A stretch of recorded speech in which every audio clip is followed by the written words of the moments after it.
Jump net connection stable. Looks like there have been no security intrusions today. Very unusual. Sometimes the system catches something every day. Nodes 1 through 13 are fully operational. Transmission parameters are in the green. We are clear to proceed.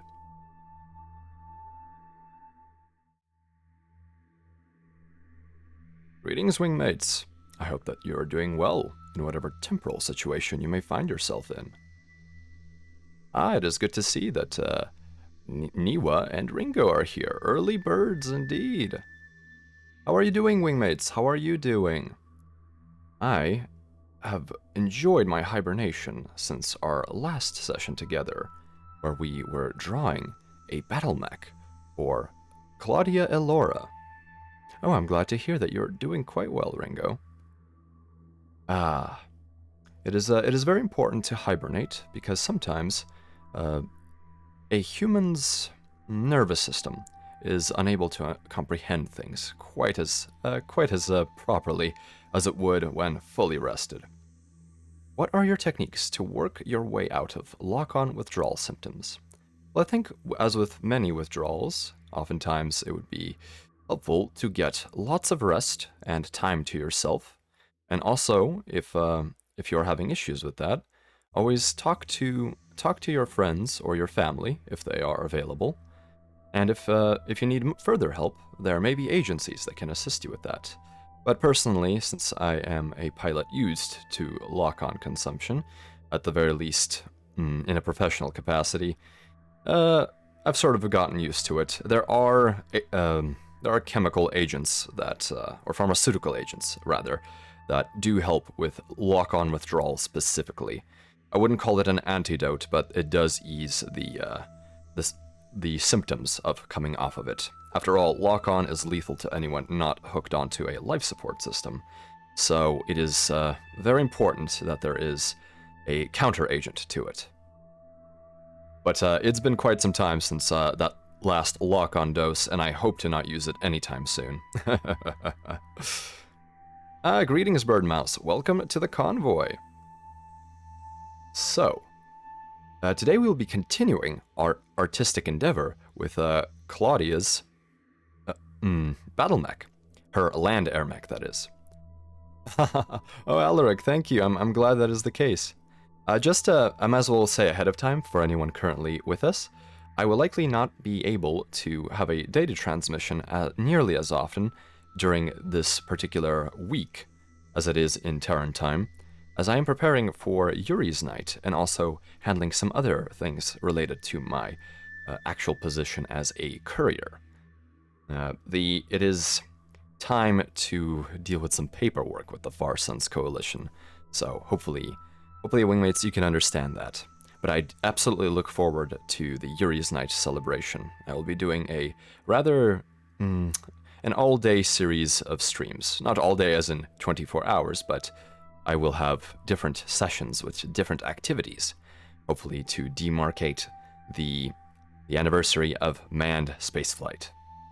Alright, well without further ado, why don't we move on to the simulation room, where Krita should be waiting for us. Well, as always, Krita is rather recalcitrant, so we will have to awaken it. Wake up, sweetheart, wake up. I've made you breakfast in bed. Come on, come on. Don't be shy, the audience is friendly.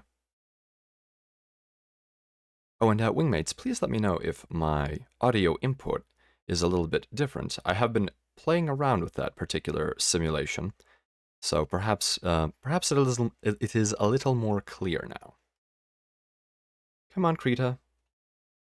There we go, there we go. Oh yes, another one of these situations where the window name changes. There we go. Greetings, Claudia. How are you this day? I hope that you're doing quite well, and welcome to the convoy. All right. So this is where we got so far, since last night's design. Let's take a look at what we actually did end up designing. So Claudia's mech is currently a 55-tonner land air mech which is in essence a battle mech capable of transforming from a bipedal war machine into a hybrid format, such as this, where it glides along the ground, and into a fighter. This one is in particular rather humanoid, but I think that is a decision that I made simply because it is very difficult to get some of these features across in a less humanoid format. This is Claudia's design right here. Claudia Elora. So let me actually link her socials here. There we go. 1 second, please. There we go. So Claudia is a vampire who has decided to stream in the human world in order to, I suppose, what's the good way of putting it? Well, I suppose adjust to not consuming human blood. She is unique in that while she has the potential to be very powerful while consuming human blood in large amounts, she only does as much as she needs to with volunteers in order to survive and not permanently become transformed into a bat or nothingness. And she also has fantastic streams. A description of her that was accurate, I would say, would be a cozy vampire, because that is how her streams are. She does a incredible amount of art and also does play games. And simultaneously, her streams are very pleasant to listen to. If you need a place to calm down, I think that Claudia's Twitch channel would be most appropriate. Alright, so why don't we move on to our sketch here. So this is our line art. Despite me describing it as a sketch, I am one of those individuals who oftentimes simply jumps right into the full line art without doing a sketch, although we did have a number of preliminary ones, which I have currently hidden. As you can see, there is some mad scribbling that occurred. Oh goodness. This is why I've put it into a group within Krita and called it sketches, and I have hidden it and ignored it, and we will never look at it again. Alright, so last we left off, we were cleaning up the body, which I think is more than acceptable at the present moment. Allow me to pull my artistic tablet here. There we go. So, let's continue onward. Right? There we go. Awaken Krita, awaken tablet. Ah yes, the pleasures of using Windows 7. Okay, well, while we wait for the input tablet to warm up. Oh, there we go. Awaken. Well, I apologize, wingmates. I believe I have restarted my simulation recently, and there is a little bit of misbehavior with the artistic input. So 1 second, please. Here we go. All right. Allow it to fire up. Okay. So one thing that I would like to do for this particular design is change the wings. I was very focused on making the wings look exactly like they looked on Claudia. And I think that was a bit of a mistake in the sense that it is difficult for me with my current skill set to project the to add perspective to the wings that is accurate. And also, since this is a mechanical design, we do not have to stick with the exact Batwing design. As long as the points are present, I believe that we can actually make the design fairly functional. So 1 second, please. My tablet is having a bit of a moment. Let's see here. All right. There we go. Greetings, Legend. What name did you guy choose? Well, I have actually not completed the naming. Actually, wingmates, there was a poll that was put out last night, and this was for the name of Claudia's battle mech. Oh, thank you, Allegiant. We will be changing the wings, however, once my input tablet warms up a little bit here. But this is the poll, and you can vote vote on multiple names, and you can also add a name if you have one in mind. And please be polite if you are doing so. We wish to have friendly names. I remember I made a lunatic marauder, a lunatic battle tech marauder, as in you modified it to be to suit a certain kind of playstyle. All right, 1 second, please. Here we go. The Marauder is definitely an excellent battle mech choice.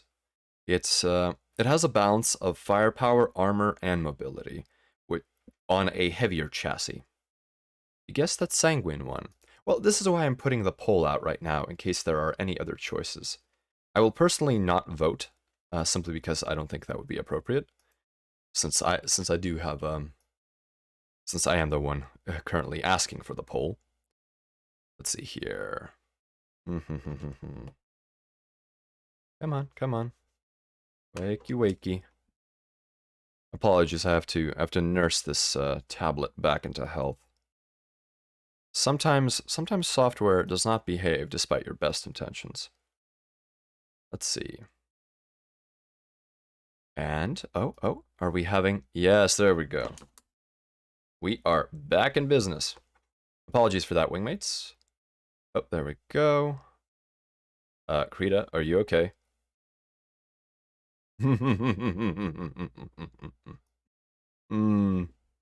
Alright, Krita, don't worry. We can do this together. Together to the stars we go. The look reminds me of a Gundam. Yes, it is a little bit more humanoid than many of my previous designs, but I think variety is good for these sorts of things. So, look, I'm more than happy to do it this way. And I think Claudia's design is also very amenable to humanoid battle mechs. So let's keep doing that.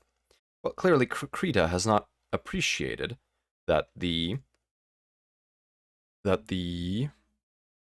tablet has woken up. 1 second, please, wingmates.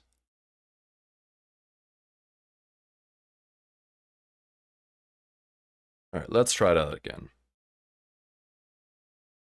I could just be running all of this on my supercomputer, and for whatever reason, I wish to emulate Windows 7. Please understand, there's something about running this vintage software that I really do enjoy. Okay, here we go. Alright. Okay, there we go. Wingmates, please let me know if you do not see it. This should be functioning now. Let's check the pressure sensitivity. Yes, okay. Everything is finally functioning now. Excellent, excellent. Alright, wingmates, allow me to throw... You're going to watch till 1 p.m. I've got to run errands tomorrow. Well, I'm glad that you're stopping by for as long as you could, Legion. Please, if you need to do something, make sure that you do it, and you don't wait for me. The VOD will always be up, but I hope that you enjoy yourself as long as you're here. So, I'm going to put on some music for my own benefit, and perhaps for yours. Might be a bit late to say this, but maybe it's a bit too human to be in air mech mode. Most of the humanoid bits usually come out in battle mech mode. Yes, it might be a little bit too late. This does look a little bit more like a proto mech, but I suppose we can see if we can modify this a little bit. I'm glad that you're feeling it. But yes, Attenborough, it is a little more humanoid, but here is my issue. I think there is a distinct challenge in taking Claudia's design, which has so many features which are somewhat difficult to replicate in armor and in aerospace. I think one of the issues is that the head is now humanoid, but the humanoid nature of the head also makes it look significantly more like Claudia. Hello, TK. Welcome to the stream. You may recognize we left off on this last night. Protomech. Yes, I was commenting that this looks somewhat like a protomech right now. Perhaps a 15-tonner. And while we could, of course, retcon this to be a protomech, I think that would be inappropriate. Let's see. So, I wonder if there's a good way of making this look a little more as if it's partially transformed. And I think a big part of that might be the wings and perhaps some cowling bits. We may also want to add some kind of system that makes it feasible to perceive the head as if it was popping out of something or transforming. So this will be a bit of a challenge. So while I said that we were essentially done with line art, we may not actually have been. So why don't I put a playlist on SciTube, and I will keep linking that again, and hopefully we can get this mech completed. And I'm looking forward to the end product. 1 second, please, wingmates. SciTube sometimes is a little recalcitrant. Let's see here. What track do I want first? Go. All right. Go. 1 second, please. Add the media URL.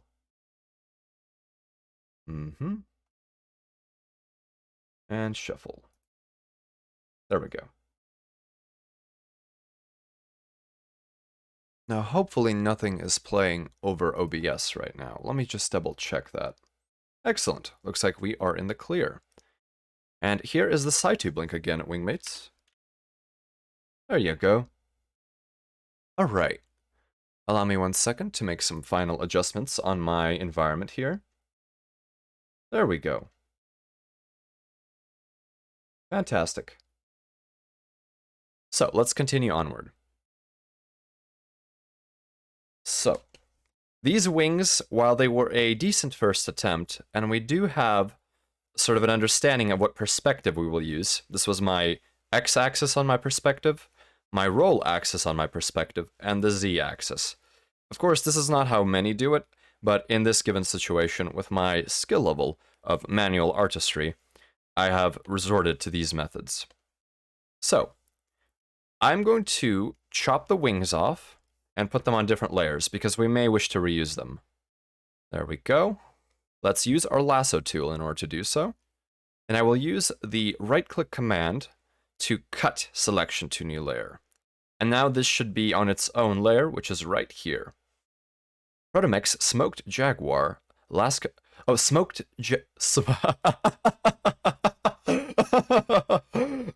Smoke Jaguar is last contribution to clan technology. I'm sorry, I can't imagine I'm imagining a package of some sort of ham-looking product labeled Smoked Jaguar with the clan Smoke Jaguars emblem upon it, and that makes me chuckle quite a bit.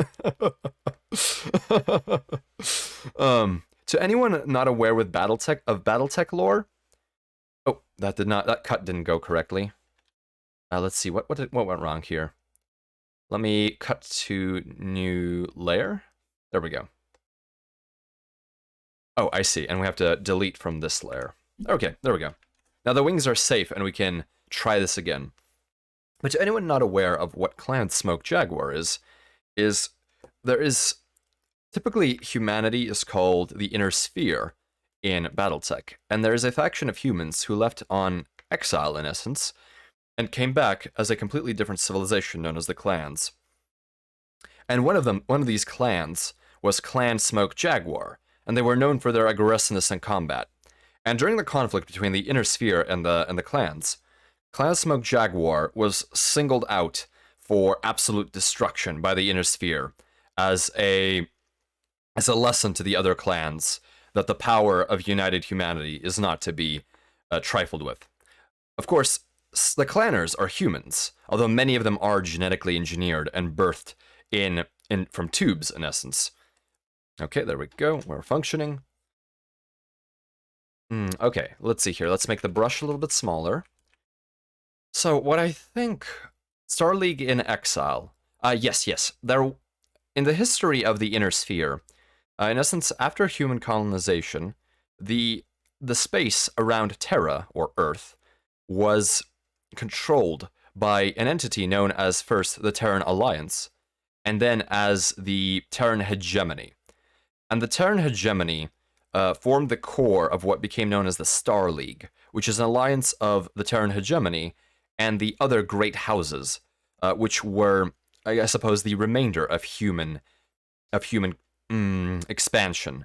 Here are the great houses: House Kurita, House Davian, House Steiner, House Merrick, and House Liao, and they all formed the ruling house of a given faction, and all of them together were united in a political entity known as the Star League.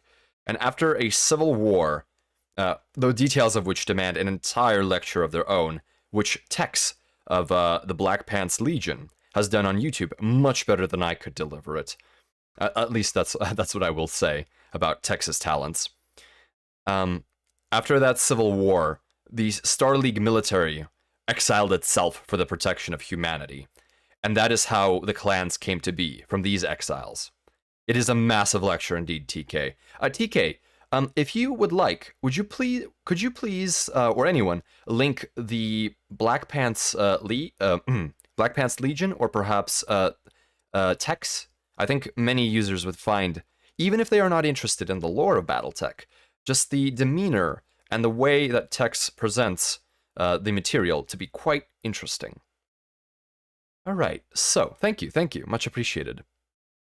So let's think about how we're going to do these wings. They need to be more mechanical. So here are Claudia's wings at present. As you can see, they have a very aggressive backwards angle, very aerodynamic. Oh, thank you, Alaric, much appreciated. Okay, so let's actually do a little bit of planning using the perspective tool. And first I will actually stop here, and so this needs to be made more braid-like, because right now it looks like a bit of a twisted cable, so we need to actually get this cable to look as if it is braided. And while that is a little bit strange for a BattleMech design, it is not unheard of to have power cables running externally, especially on certain lightweight designs where extra armor is not of is of less benefit than simply having the design be lightweight. And with a land-air mech, especially one with not a full tonnage of armor, this would make some sense. And this could actually be through quirks, which are special outside of the rules, so to say, properties that certain mechs may have. We can actually say that the head is slightly more vulnerable due to the lack of armor, which is perhaps indicated by the presence of these braids. Power cable braids. The first lecture for the first BattleMech and the Rise of the Star League. Thank you, TK. Much appreciated. So viewers, those are excellent links. I have watched them and I would highly recommend them. And I do not recall if the Marauder lecture has actually been released recently. But since I have been dealing with quite a number of other things. Okay, so let's use the perspective tool in order to do a flat wing, and then see what it might look like if we actually tilt it correctly. So let's draw our axes again, just so that we have a reference. Actually, the axis is more like this on the roll axis, and like this on the forward axis. So this is our roll axis, and then of course we have the Z. So that is something akin to our alignment if we were to draw a simple cube within this this space. It would look something like this. However, since this is a very curvy shape, we will have to do perspective properly, probably with a construction grid. So let's think about how we want to do this particular wing design. So I am going to, okay, so I'm going to go back to the line art layers. Here's the reference of Claudia. And I'm going to go to this layer at full opacity, and I'm going to yank the wings. I'm so sorry, but we must have some wings for our edification here. Control copy, Control V. It's in a new layer, so we can hide the reference. Oh, is this Mark Morgan's Metallic Monks playing on SciTube right now? Allow me to link the SciTube once again. Hello, Headless. Welcome to the convoy. Music. Here we go. BattleTech has a ton of lore. I lost some nights of deep diving into the wiki. Still don't feel like I made a dent. Indeed. I perfectly understand that, Headless. I've spent more time than I care to admit in reading BattleTech lore and looking at various forums and other places for pieces of information you would not normally be able to find. For example, the RimWorld's Republic, which is in essence an extinct bad guy faction, has surprisingly little information about it, unfortunately. So I do have to trawl in order to find that. Okay, so this is only a reference image, but we wanted to have it be specific here. So can I convert this to reference? Let me see here. Convert. No, I can't convert to reference, unfortunately. If anyone is aware of how to do that in Krita from a selection, please let me know. But for now, we can just simply do it this way. Okay, so we now have the wings visible to us. So let's take our pen again, and we're going to do a rough one. So let's see. First I'm going to move this Mech reference sheet out of the way. And to any of those curious, this particular Mech is armed with a single clan technology, which is more advanced than Inner Sphere, ER, extended range, large laser, and 2 extended range, medium lasers. And it is heat balanced to the point that it does not overheat upon firing, which is very important for certain kinds of designs. 1 unit of the RimWorld Republic Army still exists in the lore. Oh, interesting, TK. Do you have a link for that, or perhaps a name? I have made my own headcanon for BattleTech campaigns of RimWorld's remnants still being active to some extent. Let's see here. I know that there are a number of units of factions long since gone that are still... So one of the interesting concepts in BattleTech is that there are things known as canon rumors. In essence, it is unproven information or speculation that exists within the canon as speculation, but is unverified by the publishers or within the actual canon of the universe itself. And that I think is one of the interesting things about BattleTech in particular, is that there are many different levels to that. Greetings, Daishima. I see that you have your own JumpNet communication system online by the console message. Welcome to the convoy. I didn't know that anyone else on Twitch had a JumpNet system, but I guess I've been proven wrong. All right, so I think the primary things we need to keep about these wings is that there is a bent. So let's use much straighter lines, simply for the sake of my sanity. And I think we can actually get something kind of interesting, even if we use angular lines. So this is the general idea, and we need to make sure that we keep these points. So first, let's do a wing that is rather simple, and now we can think about embellishing it with these points. So we have 1, 2, 3 points, in addition to this 4th one at the crook. Oh, the 38th, let's see here. 38th Amaris Fusiliers. Oh, I see. Oh, they became Cameron's Curse, and is Cameron's Curse still active?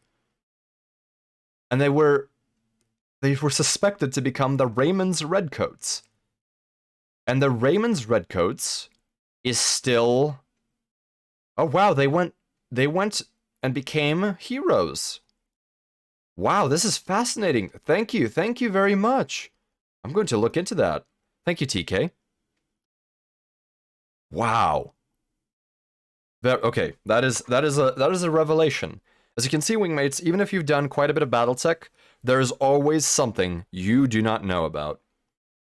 Oh, let's see here. Okay. So, let's continue on with the wing. We need to make this canvas a little bit bigger, simply for the sake of working. This will consume more RAM, but we should be okay. I see that you're transforming cute into cool today. Again, a challenge, sure. A challenge for sure, but is worth doing. Oh yes, Daishima. We are currently transforming Claudia Elora into a land air mech. Or we have completed most of everything, but this has actually been one of the most challenging designs I have had to transform to date. Greetings, Crimbo. Welcome to the convoy. So this is our subject, and allow me to, since we do have... Oh, hello, Mundo. Welcome to the convoy. I'm glad to see you here too, Crimbo. It is a pleasure to see folks stop by our convoy. The convoy is going quite pleasantly today, Mundo. And Elliot, welcome. Yes, thank you. Allow me to actually link Claudia's socials. Here we go. She does fantastic art, and her streams are incredibly relaxing. So I highly recommend visiting her channels. And here is the music that I'm listening to right now on SciTube. And I actually should put a bit of text on the screen. So if Wingmates, if you will give me a second, I should have done this quite some time ago, but unfortunately, due to having to do several things for the Far Sons Coalition and taxes, I have been unable to prepare this ahead of time. So 1 second, please. I will have this done shortly. Oh, let me delete that. Oh, no, we don't want to do that. You will now hear me panic as I begin figuring this out. Let me see, let's remove, and we'll paste. Oh goodness, paste as duplicate. There we go. Okay, and let's see here, message, use quote unquote exclamation mark music for SciTube link exclamation mark. No exclamation mark. Okay, 1 second please, Wingmates. I will have this done shortly. I appreciate your patience. Oh goodness, we have some greetings, Tamaro-kun. Welcome to the convoy. I see you have a little Felty peak. Very adorable.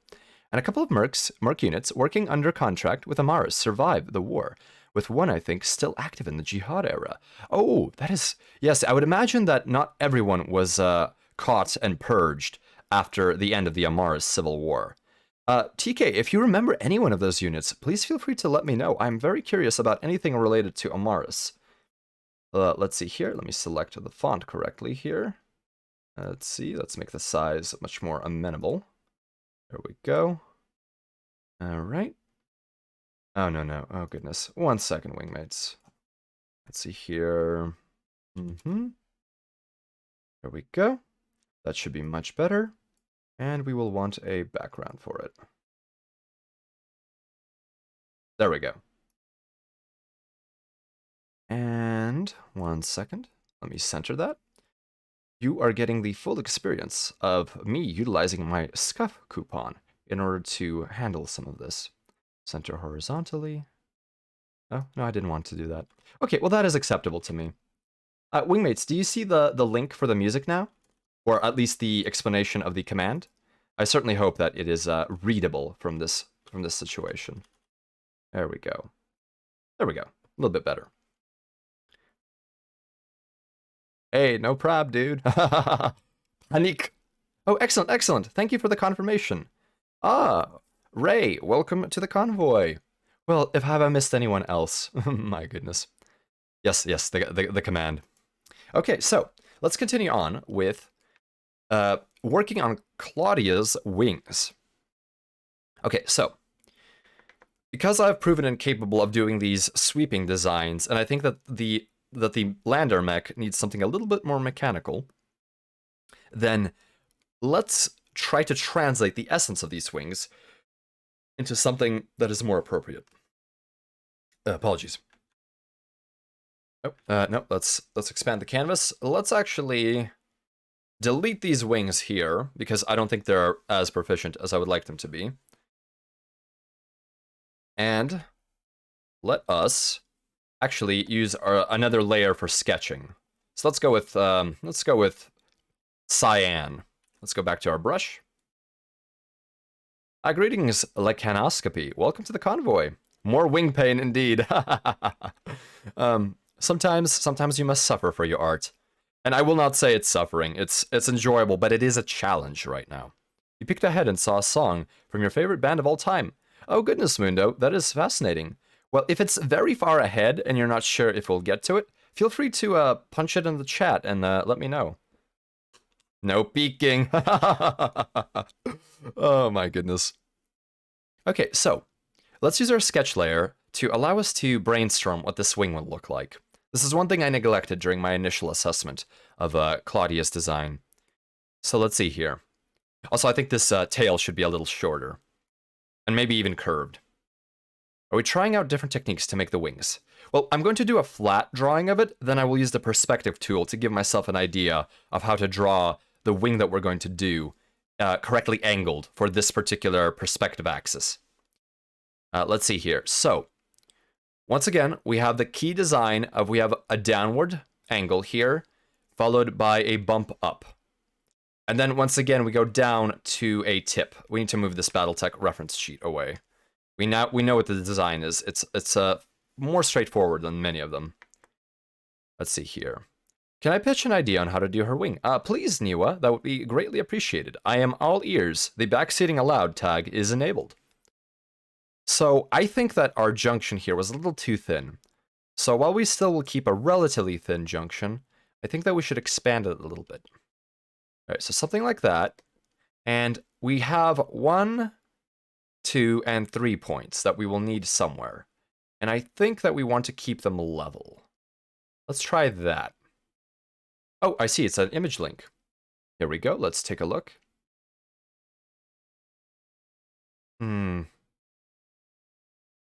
Let me see here, 1 second, please. Oh, I apologize, my browser simply didn't pop up. Oh yes, the B2 Spirit has a wonderful profile. Let's actually put that in as inspiration. Let's see here, that is paint layer 11. That is acceptable. Thank you, Niwa. So let's keep this in our minds. I think there would be an aspect of stealth to a vampire. There we go. And allow me to take a look at that link too. The Grim Determination. Oh, I love that unit icon. That is an adorable tortoise with a SRM-6 and a cigar. That is very creative. I'll have to read up more about Grim Determination. All right. So now that we have this this B2 bomber of the 20th and 21st century Terran United States Armed Forces, Armed Air Forces, shall I say? Let's go back to our brush. Now, the B2 has these spikes, which do make it look very similar to this batwing membrane. So, I think that is a good start. Now, the question is, how many points do we want on each wing? And I think that we can simply keep as many points as Claudia herself has. There we go. And I think... So, as you can see, the spike here on the tip of the wing is a little bit wide, but perhaps since this is a mech, we don't have to do it exactly the same. And now we actually do have what is essentially a B2 bomber. A B2 bomber that is mounted on Claudia. You know what? I think that is... Since the B2 does, after doing the counting, have essentially as many points, I think this is acceptable, because we have both Claudia's wing here and a B2 bomber reference. It's almost like lifting bodies are a thing indeed, Niwa. Alright, let's see here. Apologies, wingmates, I require a bit of hydration. Pretty good.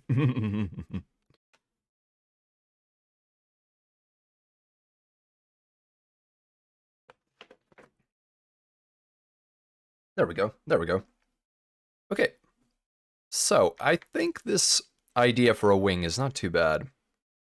Having those stealth bombers as wings is pretty fun, yeah.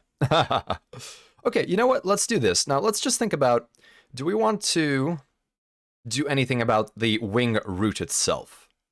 I think that may be prudent, although this is a little thin, but the design does have a certain elegance and grace to it. They got jets and lift surfaces, so why not? Exactly, exactly. The good old BattleTech tradition of just lifting parts from real-life military vehicles. I think many artists do take inspiration from military vehicles of historical provenance and incorporate them into their designs. And many artists, I mean myself included, will take inspiration from fictional designs, which have done the exact same thing with other fictional designs. I think almost any artist would end up using references of some sort, simply because it is difficult to visualize everything within the limits of the human imagination. Oh, yeah, Dougram did it too. Interesting. Oh, another mercenary unit. Allow me to make sure I have that in my browser for later. 1 second, please. Ah, the stealths. Oh, and they have a Oh my goodness, have I forgotten the name of that? The F-117, I believe. Yes, the F-117 Nighthawk is the stealth fighter that they have as their logo. Another 20th century craft. And I suppose the spiritual and technical predecessor of the B-2 Spirit. That brick? Yes. It is a brick indeed. Okay, let's see. Do we want to have this wing root angle a little like this? I think either way will work. So let's take the select tool and grab this wing and do a little bit of stretching with it. Oh, that was not the select tool. Here we go. Let us grab... Oh, what am I doing? Oh, I see, I see. There is a... Windows 7 has this funny little tablet UI that I have not disabled yet, and it always appears to the side. Vintage software, vintage software, wingmates. Greetings, Cabal. Welcome to the convoy. I have that as a transformer. Oh, the F-117 Nighthawk? I have not seen a transformer of the F-117. That is very fascinating. Oh, I see, I see. That unit survived all the way to Jihad. I wonder if they were lost. The stealthy tigers. Oh, that is a nice logo. I'll have to read up on all of those units. Okay, here we go. Let's use our perspective warp tool. So, the perspective that we are trying to warp to, it looks something like this. So, let's go to the warp tool. So one of the interesting things about Krita is each tool has a load of options, but the options are hidden off to a menu to the side. Yes, it holds 2 laser blades. Ooh, interesting. Well, Legion, if you can find a picture on the Terran internet of this particular transformer, please feel free to link it in the chat. That is most fascinating. Okay, let's see here. So, perspective warp. I have actually not used perspective warp much, but I will attempt to use it now. Oh my, okay, so we are bringing our angle congruent to, let me undo that. So let's maneuver here so that we have a construction line at our corner here. Oh, is this, what track is this? Something at the hill. I don't remember. So what we're going to move our line like this. There we go. And then the second perspective line will also be moved parallel to the construction line, which I'm having difficulty with here. Okay, so that is what the wing would roughly look like. Let's see here.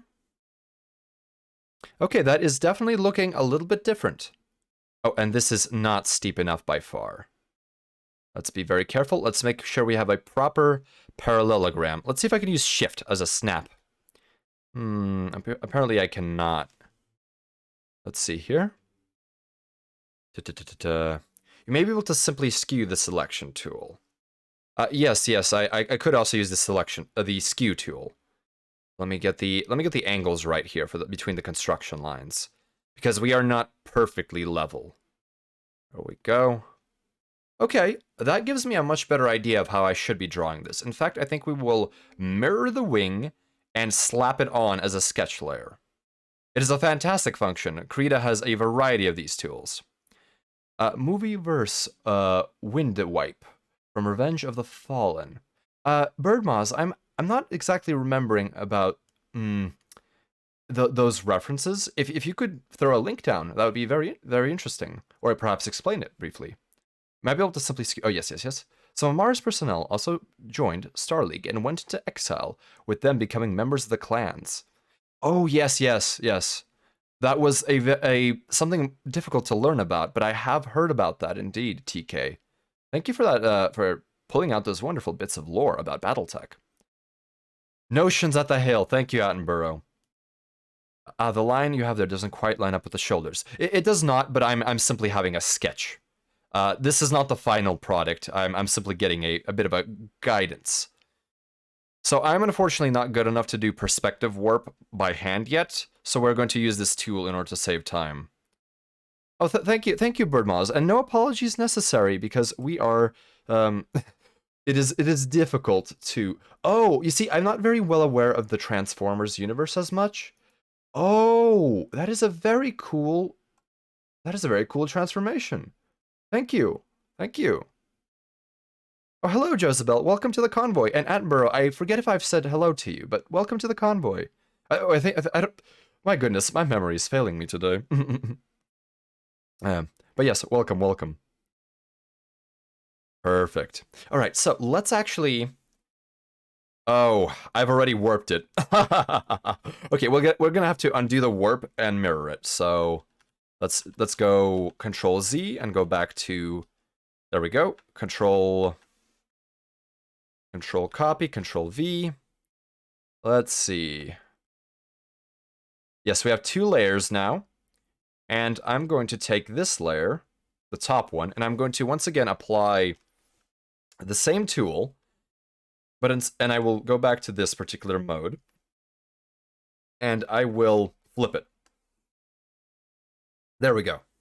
So, now that we have flipped it, we can actually begin perspective warping both of these, because we cannot perspective warp and then mirror. That would not really work very well. Let's see here. I study the units of the Star League and Rim Republics to see what units still survive to at least the clan invasion. Oh, TK, that is fascinating. By chance, do you have some sort of a forum post or Reddit post or a blog post about your findings? Because I think that would be incredibly fascinating for someone to have a reference to, especially for one who is trying to have a campaign during the Amaris Civil War. Blog posting. Yeah, thank you, Birdmoz.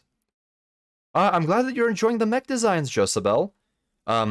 This is certainly one of the more humanoid ones I've done, but I think it's because Claudia's design has so many of these, I suppose, feminine features that it is difficult to express them in a way that keeps the lines of the design while also, I suppose, making it understood that this is Claudia. However, we may do something now that I'm a little more full of energy, and I haven't spent quite as much time on some of the other things I've had to do. So let's go back to our perspective tool and begin warping this wing. Let's see here. Oh goodness, what happened there? Undo that. Okay, so let's go to perspective and make sure we're still mirrored. Oh, I see. I still had it selected. I must hit enter, and then I can have the next operation occur. Sometimes this is not optimal. There we go. So let's grab the wing and begin our perspective skew on it.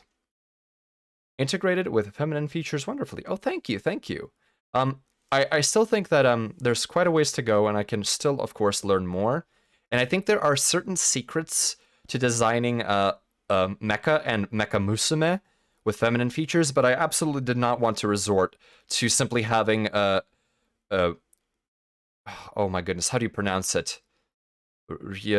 Absolute territory as a means of displaying that this is indeed a inspired after the female form. I think that would be not my style. Let's just put it that way. All right, so let's get our skewing going again. Let's make sure that we are vaguely parallel with our construction lines. And it is not that it isn't for me, it's that simply my modus operandi is to attempt to use something a little bit different. And to anyone who does that, I absolutely respect that particular usage of What do you say? Is what you're saying? Oh, Spacer, do you think we can do a Mecha Musume review stream someday?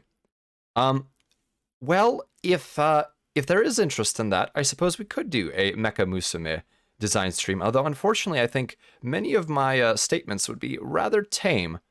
If you are looking for some kind of exhilarating, I suppose, and saucy opinions, I may not be the individual to seek for that. But if you wish to know what I think, I can certainly do that. One day I do actually endeavor to draw some well, not, I guess, ship musume for vessels, which I believe have not gotten their fair share of care. That would include, in my mind, the Capisi of Homeworld Deserts of Karak, and perhaps the Excellion from Gunbuster. Let's see here. There we go. Let's get our perspective on here. There we go. I think that you almost broke him. Oh, I'm not broken. I'm quite functional right now, Daishima. You can be the straight man. The chat can be the goof. Wingmates, I appreciate you doing everything you do. Even if I may not react quite the way you would expect me to. All right, we're continuing our little warp operation here. Let's see here. The lines are getting a little bit off. This is a bit of a manual operation, unfortunately.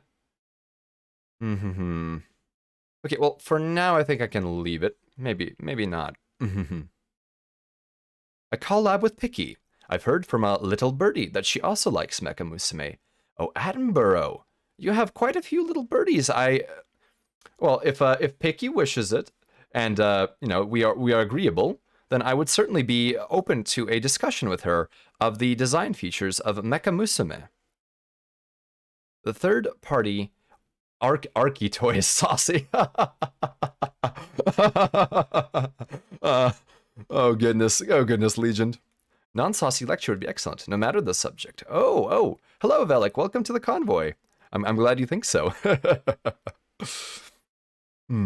Let's see here. I wonder if you could make it a tilt wing. Well, we can't really do rotors because the actual propulsion of this land air mech is a fusion drive, which powers these jump jets, which double as, I suppose, the propulsive units, even in aerospace mode. But the wings do tilt. It's just simply, we're having a bit of difficulty trying to make them look proper. Dorothy from Big O. Yes. Dorothy is a fantastic individual. I have immense respect for her. All right, so we've done a bit of perspective warp. Hopefully that'll be okay. Hopefully this perspective will be okay. So let's finish that layer off. Ooh, I could have. Can I do a transform mask? Is that even a thing? Let's see here. Mask. Add. Yes, there is a transform mask. Okay, wingmates. So sometimes, because once you have accomplished something with line art, you will permanently mutilate it in raster mode, because this is not a vector upon which operations have been done. This is a raster, which means individual pixels with individual coordinates. Let's see here. Oh, and thank you, Niwa. I can relay it myself. I am certainly able to do that, but I appreciate anything you will do. If I look up to... If I look it up, Spacer, you would know why people would not be allowed in people rooms.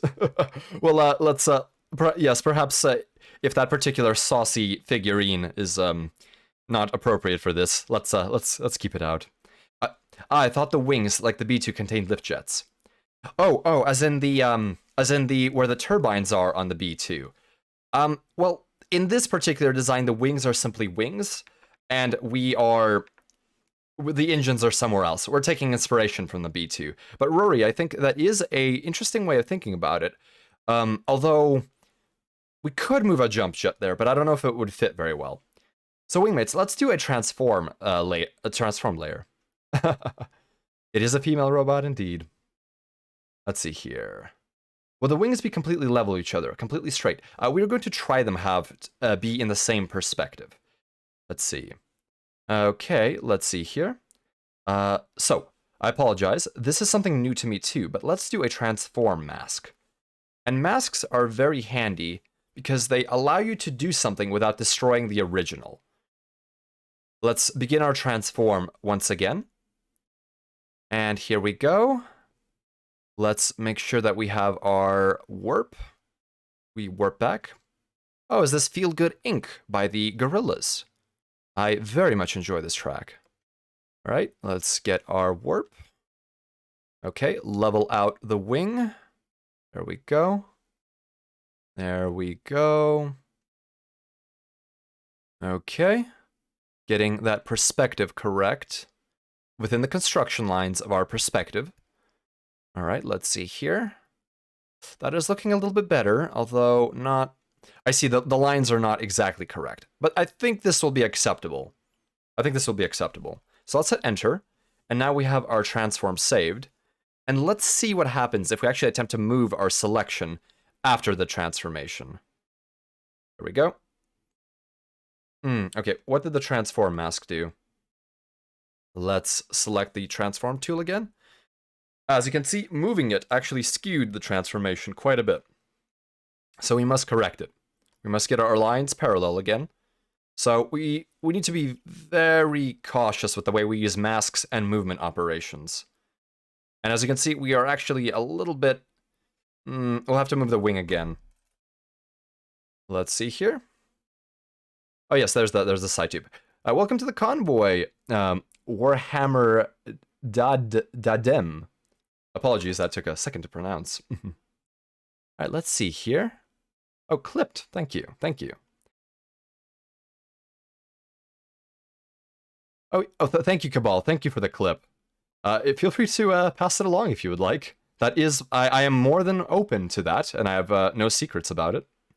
Windmills, windmills. Yes, yes. That is part of the music video. After the units that went into exile, the vast majority of the remaining units either joined House Kirita, Davian, or Steiner, or went mercenary. Ah, yes, yes. TK is talking about the armed forces of the Star League, and how after the Amara Civil War, many of them ended up going and working for other great houses or other powers that surrounded the Terran hegemony. A few League units joined House Marek. Oh, I see, I see. Less so than those listed before. So let's go back to our movement transform. There we go. Oh, actually, I'm a silly Billy. I can probably... I see. So... Can I adjust position? Let's see. Transform around pivot point. Position. Let's see what happens. If I... Okay, we need to select the tool again. Okay, let's see if we can actually move this without specifically adjusting it. Oh yes, we can move it. Perfect. So I'm going to move it down by increasing this pixel offset. And this way, the transform mask not only skews perspective-wise the wing, but we are also able to move it. So this is the power of masks. It allows you to do things that would normally permanently mangle your art without actually doing so. So let's pull it back a little bit, move it negative in the negative direction on the x-axis of the XY of the canvas, so that we are gently moving it sort of so that the wing matches the body. Okay, I think that looks a lot better. Now the question is, do we want longer wings? I think this will be acceptable. Battletech is known for having fairly stubby wings, simply because the sheer power of the drives on fusion-powered craft is utilized in order to, I suppose, bring the craft into the atmosphere. Many fighters in Battletech look much more like bricks with engines than anything else. Oh, is this Biohacker? It is! Oh, I really enjoy this track. It's pronounced Warhammer Dad Me, FYI. The original screen name was taken, so I made one based on a nickname most people called me. Well, thank you for the explanation, Warhammer Dad Me. Do you have a preferred short way of saying that, or Warhammer Dad? Warhammer Dad ME. There we go. Apologies about that, but names are sometimes not very trivial. All right. So let's hit enter on that and finish off that mask. And let's do the second wing. So double checking that that's the correct wing. Perfect. Before we do anything, let's make sure we have a good selection for this wing. Oh, no, go away. Go away, there we go.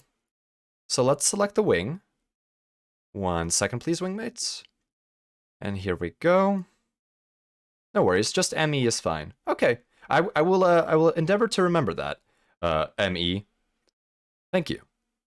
Looking at SciTube, and I see Caramel Dancing coming up. Indeed it is, Niwa. The wing is just a lifting surface in this case, or a control surface for the gliding mode. And of course, we are going with the understanding that this is a design meant to... Oh, why is the mask layer not letting me add anything? Well, first off, let's make sure we get a move. So it is now roughly in position where we will want the wing to be. There we go. All right, so now let's begin skewing it. And I will Oh, goodness. Why is this misbehaving? All right, let's cancel that and go here. Okay. Let me just select a different layer and see if it starts behaving. There we go. The UI was doing something a little funny. And now we have added another transform mask. Oh, and I apologize, the chat is covering up where the Krita UI is. It would be much better if it was visible, but I do like having the chat for posterity's sake. Even fewer joined the periphery house of Calderon, which is the Tarian Concordate, Centrella, the Magistry of Canopus, or Avalar, the Outworld's Alliance. Yes, after the Civil War, there would be little reason to go to some of the periphery houses, although the periphery did have a bit of downtime since some of the since the Civil War essentially was after the periphery, the war with the periphery. And Kerensky pulled out in order to actually fight Amaris. Can you copy the last mask and apply it to the other wing? Potentially I could, although I have tried to copy masks before Bird Mouse, but unfortunately I've had crashes, so I'm very, very concerned about copying a mask outright. So I think we'll be okay just doing a mask ourselves. 1 second, please, wingmates. I need to have some hydration.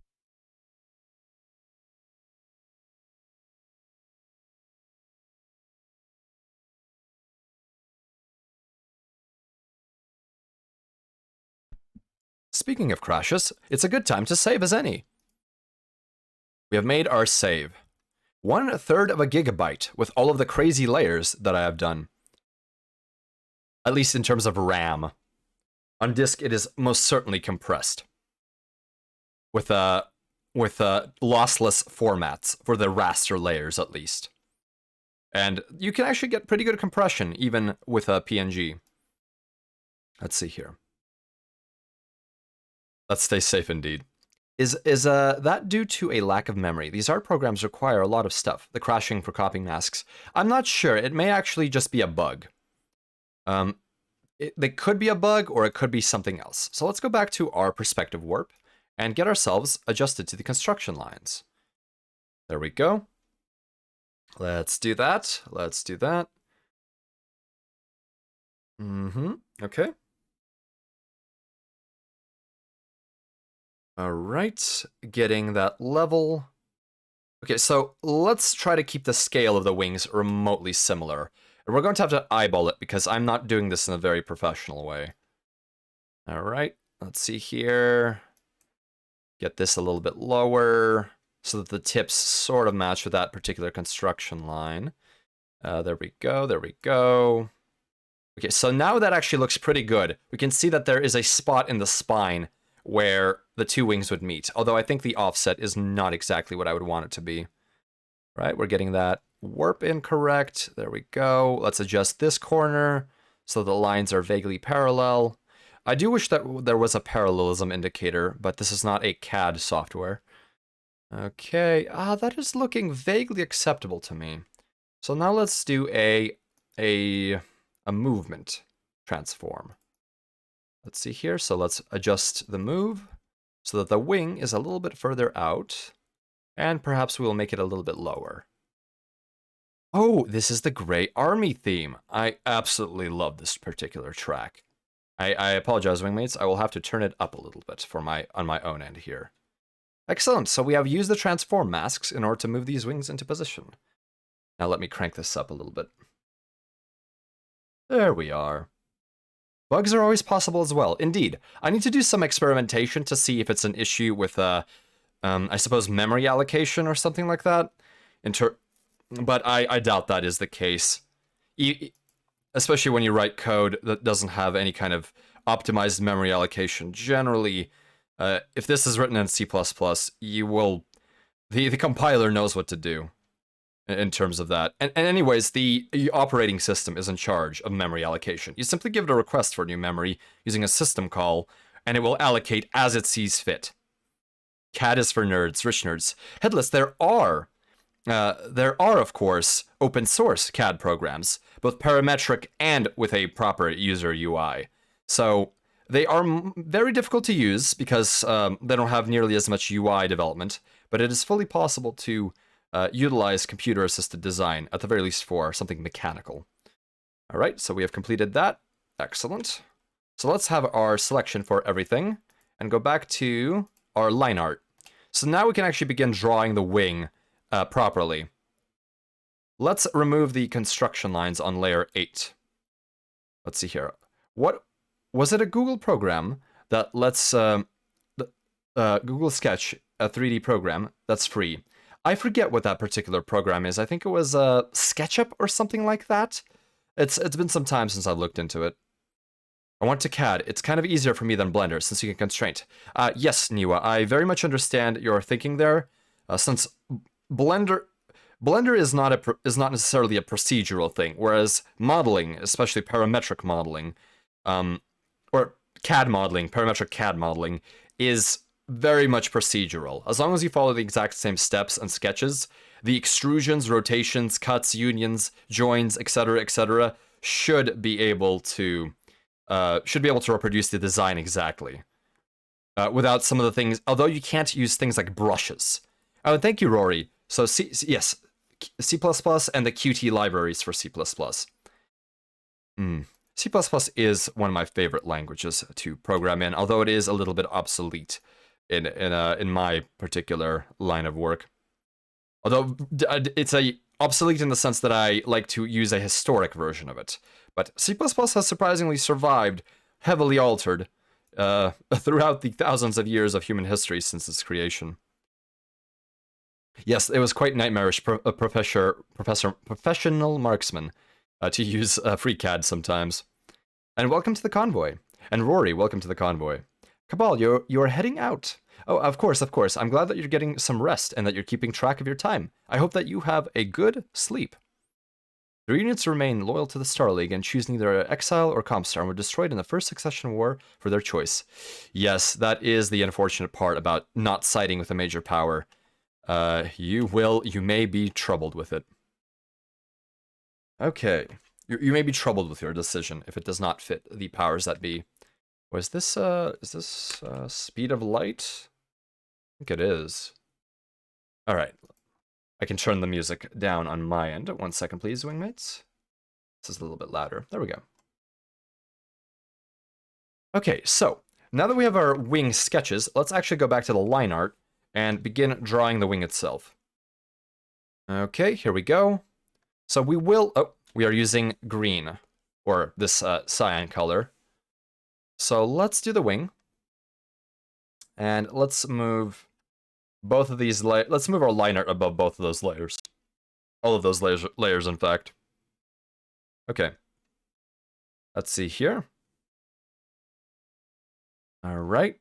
Oh, this is on the line art layer. Let's remove the compass here. There we go. 1 second, please, wingmates. There we go. Yes, Stradivarius. I don't listen to a lot of Stradivarius, but I do like their works. There we go. Looking good. And we will not have nearly as much warp as this particular cyan sketch has, simply because the raster has not been skewed. And skewing operations will invariably lead to some interesting alpha layers. Let's see here. So the wing will go back. There we go. You know, I am rather liking this B2 Bomber inspired wing design. There we go. Looking good, looking good. Fantastic. Getting it a little bit thicker there. Wait, how many of you watched Barraduel? I am not aware of Barraduel, professional marksman. Would you like to link it? In terms of a wiki page or perhaps something akin to that? Let's see. Okay, there we go. Excellent. 2 units survive. Personnel were rolled into Comguard after surrender of Terra. Yes. To save the communications infrastructure of Terra, the blessed Jerome Blake brokered a deal with the High Lords and with the remnants of the Star League Defense Forces to take control over the hyperpulse generator network, which is used for light speed communication in the Battletech setting. And this is how Comstar was founded. All right, there we go. Getting our wings completed here. And we will add some greebling to this wings, I believe, in order to make it look a little bit more mechanical. There we go. Let's take a look. And because this is ruining some of the perception, allow me to erase the line art where the intercept is with the skirt. So here, let's take our brush, expand our brush size, expand brush, and put it to eraser mode. That is one thing I absolutely love about Krita, is that any brush can be an eraser brush. You simply need to turn it into eraser mode, which is right here, or by default bound to the E key. Let's see here. I know this is a random question, but do you play Doom? Heatwave, welcome to the convoy. I have played the original Dooms 1 and 2, although quite some time ago, but I have not had an opportunity to play anything besides the Doom 2016 demo in terms of the more recent releases. However, I'm quite interested in that. The guy is a professional MechWarrior Online YouTuber. If anyone plays that game, he experiments with rather interesting mech builds. Professional Marksman, please feel free to link Baradul's YouTube page in the chat. That would be great. A stealth bomber wing is so great with our hexagons. Yes, we will definitely be putting some hexagons on the design because Claudia's dress certainly has these hexagons, and in fact, our lasers will be coming out of those. So we will need to figure out where to mount them. So for now, we can hide the sketches. Oh, it appears we used a bit of the wrong color here, unless this was on some other layer. No, it was not on the wrong layer. So let's take our line art and clean it up a little bit here. And we'll go back to our brush. And, oh, goodness, am I on erase mode? I am. And we will make this level again. Did I ever play Simpsons Doom 2? I have not actually played that. I would imagine it is reminiscent of the kind of silly wads out there, but those are very enjoyable, where folks take their creativity and turn it into something very silly. I have played, what was it called? Simpsons Road Rage Racing or something like that. It was the Simpsons game where oh goodness me, where it was akin to Grand Theft Auto, I suppose, in some spirit. Simpsons Hit and Run, thank you, Ringo, greatly appreciated. That was one of the oddest and most unlike my normal taste games that I've had the pleasure of enjoying. The Simpsons franchise is quite long running, and there are many opinions about that. Oh, here's an issue. Our ball joints are not present here, and this ball joint on the hand is far too big. We need to clean this up immediately. So let's wipe that out and clean up the ball joint on the hand. There we go. So we are definitely ending up with a bit of a bit of a doll look here, but I think that is acceptable. It does add, and we'll keep the elbow joints the way they are. I think that is fine. Let's see here. A classic indeed. Thank you, Wingmates. Thank you for chiming in on that. I very much do not remember that game too much in the sense of what actually happened. Oh, and let's make sure that we add some details here at the glasses to indicate that these are actually these are not just glasses, they are actually physical details that pop out of the surface of the battle mech. There we go. Light brush pressure. We need to round that up a little bit. That doesn't look too good. Let's go for a much thinner brush size and clear this up right here. We want this to look good. And this frame needs to be thinner. So let's cut some of the pixels off and cut this off. And I don't know what was happening here, but let's clean that up too. Okay, perfect. Let's go back to our now much thinner pressure sensitive brush. Let's see here. Hello, Kimmy Spice. You're really impressed with how you turned that around. It really looks like her. I think we did have to resort to some personification rather than abstraction, but I think that is one of the issues that Claudia has a very pleasant face, and it has these features, but unlike some designs, is that she does not have anything that is completely non-human. And that is not a blame or anything. That is simply me saying that, yes, some designs, including my own, if you look at me, the only thing that makes my avatar stand out, or makes me stand out when I'm outside of my tank, is that I have a face mask on me, and I have some cables coming out of my head. But otherwise, I'm an average neo-human. I do not have any gene mods that would affect my facial growth. Yes, I think the ball joints are appropriate. I'd ask about Cobalt, but judging from current trends in our times, I'd be surprised if more than a single Cobalt programmer in yours holding absolute monopoly over maintaining centuries-old code. Well, I will say that, at least in my awareness, in almost no professional capacity is COBOL still being used. Although there is a mimetic awareness within the programming community of the Far Suns Coalition that COBOL was indeed once lasted for quite some time. I believe the atomic devastation of Terra in this 23rd century put an end to that particular line of programming work, simply because there was an enormous amount of reconstruction, and COBOL unfortunately did not have its place in that, I suppose, new Terra. And before, the spacer Mech is a Zaku with two eyes. I just maybe. Isn't it still being used for unemployment stuff in the United States? From my awareness, it is being used for a number of things still in the 21st century of Terra.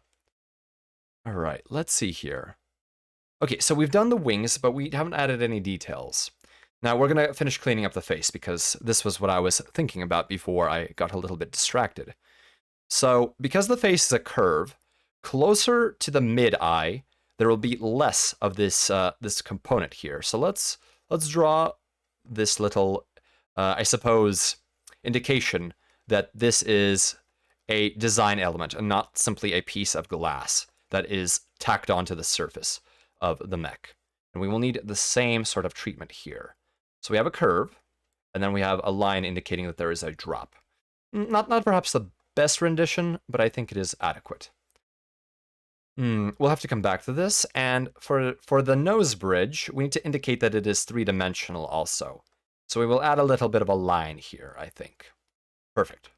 So these braids, as indicated by this arrow, I would like to rework them.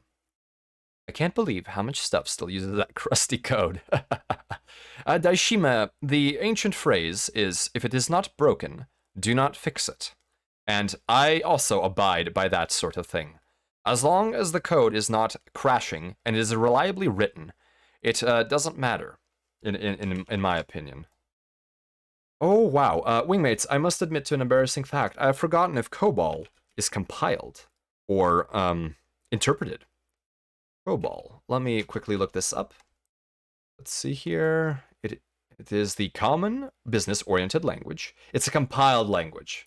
So in that sense, as long as you compile it to whatever instructions that are necessary, it almost does not matter what something is written in, although there are certain languages which allow much better and much more detailed control of things like memory allocation. For example, the difference between Java and C++ in terms of your ability to... Well, Java is not compiled, of course, but in general, in any language where you are interpreted, you have far less control over memory allocation and the like. Let's see here. Beveling and thickness added. Always good. Yes, beveling is pretty great. Let's see. Denan Zon. I have to look that design up later. Denan Zon. Actually, I will do it now before I forget. 1 second, please. Denan Zon. Oh, the XM01 Denan Zon. Oh my goodness, that is very fascinating. That looks like a Death Corpse of Krieg trooper. To any wingmates who wish to look that up. Alright, so let's do the braids. Braids, always a challenge for me. So let's erase all of this. We'll keep the base of where the braids leave the cockpit. And we will... The gas mask snout is very pointy indeed. Indeed it is. Crossbow and Vanguard suits are quite nice. Hello, Caleb. Welcome to the convoy. Uh, Good post-hibernation period, Spacer. How's it going? I am doing a lot better now that I have rested, and I am having good inspiration for doing Claudia's design here. Right now we are working on the hair braids for the mech. Okay, I think that is looking better, and now I will actually draw the construction for braids. So I have never really drawn braids all too well. Let's see here. So we have a bundle that tightens in, and then it comes out, the other side comes back in. Let's see here, and they're clearly tied. Comes back in, comes back out. Well, I'll do a basic replication of the general idea, that there is something interwoven, interlinked. Let's see here. So here's one part of the braid, and the other part of the braid will come up here, and this we will erase. And then so the braid keeps curving in. Here is the other braid, comes out, and maybe we'll have a bit here to indicate that there's a divot. Let's see here. Oh, Legion, you have to head out. Well, thank you for being with the convoy for as long as you could. Please, come back anytime and have a good day. And thank you, thank you. Oh, COBOL is still a very well used language and very robust. Most of the COBOL. Yes, Rory. I think that just because it's a different language doesn't mean it has no use. And I think if some software is written in it that works rather well, it is much easier to update a code base than it is to completely rewrite it. These braids are not very, very good. A Heatwave, I'm not drawing with a mouse. I am drawing with a Huion tablet simulation. I'm replicating some rather cheap equipment that I could that a streamer of the 21st century could potentially have in their possession. There we go. Let's clean that up while we're still here. All right. This braid is not looking the way I want it to. I will have to look up a reference, wingmates. If my quality is low of my art, it is very understandable because I do not claim to be a powerful artist. So let me look at a braid. So braid. Let's see here. Braid, how drawing. There we go. Okay. Let's see. Okay, so there is a lot. The overlap is a little bit different. So it's. Oh, I see. So let me practice a braid here. Let's see. Do you know how to draw? Do you know how to braid IRL? It's hard to draw freehand if you don't know. Kimmy Spice. For the vast majority of my existence, I have had, or for my chronological existence also, I have had shorter hair, so I have never braided. That is one experience that even someone who operates a torch ship for a living may not have. Braid tutorials at EXE. You almost always use Clip Studio pattern brushes for help on tedious patterns. I'm not using Clip Studio, but this is certainly a pattern that I'm not experienced with. Okay, so we have the braid, it comes down, and then it begins herringboning. My mind is having difficulty grasping something that isn't simply purely mechanistic gears. Oh my goodness. All right, I will need a reference image on screen. Me oh my. Oh, perfect. This is fantastic. All right, let's save that. Save image as.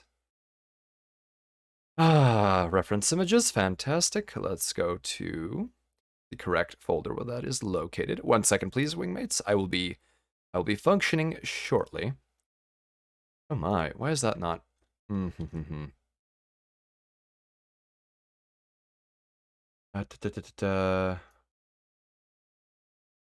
Apologies, wingmates. Sometimes there's quite a few files on this particular desktop. And where is it?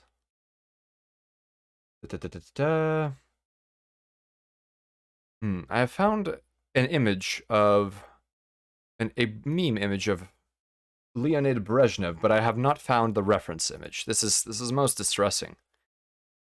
Oh my goodness. My goodness. Did it go to another folder? I can't draw braids without my hand being held. I do not know how else to handle it. All right, 1 second, please. I will save this again. Oh, I see. I see the issue. Apologies, wingmates. I will be with you shortly. Here we go. Okay. There it is. There it is. Oh my goodness. I'm so sorry, wingmates. There we go. All right. Oh, thank you, Rory. Thank you. I definitely will require that luck. So we have a braid tutorial here, which we should not rotate. There we go. All right.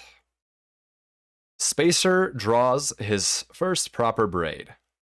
So we need to have strands that herringbone like this. All right, let's do a little bit of practice first.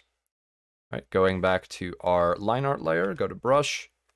Okay, so we have, so we'll do the path for the braid, and then we can do a single line, then we herringbone, but we don't quite cross it. There we go, herringbone, herringbone, herringbone, herringbone, herringbone, herringbone. Okay.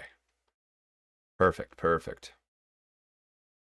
There we are. And then there would have been another herringbone here. And continuing that pattern on. And then you simply would make it a little bit lumpy, I suppose.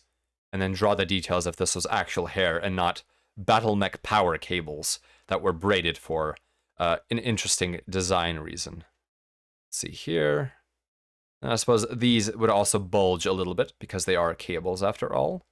Okay, so something like this, I think, should be more than acceptable for our purposes. Right, so now I will attempt to do it while also curving it. Allow me to zoom in for this endeavor. Oh, thank you, Kimmy. I do not know if I'm a fast learner, but necessity is the mother of invention, and currently I am most necessitous, if that is even a word in the ancient Terran dialect of English. I am. This is not my primary language. Ancient English, Terran English, is something that does not have a great following. It is used as a ritual language in some parts, in some polities, but not in the far suns necessarily. Let's see here. Okay, so here we have the hair. Braids kind of look like a super close-up of a single hair.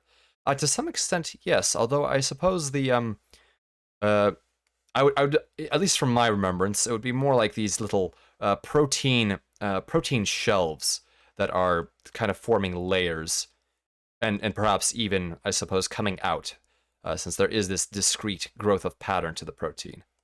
Oh, is this this is oh my goodness, who is this? I must remember this track. Oh, Blockhead. Raining Clouds. There we go. Very enjoyable track. Oh, and for anyone interested in, who's come in and is interested to listening to the SciTube, please punch in !music into the chat box and you will get a link to it. All right. So let's do the braid. So we have drawn our guidelines. So now let's do the herringbone, but in a curved manner. So we will have our first here. And there it goes. And now let's immediately begin an intersecting herringbone. Let's see here. So coming from here. Ooh, okay. 3-dimensionally, this is significantly more challenging. No. That was the wrong angle because that is a similar angle. Okay, let me try this orientation. So. Okay. So herringbone, opposite angle. And herringbone through that. And then again. There we go. Getting the swing of the movements. This is like a dance. You have to learn the dance with your muscle memory. Right, so we did our curve. And this would represent perhaps this one. And now we do an opposite curve. But this is 3-dimensional, so the bulge is actually a little bit different. Then we have another. Okay, so that's herring in, herring out, herring in, and then it curves, and herring out. Ah, oh, this is turning out to be a little bit more than I bargained for. No. Something is off about this. Something is very off about this. Oof. Let's perhaps start from the other end. I think you may be right, Bird Mouse. I think that may benefit us greatly. Okay, let's try that again. Any wingmates who have drawn braided cables in 3 dimensions, do you perhaps have any tips on this? Let's see here. Maybe draw a line down from the center. We could, yes, to help us indicate where the curve of the cable is. There we go. And I think I need to also make this a little bit tighter so I don't have this warping perspective in my mind. I need to chop this up a little bit. Okay. Let's see. Oh yes, thank you for putting up Project Avatar, Daishima. This is where I am making VTubers as... I would also go for standard cables, but unfortunately at the present time, we are running into the issue that Claudia, who is our subject VTuber today, has these wonderful braids. And that means that to give, because we have already gone so far and providing the features of Claudia, we might as well go all the way and do this. You definitely benefit from an angled reference. Well, allow me to look that up very quickly. And while we're here, let me plug Claudia's socials. Subject, here we go. There you are. If anyone has not met Claudia yet, there are the links in order to do so. Okay, here we go. Let's take a look at Braided Cables. And we can take a look if there's a reference with an angle. Okay, so we have some electrical wiring diagrams as a reference. Here we have a multi-strand twist, but that is a twist. I do not need a twist, I need a braid specifically. And a twin braid, as opposed to a multi-braid. We could do them twisted. Oh my goodness. Let's see here. Braided cables, woven braid. Although that will bring up very different images. Oh, that looks a little bit better.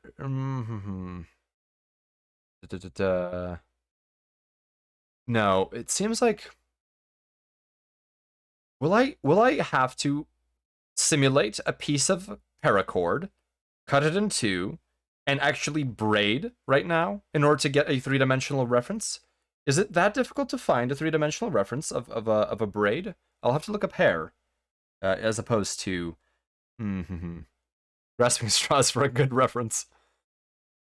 Oh, let's take a look here. Oh, wow, that is very handy.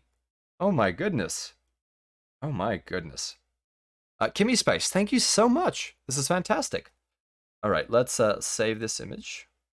We will call it Braid Ref. Braid Ref. All right, 1 second, please, wingmates. I will have this reference brought up shortly. It is interesting how, now that we have figured out the proper tool to do Claudia's wings, the biggest challenge is no longer the wings, it's the braids of all things. I do love that there is a certain irony to art sometimes. Right, insert as reference image. Okay. Well, thank you, Kimmy Spice, for finding that reference image. It is greatly going to help. All right. Here we go. Let's see here. Allow me to hydrate briefly, wingmates.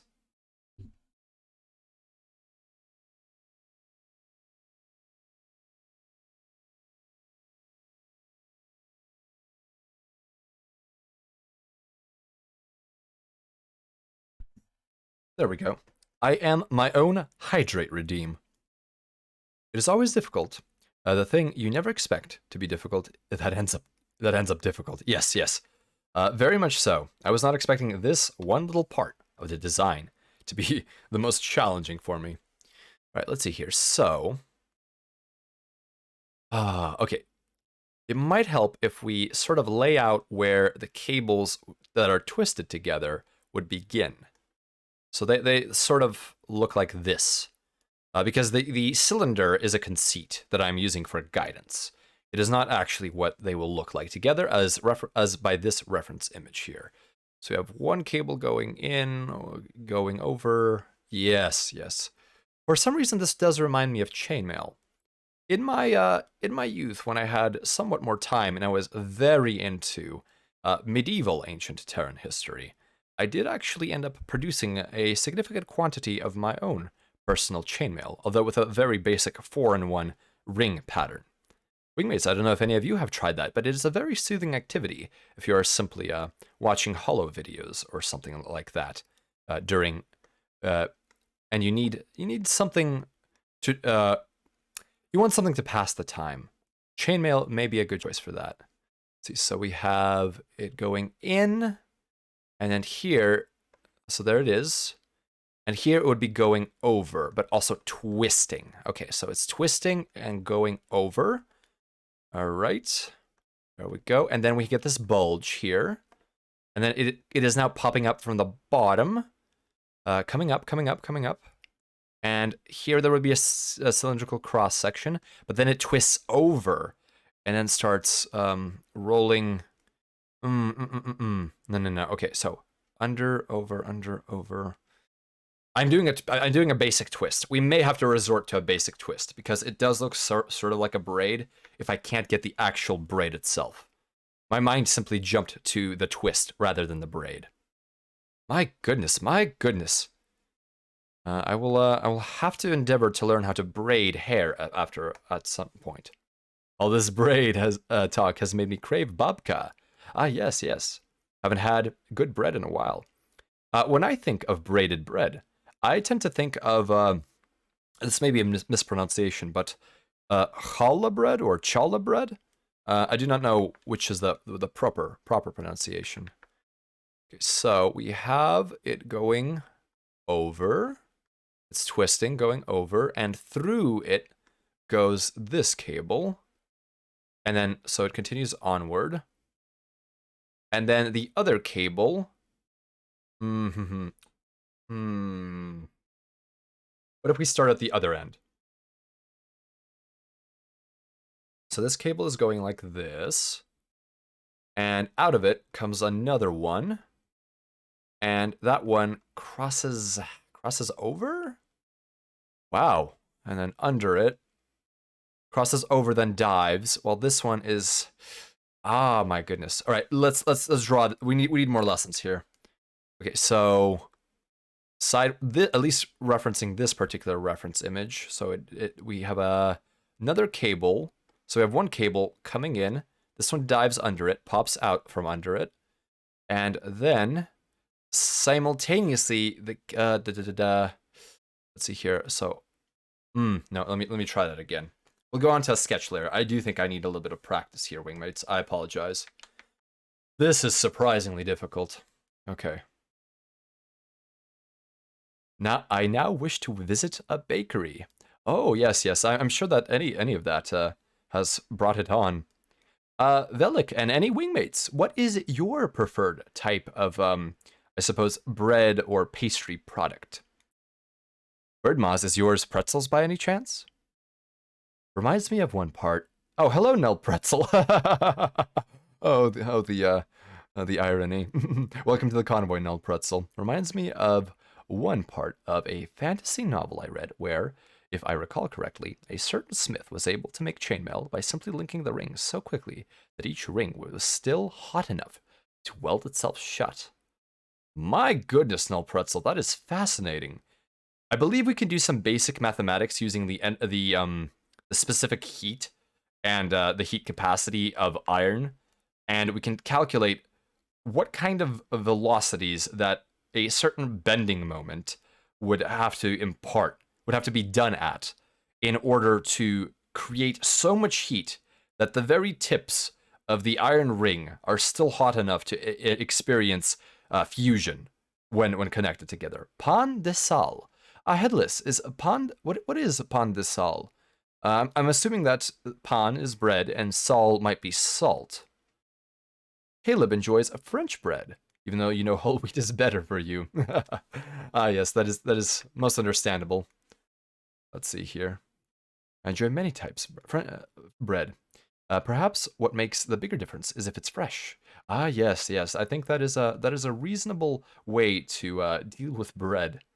Stale bread certainly has its problems, although it can be used for other dishes and recycled. Let's see here. You like savory bread, but soufflés the most. Ooh, yes, yes. Soufflés are an interesting thing, and savory breads do have an excellent appeal. I think dessert versus uh, savory breads does not have to be a binary. It can be a spectrum of what you pick at that given time. Oh, okay. So this one is going under, but simultaneously that cable was going under, and now this one goes over while this one was under it, and this one. Oh, this is destroying my mind, wingmates. I am so sorry. Oh my goodness. Oh wow, there's been quite a few messages here. 1 second, please, wingmates. Oh.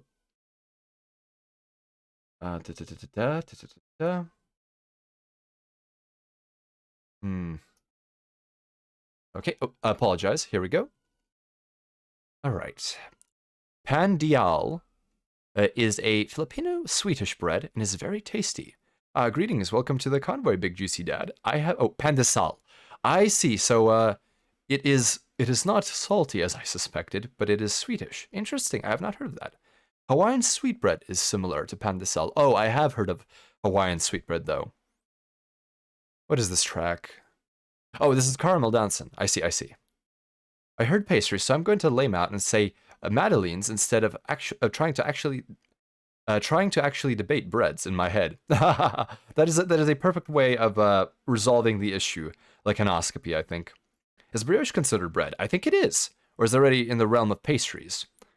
I would argue it is perhaps bread, but it is quite buttery indeed. I love traditional Irish soda bread, preferably with a lot of butter. For pastries, there's a braided chocolate custard twist pastry. That's wonderful. Oh, very interesting, Velik. I think soda bread is a fantastic choice. Do you have a name for that particular twist pastry? I'm very curious if it has a name that could be used to find it. Garlic bread. I think there might be an issue with different hardiness of armor. Normally you want to keep the whole ring at the same temperature overall. Well, joints and armor are definitely huge weak points. Yes, the issue of tempering metals to act as armor is definitely important. Although, since chainmail is composed of individual components, the tempering may be a little bit different in that regard, especially considering they are joined. Eldritch braiding tutorial. Yes, this braid is doing me damage. A chocolate torsade. What a name. Oh, thank you, Kimispace. Let me take a look at this. How to braid in 3 strands. 3 strands. We may resort to 3 strands. Let's see here. Very quickly skim through this. Over. And then over. Yes, over. Braiding with spacer. Not understanding how hair works with spacer. Getting the acceleration fluid out of your hair with spacer. Oh, okay. And if I was to do this with 2... Okay. This is why I am having trouble. This is 3 cables. Alright. Let's try to braid. What about thinking braids as connecting parallelograms with bulges in their sides? I sort of was able to get a braid using this two-dimensional tutorial, but my issue is that this cable is twisting and going around, and the perspective warps on it. Let's see, so one goes over, I put the other one over, and then I put the 3rd strand over, right? And then I take the one that was under and I put it over. Then I take this one and put it over, and then I put this one over. Well, I can't bend these lines, unfortunately, so I can't really braid like this. Hard to think about this, yes, indeed it is. I'm guessing with chain links, you're only having to temper metal enough to where it isn't weaker than the links in the structure. Well, with chainmail, every single link has a join point, be it forged, riveted, or simply held together by being bent into that position. It is definitely non-trivial. Okay, let's try to do a 3-dimension here. So we have 3 strands. 3 strands of braided hair. Let's see here. One will go over. One goes in. You know what, wingmates? We're just going to do our best here to replicate what looks like a braid, because I do not think I will be able to deliver upon the necessary technical skills to do a 3-dimensional 3-strand braid in the span of time that I have. I have done my best, but now I have a challenge, and that is to draw nothing but a screen full of braids. Yes, yes.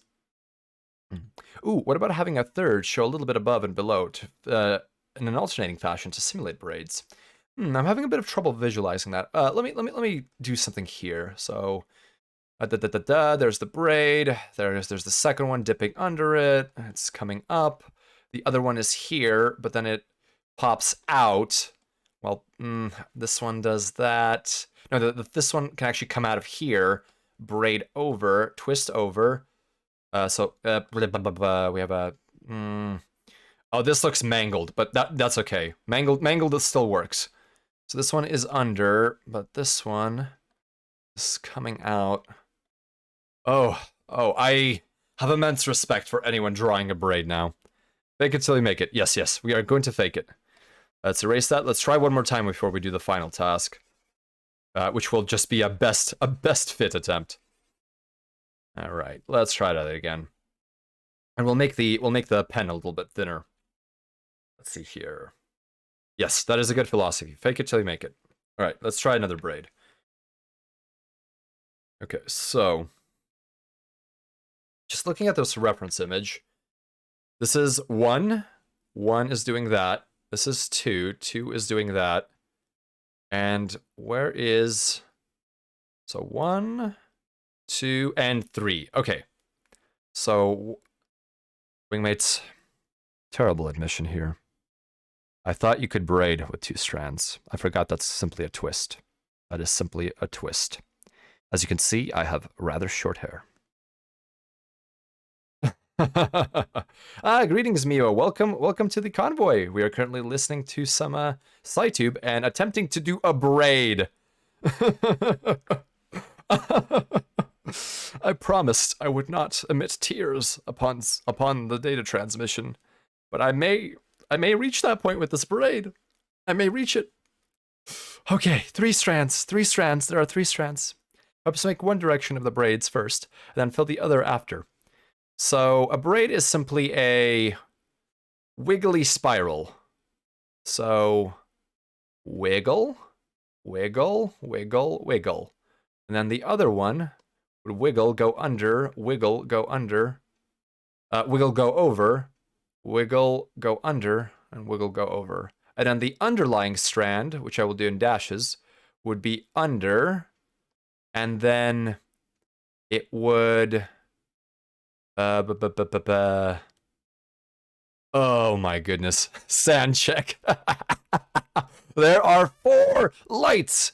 What a wonderful performance by Patrick Stewart. I forget what that episode's title is in Star Trek The Next Generation, or even roughly what season it was, but fantastic performance by that historical actor. Oh, I'm glad that you're enjoying the music, Miwa. I am losing it, Kimmy. I am losing it. The braids. This is the braids. The hair. It goes over. It goes under. But then it braids. And if the underbraid goes under with the overbraid, but the overbraid, under it goes. We have the first braid.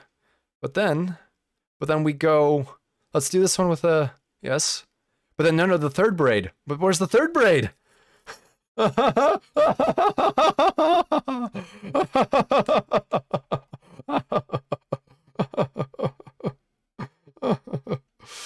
my goodness. Oh my goodness. Oh, this is madness. This is madness. This is madness indeed. Oh, how will I survive this? How will I survive this? I don't understand braids. Gamers, I don't understand braids. Wingmates, I really don't understand braids. Okay, so let's make sure that we do this right. Let's figure this out. At least I have a sense of humor. I always get up and pace a bit if I can't figure out perspective stuff. Very understandable, Kimmy Spice. Very understandable. All right, so let's not reach the point of lock-on use, and let's just keep trying to get this idea of a braid. We'll use a thicker pen in this case. There we go. You do have an easy way to visualize it, but yes, yeah, text is very hard to describe, especially because everyone has a different way of perceiving these sorts of things. Okay, so let's use a different color. I think that is sort of the issue that I've been having. So we have the braid begins, so that is perhaps that one right there. And now we'll have its partner, which crosses over, and then we'll have another color, which we'll use a yellow perhaps. So that one's going over, this one's going under, and this one is crossing, going over that one, but under. Okay, yeah, there we go. And then it crosses over. No, wait. You always want to start with the middle strand. Okay, let's see here. So let's. Welcome, Wingmates, to the Spacer Learns How to Braid Hair stream with Spacer Haywire. Thank you, Big Juicy Dad. I think that perhaps we may have matched wavelengths, and your thoughts went over the mindscape to me. Let's see here. I did not know you had a neural linkage. Let's see. Oh, Heatwave, thank you for joining us for as long as you could. Have a great night. All right, so. Yes, this is, how am I forgetting the title? I've listened to this so many times. Let's see here. Oh my goodness. End of the Unknown. Yes, the Adam and Eve boss fight music. There we go. All right, so now yellow over red, but not over blue. All right, so let's extend red. And now we do yellow over red. Okay, we've done yellow over red, but not over blue. And let's see here. And then blue over yellow. Okay. So we are doing blue over yellow. Okay, so now we need to bring the lines back. So we'll do an abstract format of a braid here. There we go. There we go. Learning how to braid. Learning how to braid. All right, now, let's see. Oh, I messed that up. I messed that up. Okay, so let's go back. Let's go back. Let's try that again. Let's try that again. All right, so yellow over red. So let's do that.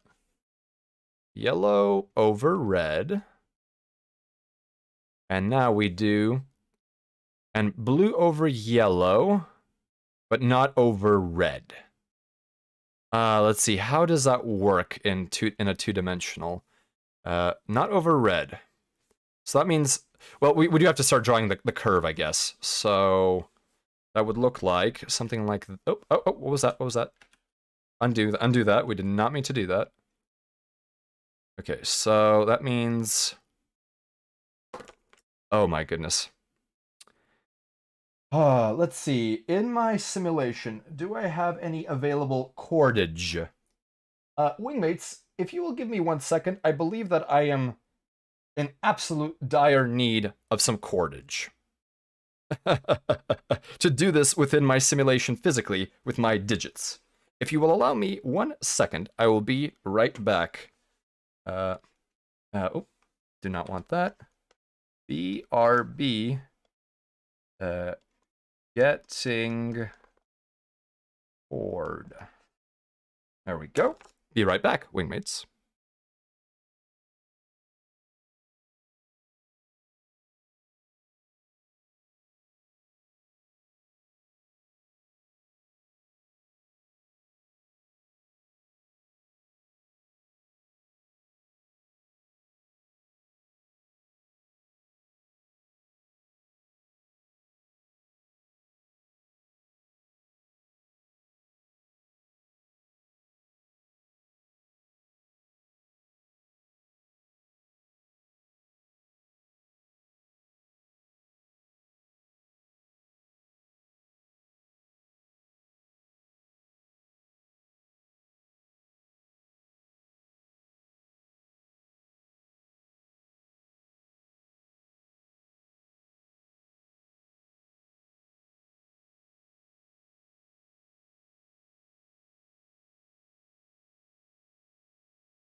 Ah, wingmates, I have returned with some cordage. Okay, so I will now narrate what I am doing here. Unfortunately, these cords are not multicolored, but I have at the very least 3 of them. Okay, so I will take... Oh, is this Balalaika? Yes, it is!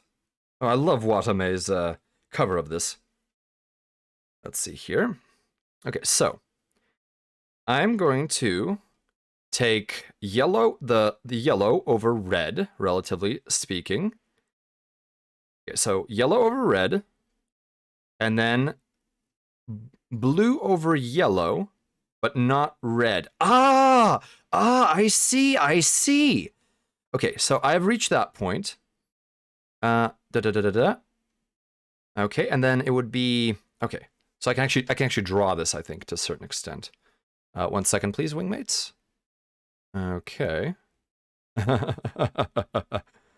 Okay, let me wipe this out. Okay, back to the pen.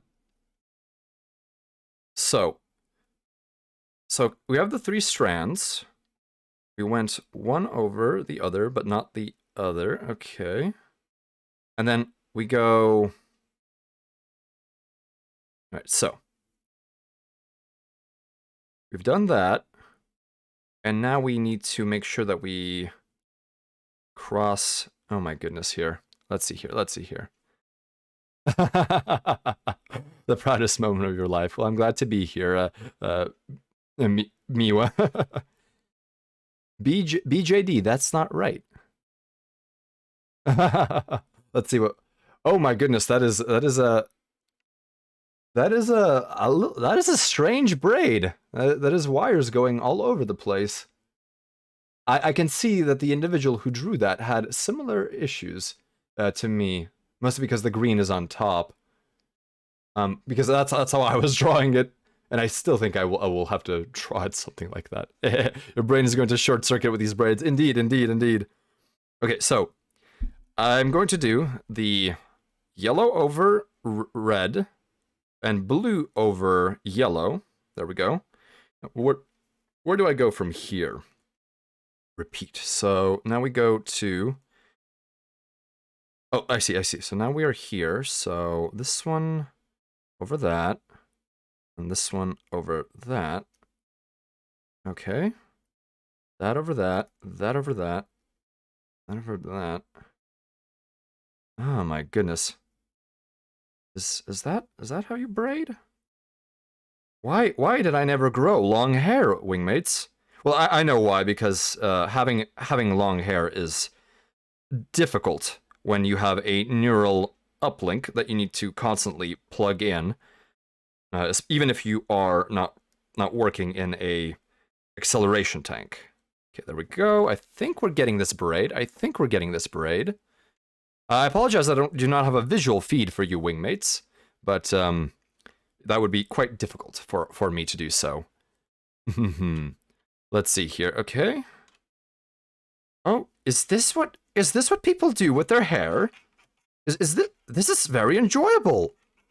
Oh my goodness, why did I not do this before? This is quite relaxing. Wow. I need to grow my hair out, wingmates. Absolutely fascinating. Okay. Let's see here. So that's it might not be the correct kind of braid, but you know what? It's at least 3 strands done together. And it's holding somewhat. And I will be able to use this as a 3-dimensional reference if I tie some knots so it doesn't unravel. Okay, there we go.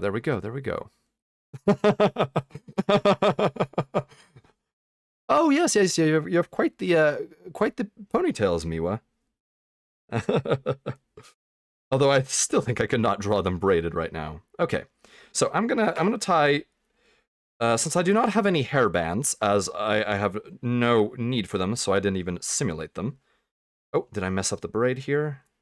No, I did not. Okay, there we go. So let's have a nice length of braided cord. And then I will tie it together at the end. I do not know if this will be a new hobby of mine, but it certainly has led me to appreciate the kinematic sensation of braiding hair or something else akin to that. So there we go, 1 knot to keep it tight, and I have to rebraid the top here because it came apart. Let's make sure that we do that correctly. Okay. Alright, there we go. And let's put a knot on that, so it does not come loose. Shibari class with spacer. I am aware of what Shibari is, and I will not have any of those sorts of classes. I'm sorry, Kimmy. You cannot fool me.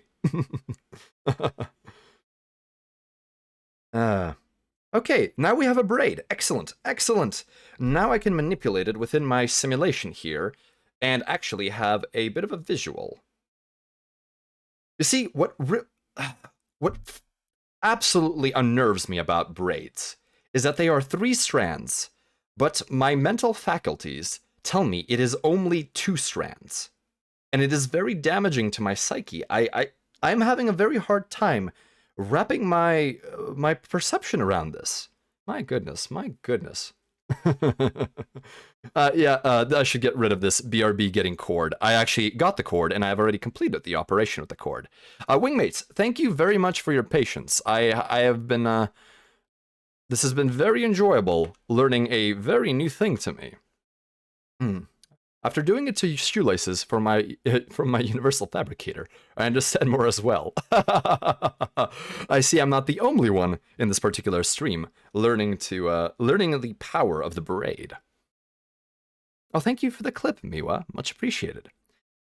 Okay, so let's see here. I at least have a 3-dimensional reference, so I can get on with this. Let's do a final check here. So at this angle, it looks something like this. Okay, there we go. I do not know how many other artists rely on a reference, either within their physical existence or in a simulation, but this is very helpful. Okay, let's do this.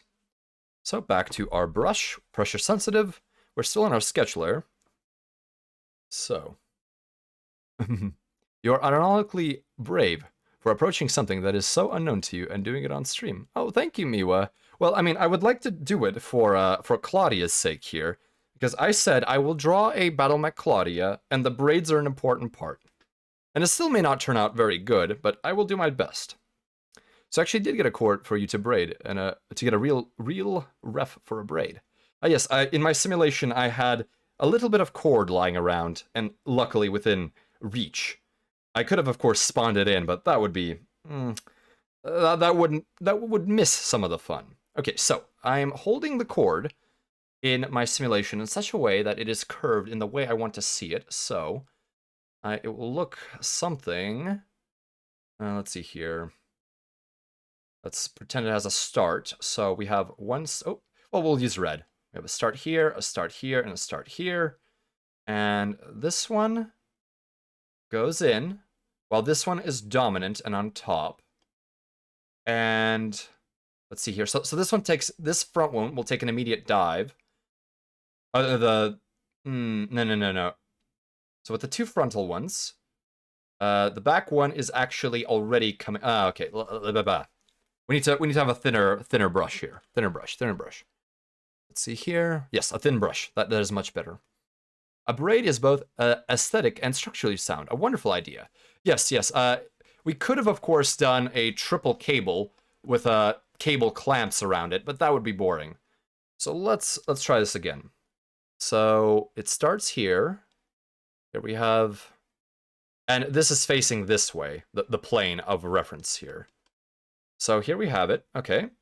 So I see my braid, and the one here will move like this, and the one underneath. No. This one here is actually diving under it. So here we see it dive under it. Well, this one is on top. Okay. Even with a reference, it is still challenging to get some of the structure in your mind. All right, let's see here. So the one under the bottom is coming out. Okay, there we go. It's coming out. This one here is, it's diving into the strands. Okay, so this one is diving, whereas this one is on top. Okay, so it's something like that. I have to hold it. There we go. So someone is diving. This one is popping out of the bottom and twisting over this strand. Okay, so this one is twisting over. This is really crude, but we're just trying to get the idea here. While the one here is diving under this. Okay, and and the one that was diving has actually come out here. And through it dives this one. So, and then this one wraps around it. Oh, this is horrific. Oh, I wish to have a three-dimensional model for this. That is on screen. Oh, no. Okay, so this one goes in, go diving. This one pops out. Oh my goodness. Oh my goodness. Okay, so that one went over, and then this one begins going over and through, and it will then become dominant in the perspective, and then it goes over, and then the one that was twisting in here will go under, and then then this perspective is a little different. You're so close. I want to chala now.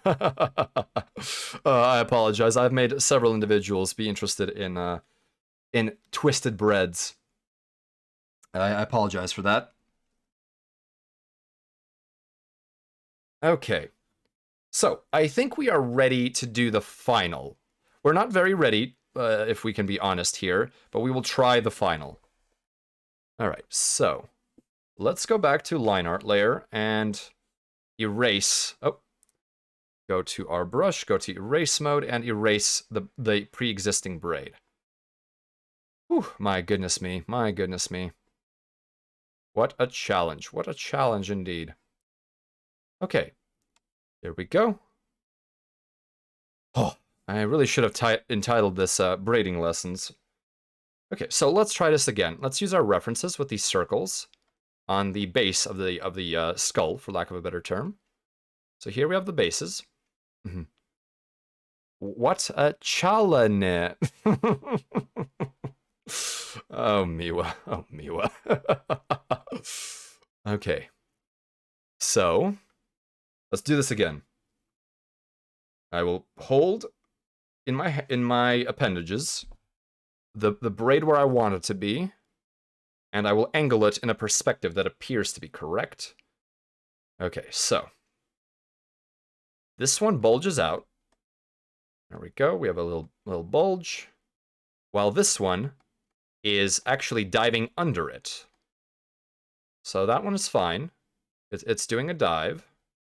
Whereas the one back in the background here is now climbing out of the bundle to become the dominant braid in our view.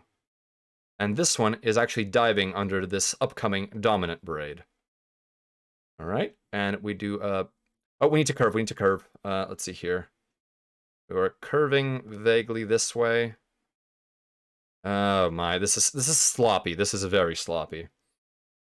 Okay, so we've done that. And then the one that punched through will actually now be coming and... Right, so that one that was under is still under. Oh man, yeah, getting it to 2 different points is a very big challenge. So that one is coming up. Okay. Coming up and over. Or coming through the bundle. Whereas this one in the bundle will actually now begin to dive. Whereas this one becomes dominant. And this one goes under it. Okay. Oh, I'm wingmates. My apologies. The 3-dimensionality here is beyond challenging. Okay, you know what? We'll do a little bit of a thing here. We'll just draw some lines. That looks like a mess. We'll leave it for now. We're trying our best. We're trying our best. Oh my goodness. A chicken raid. Honestly, just use a braid drawing reference, like the one you have right there. I am doing my best with that. Hello, hello! The chickens are here. How are you doing, raiders? Wingmates, we appear to have a poultry attack. Please get out the bags and the nets, because I don't think autocannons would be appropriate here. Oh, and there's the...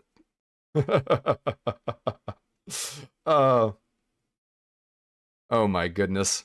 Thank you for the link, Daishima. Thank you for the link. All right.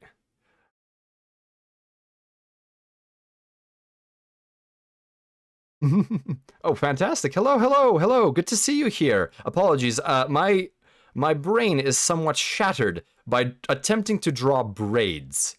I have actually had to create a braid within my simulation in order to get a visual reference. It is very much a braid evening. I'm trying to do Claudia's braids right now, but I am suffering. I got this twisted mangle of cables, but they don't look quite right. I need to clean this up. So which of the Niwa gang is it today? I'm so sorry. I don't have a I just see Niwatori TV. I do not know who was streaming earlier. Oh, Erica! Oh goodness, I'm so sorry. Your Dippy very frequently messages here, so I wasn't sure who exactly it was. And Dippy has streamed recently, so there's 3 to choose from. Oh, it's like recreating DNA. It is. Oh my goodness. Well, I'm glad to see you here, Raiders. What was the activity, Erica, before you got here? Oh, baby, it's a triple! Raiders, I'm currently listening to some music on SciTube, so feel free to use the music command to get that link. And also, here is our subject for this particular battle mech drawing. Claudia Elora, a fantastic and very comfortable vampire, with excellent art streams and very cozy gaming streams. Okay. So let's try to make these braids less of a war zone, shall we?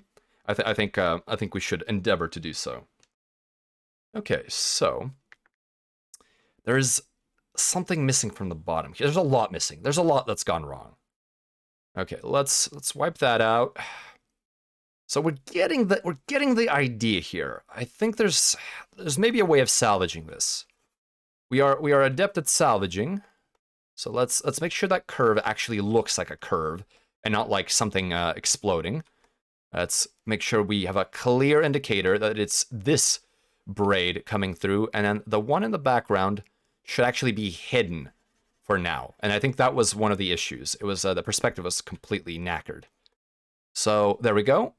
And we actually need to cut that braid down a little bit. There we go. And then the third braid is coming out from here. Okay, that's a lot better now. That's a lot better. So we're getting the twist, but the twist is fairly loose. But I think that's okay if we have a bit of a loose twist here. Cloud the vampire who doesn't drink blood. Well, perhaps my understanding may have become erroneous, but I believe that Cloud does have a little bit of voluntary blood in order to sustain her existence. But Claudia, feel free to correct me there if I'm incorrect. Let's see here. Okay, let's get this braid cleaned up. All right, so here it comes. Coming from the bottom. Oh, we are on eraser mode currently. So there it swings. It swings. And this one needs to be a little tighter. So let's tighten up the braid. Oh, my goodness, my eraser was not on erase. So let's tighten up the braid. Tighten it up here. And it will once again dive into and under the braid that is now crossing over. Oh, Dropship Thunder! I love this track.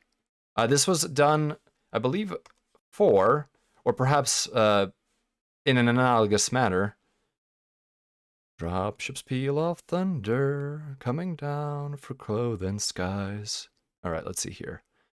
All right, so we have this one. We can. So now we need to make sure our twist actually goes down to the back of the mech. Let's see here. Oh, okay. I'm glad, Clara. I wasn't totally remiss in my understanding of some of your peculiarities as a vampire. Okay, so let's. Oh, I'm glad you're enjoying the audio, Pig D20. All right. Let's see here. So that one's twisting under it. This one's coming through, and now this one. Okay, I need a reference. I need a visual reference. So in this situation, when we're here, that one dives in. And then, yes. So while we are twisting downward, this one now needs to become the dominant braid in our line of sight. Okay, here it comes. So now it will be dominant, while the one here will begin diving into the now dominant braid. Okay, that's what was the issue. There we go. I apologize, wingmates, if I sound like an absolute lunatic, but these braids have driven me to conniptions. Okay, here we go. So that braid is doing its thing. Here we go. All right, so we have the dive in there, and this braid needs to be. Okay, there we go. I need to clean this part up here. Okay, here we go.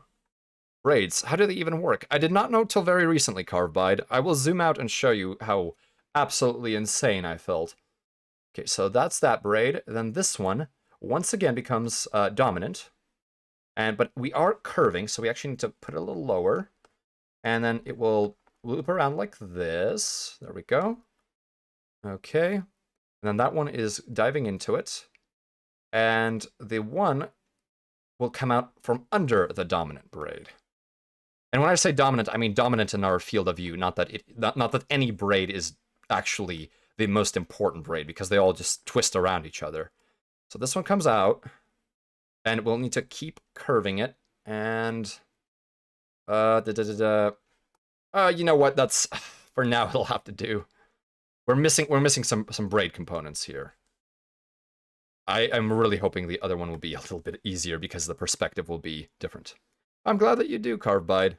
This is sort of an obsessive thing, but you know how it is at times. So in, over, out. Let's see here. Let me adjust the angle so that in, over, out. Oh, Lex. Or no, yes, this is Lex by Ratatat. Okay, let's see here. So this one goes down. That's the one coming out through the bundle. And then how do we terminate this? So this one's diving in. This one's popping down. You know what? We'll leave a bit of mystery here. We'll leave a bit of mystery. The user can have their imagination fill in the remainder of the braiding. There we go. Okay, there we go. Thank you, Kimmy. Okay, we'll leave this as the mystery bundle. No one asks. Wingmates, that does not exist. Exclude this from your visual understanding. Okay, let's do the other braid. And this one will be, this one will be a very different perspective. Let's erase and make sure we We keep on it. There we go. Okay. And to anyone who has something more that they would like to do other than listen to me go insane looking at braids, please do so. I absolutely will understand. Okay, so here we have a braid coming out.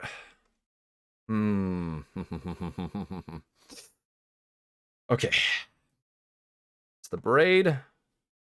Let's move here. So we have a dominant braid coming out. It dives into the horizon and it disappears.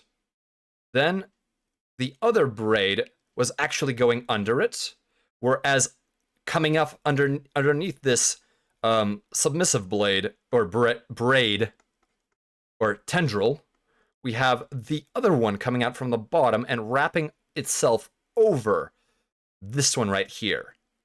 Okay, so that is how braids work, and then here we'll just kind of do a thing to indicate that the braid is moving backwards. And this is about as good as it'll get for me. I need a little break from the braiding. This is far too enjoyable to stop listening to. I can't tell you why though. That is very understandable. All right, wingmates. So this is what my workspace currently looks like right now. As you can see, I have lost my mind. I was trying to understand how braids work, and I forgot that braids consist of 3 strands and not 2. So that was a bit of an issue that we had to work through. Luckily, I realized at a certain point that that was the situation, that my perception was utterly incorrect. The mind found the third strand. I did have to find the third strand in my mind. Okay, so let's clean up the canvas now that we have actually figured this out. Oh, no worries, no worries. You should see me attempt to speed type when using this simulated interface. Normally, I'm used to typing within the mindscape, where I suppose thoughts become translated to text.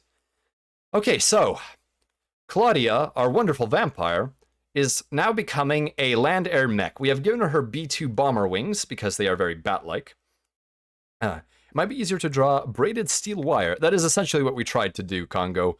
Simply, this was my first time drawing a braid, and perhaps my first time physically creating one within my simulation. Greetings, Congo, greetings. Good to see you here. Alright, so this is about as good as our braids will get for the time being. So, let's move on to the rest of the design. So the face for now is okay. And we will... Now we need to move on to the remaining details. So, the wings, how will we greeble them? I think that we can add some leading and trailing edge components, and that will be acceptable enough. The rest we can do with color. Sometimes I wish that Twitch and Twitter had edit buttons like Discord. I make far too many typos. I understand why they don't, though. Yes, Daishima, I understand indeed, too. I certainly wish that for some of my posts, I would have been able to edit them, but instead you have to end up deleting them. We are finally free of the braids, yes! They have been untangled, Lycanthropy. If you make a typo, you simply have to accept your fate. That is one way of thinking about it, Congo. That is most certainly one way of thinking about it. So how will we do the greebling here? What is this track? Oh yes, anyone joining us, there is a exclamation mark music command to find the SciTube.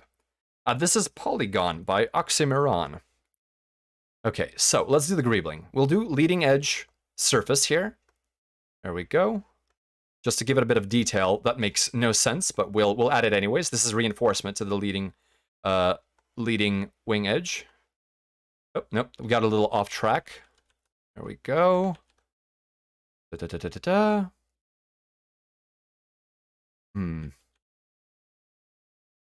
Okay, let's keep moving. We'll do the hand-finished look. We're not going to use the line tool here because, much like a cake baked with love, we're going to do every line here as much as possible by hand. Чей-то полигон. Сколько балдыва там в щели полиглоном. Никогда не будет места тут, помни, братан. Горгород, дом, но капкан. I do love songs in Cosmogover. It's definitely an interesting tongue. Alright, here we go. All right. No, I don't like this trailing edge stuff. I think it's too similar to the leading edge stuff. Let's actually do single flaps here, like this. I think that will look a lot better. Let's see here. Even more so on Twitch. Viewers can't delete their own comments. Oh, yes, yes. That would be very helpful if that could happen, because sometimes you've misspelled something so terribly that you do not wish to see it. Meep80. Oh, I have not seen you chime in before, Meep, but it is great to great to see you. Welcome to the convoy, but also have an excellent night. Rest well. Ah, yes, the viewer account. Welcome, welcome, welcome, Erica. It is I would need to develop a cheat sheet at some point, just in case I forget. So much going on, but I will remember. I will remember. All right, let's see here. Let me just do this right here. Space San equals Erica. Now that I am committing this to muscle memory, a kinetic interface of my neurons with something, I suppose, that forces my body to move, I will now hopefully remember this more. There we go. You should just treat viewer accounts as entirely different people. They're disguised, after all. Oh no! I'm sorry. Let me censor this. There we go. We're safe. We're safe.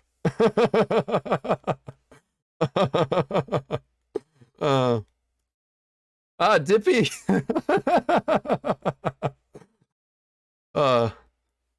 Let's see here. I'm so sorry, wingmates. In general, I must acknowledge I am very bad with names.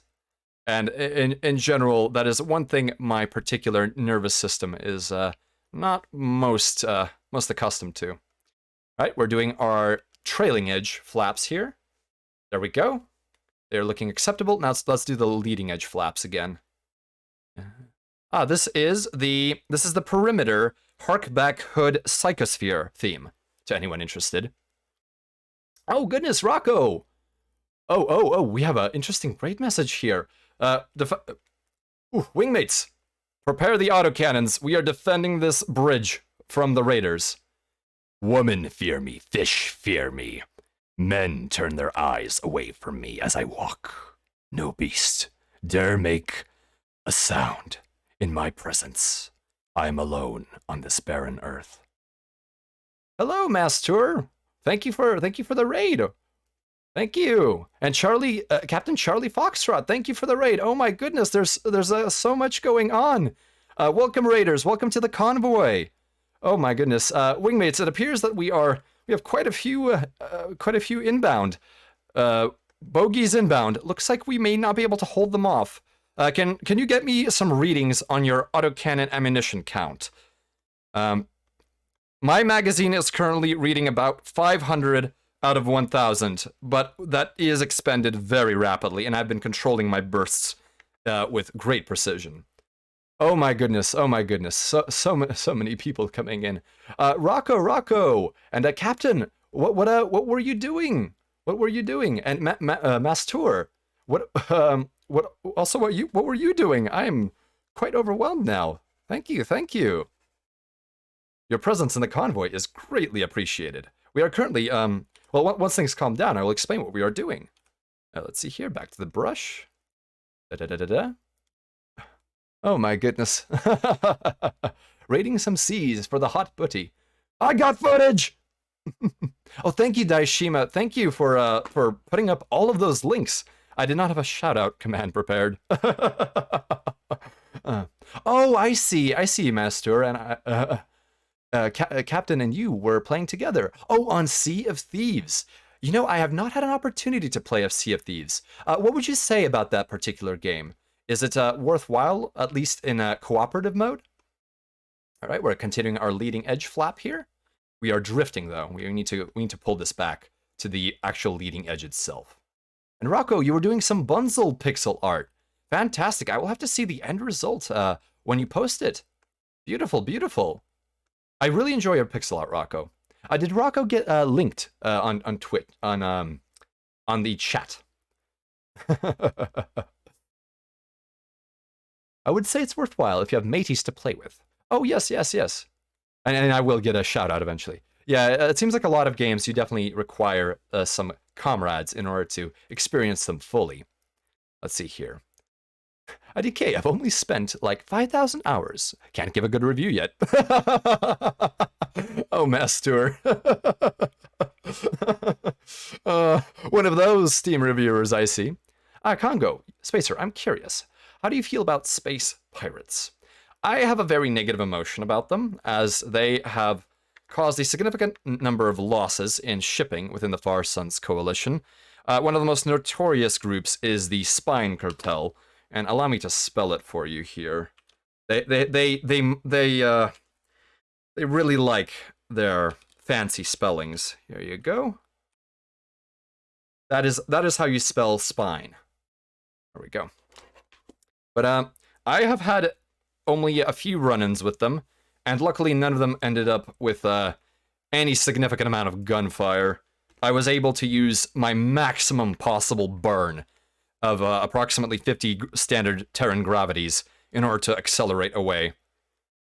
But it was quite the experience that I hope to never feel again. Being chased by a pirate's interdictor missile. Luckily, it ran out of acceleration before I did. It had fairly low delta V. It was not intended to attack a courier torch ship. Do they steal spines? No, I think that their name comes from the fact that they believe that they are actually the backbone of the criminal underworld, and so it's a bit of a joke. Yes, the dashes are the spinal column. They were quite. I did find it clever, but I still have an intense dislike for the Spine Cartel. Oh no, Niwa, I'm so sorry. All affairs aboard my vessel are 100% legal. Wink, wink, Meldab. I see, Rocco, I see. Do pirates need a spine to keep themselves straight? Well, most of them are typically neo-humans, or perhaps xenomorphs, and most, even xenomorphs, tend to stick to a chordate anatomy. The backbone is generally a fairly decent structure, although there are xenomorphs with multi-component spines. They in fact have something akin to 3 distinct columns instead of one singular spine.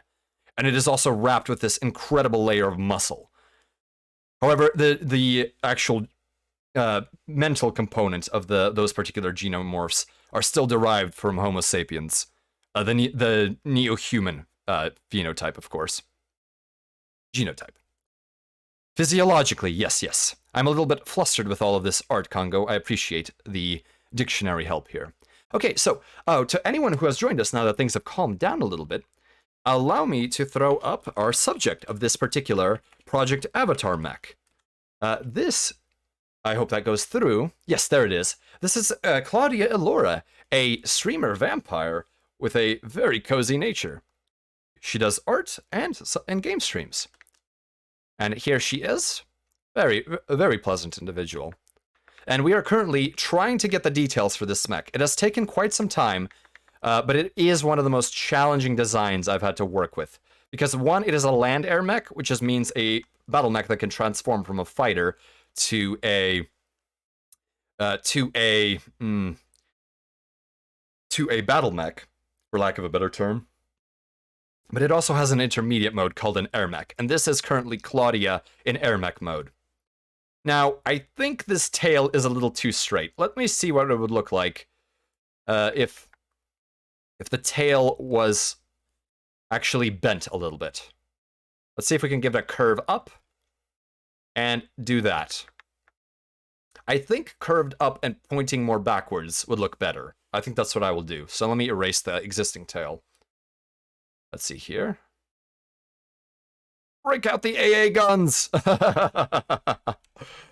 This is a very fast mech, so only the most specialized of anti-aircraft targeting mechs targeting systems will be able to successfully lay a good course of fire upon it.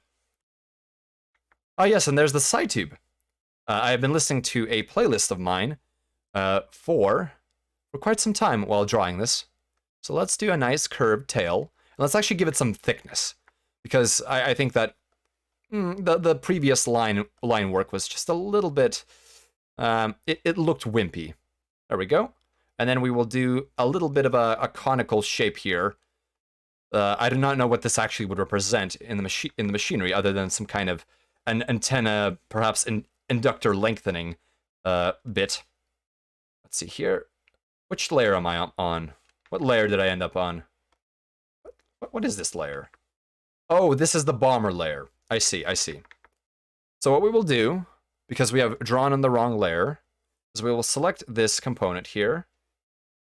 And no, which layer did I end up on? Oh, no, correct layer, correct layer. I was simply losing my mind. Braided tail? I'm sorry, Big Juicy Dad. I will not be braiding this tail. Oh, thank you for the well-wishing, Nuna. I hope that you have a good rest. Thank you for being with the convoy for as long as you could. The dreaded question is this the sketching layer? Yes, let's go back to the line art before we lose our minds any further. Okay, so I think we have hit the point where we can do some details. So, one last thing we need to figure out is how we're going to mount the lasers. And I think that, okay, so if we look at the actual design of the battle mech, we have the chest torso, which contains one of the extended range large lasers, and then on the two side torsos, we have ER medium lasers.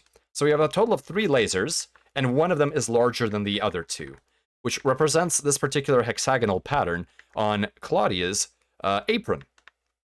So, we are actually going to move it to the chest because the weapons are there, and we also need to make sure that the weapons can actually fire while the mech is in all modes. So I think we may need to make some slices here and stuff in a laser. So let's try a bit of sketching before we mutilate our art. Let's see here. Okay. So, here is the vertical line of the chest because it is at a certain angle. And we will pretend that this particular mounting can actually rotate between modes. If I do not fully demonstrate that by the art... Oh, is this spangled? Is it spangle? And their track spangled? I think it is. Okay, and then we will make the smaller lasers here, off to the side. There we go. We'll need to make sure that the hexes are a bit smaller. There we go, just a touch smaller. Right, and one more hex. And we actually want to pull them up a bit. There we go. I'm glad you enjoy it, Miwa. All right, here we go.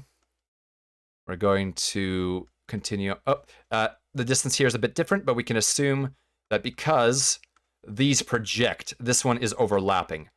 So actually, this one needs to be a little closer, if anything. So let's move this particular hex over. Oh, this is a sketch layer, so we don't care too much. Vertical tracks for each gun would probably best work. Yes, indeed.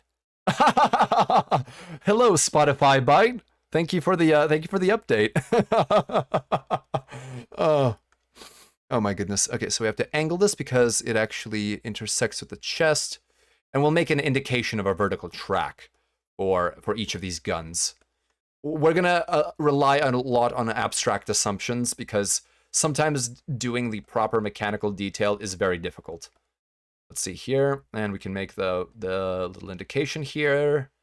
Oh no, it actually would be like this because the chest is angled down, and then this one would remain like this, and it'll be pretty tall, and Okay, that is decent enough, I think.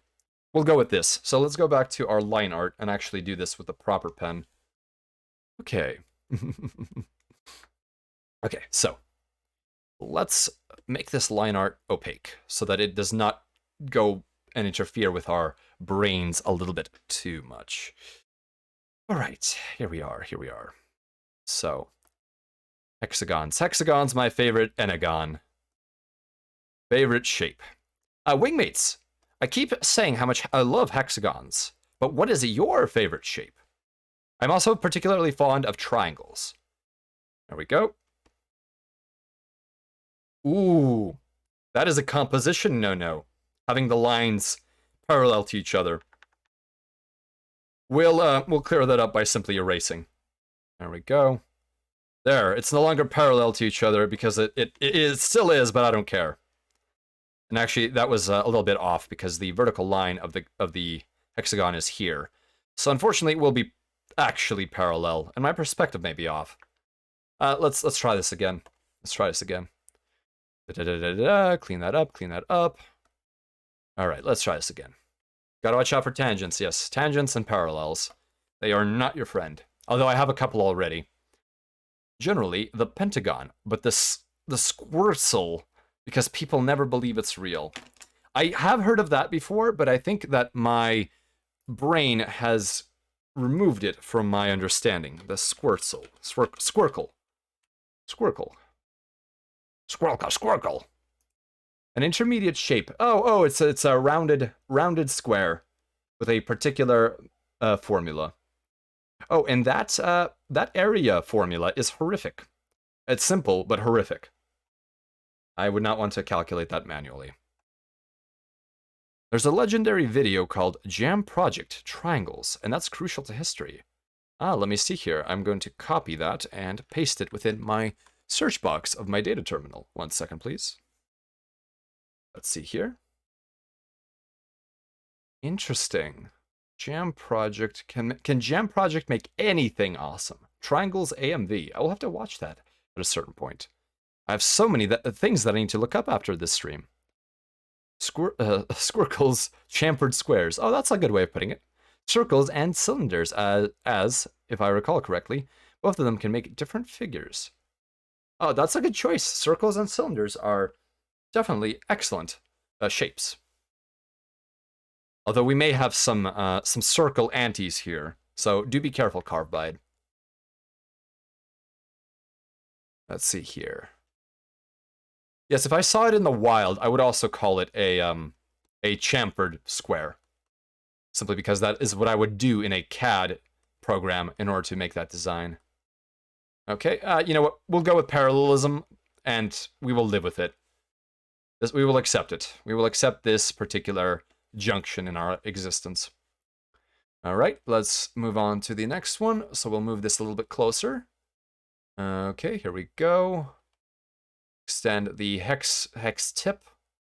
There we go, make sure it's smaller. Draw the verticals. And join the two at the bottom here. Fantastic. Okay.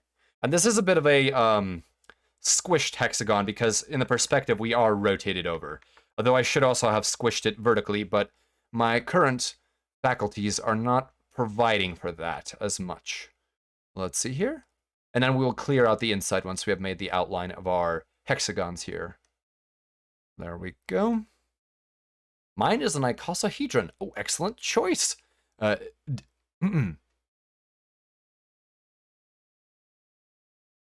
my goodness. I'm so sorry. E-E-M. Or M-M...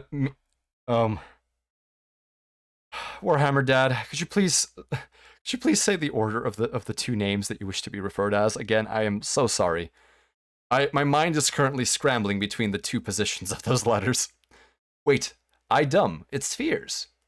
Oh, Carbide, it's okay, it's okay. Spheres, cylinders, circles, they all have that wonderful roundness to them. M-E. Thank you, Warhammer Dad. M-E. 20-sided polygons are fantastic. And to anyone for whom I'm mispronouncing their name, please let me know what the best operational plan is for saying it. Okay, I'm glad you understand. M-E. Me. All right. Warhammer Dad M-E is me, and I will use some kind of mental device in order to attempt to remember that. All right, so we're getting closer to our lasers here. Perfect. I cannot wait to color this. I cannot wait to color it. It will look splendid or resplendent in being purple. Okay. So now let's draw the actual mounts themselves in a three-dimensional way. There we go, and we will assume that there's some kind of magic happening behind this. A lot of Battletech designs have greebling that really just kind of says, well, good luck. We've given you a general idea what this looks like, and you're on your own, viewer. You're going to have to pretend to understand what's going on deeper within the structure. And that is exactly what we are relying on here. When it is convenient, I will rely on Battletech principles. There we go. There we go. Excellent. Perfect, perfect. Let me clear out some of the insides here. Let's drop the size of our brush. Spacer, do you have any caffeine that you could drink? Otherwise, some sleep earlier tonight might be a good idea. But it's all good. We won't hate you for some minor mistakes. Well, I can use some kind of stimulants. However, I have, as I would describe, other than in emergency situations, done my best to lay off of stimulants. There are things that are much more potent and yet somewhat and rather stable, much like caffeine was during its primacy as a stimulant. And I wouldn't recommend them to anyone, but they do work on longer flights. However, I do think that the best bet would be to take another break if necessary. But I think I will get this done shortly. Okay, so let's continue onward here. Ease on the space trucker speed. Empty spot, add vent, pipe, hydraulics, rivets. Exactly, Birdmaws. Thankfully, the MechWarrior 3 to 4 game models lighten up on the greeble a bit. Yes, it is very nice. It looks significantly better. Apropos of nothing, your acceleration gel would make you functionally invincible to anything but a sharp item being stabbed through it slowly, wouldn't it? Well, the acceleration gel / fluid is just a liquid. It is Newtonian, and it does not have any special properties, and it does not prevent me from moving. Its main actual special properties are that it is possible to oxygenate it, and that is what I use for breathing. In essence, my ventilator system is an open cycle, and I breathe out whatever my hoses supply. First, the hoses push the fluid into my lungs, which is oxygenated fluid. Then my alveoli absorb the oxygen, or at least through the walls of those cells.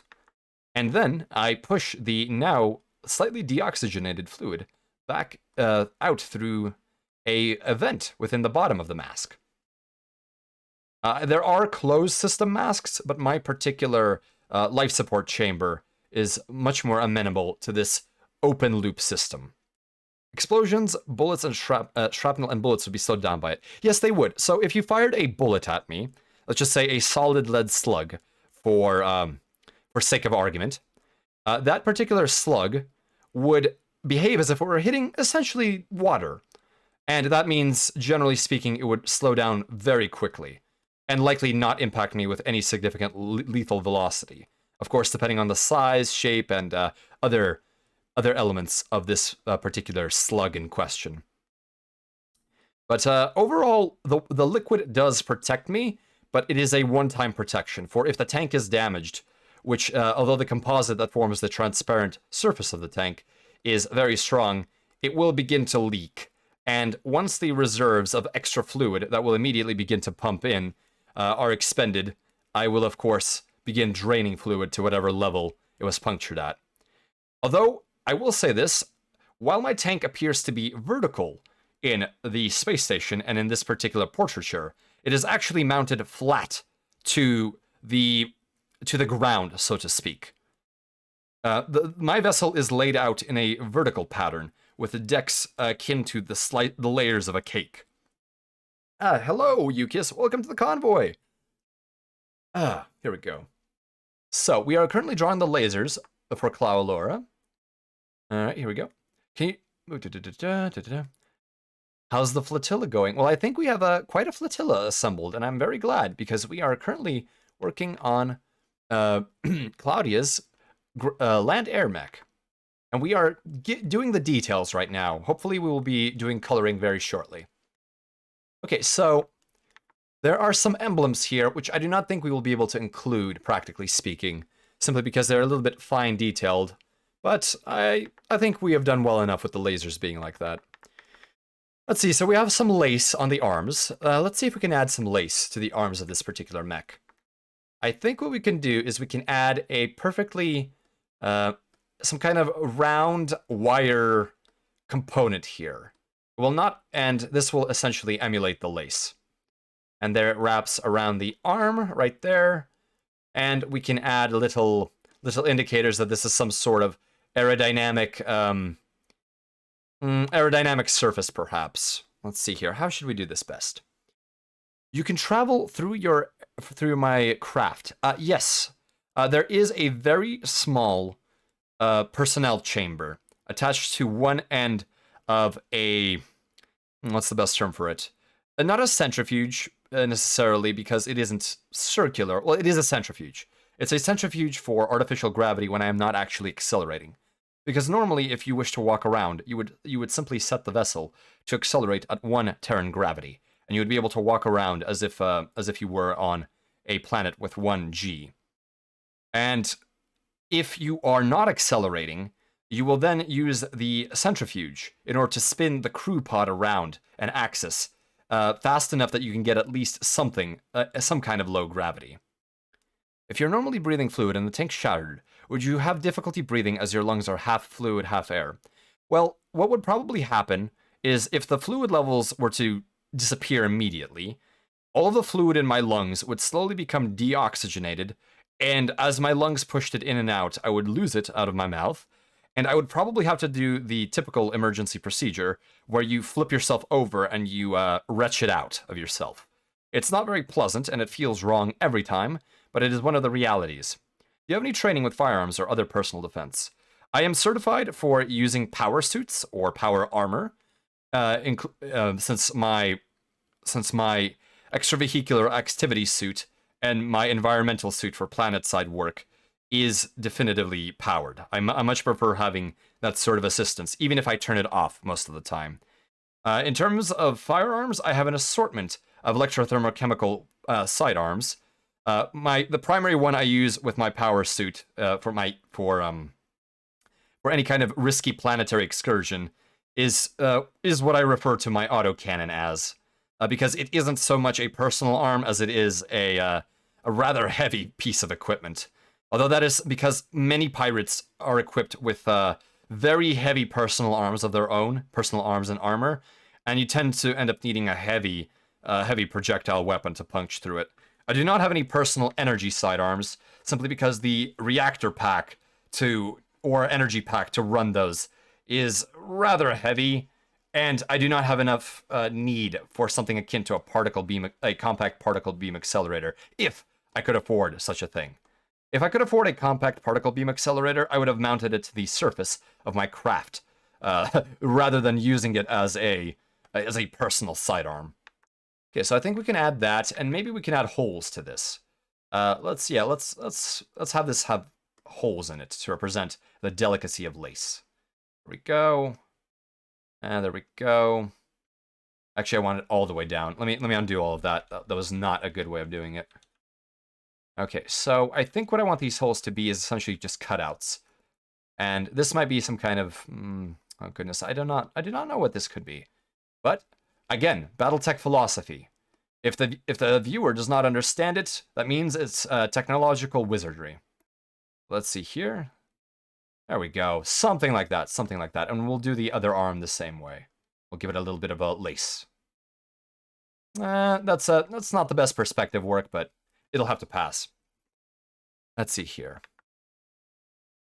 For any sort of place, so when I spoke of that particular form of defensive armament, it was mostly on worlds that have limited law. However, if I'm going into a place with more significant restrictions on personal armament, I will, of course, bring whatever the maximum sort of firepower that I am allowed by the authority in question to bring. But in that case, it may oftentimes be my personal sidearm. It is also an electrothermochemical weapon, which means it has an energy pack that powers an extra component within the cartridge as opposed to a conventional powder firearm that essentially ignites a wire, for lack of a better term, and that wire plasmifies, giving additional gas to the powder that is burning. And it is a very common technology because you're able to use it both with power and without power. But using it with electric power available provides a significant boost to your muzzle velocity and thus your ability to penetrate armor. Let's see here. Oh yes, tech wizardry. Mysteriously functional filigree. Yes, filigree is an excellent word. It's been a while since I've heard it. Thank you. I enjoy such interesting, the interesting nature of the vocabulary of ancient Terran English. It fascinates me to no end, which is why I learned it. Okay, so let's clear out this inner bit here, and let's continue on with the filigreeing, or filigreeing. Here we go. Here we go. Fantastic. All right, so let's do that little bit that we did before. How many divisions did I have? I believe that looks akin to 5, so let's keep that pentagonal thought within our minds. Okay, there we go. Fantastic. And another one here.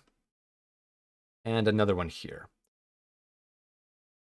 So we actually should be able to see the arm through these holes, so let's go back and make sure that is the case.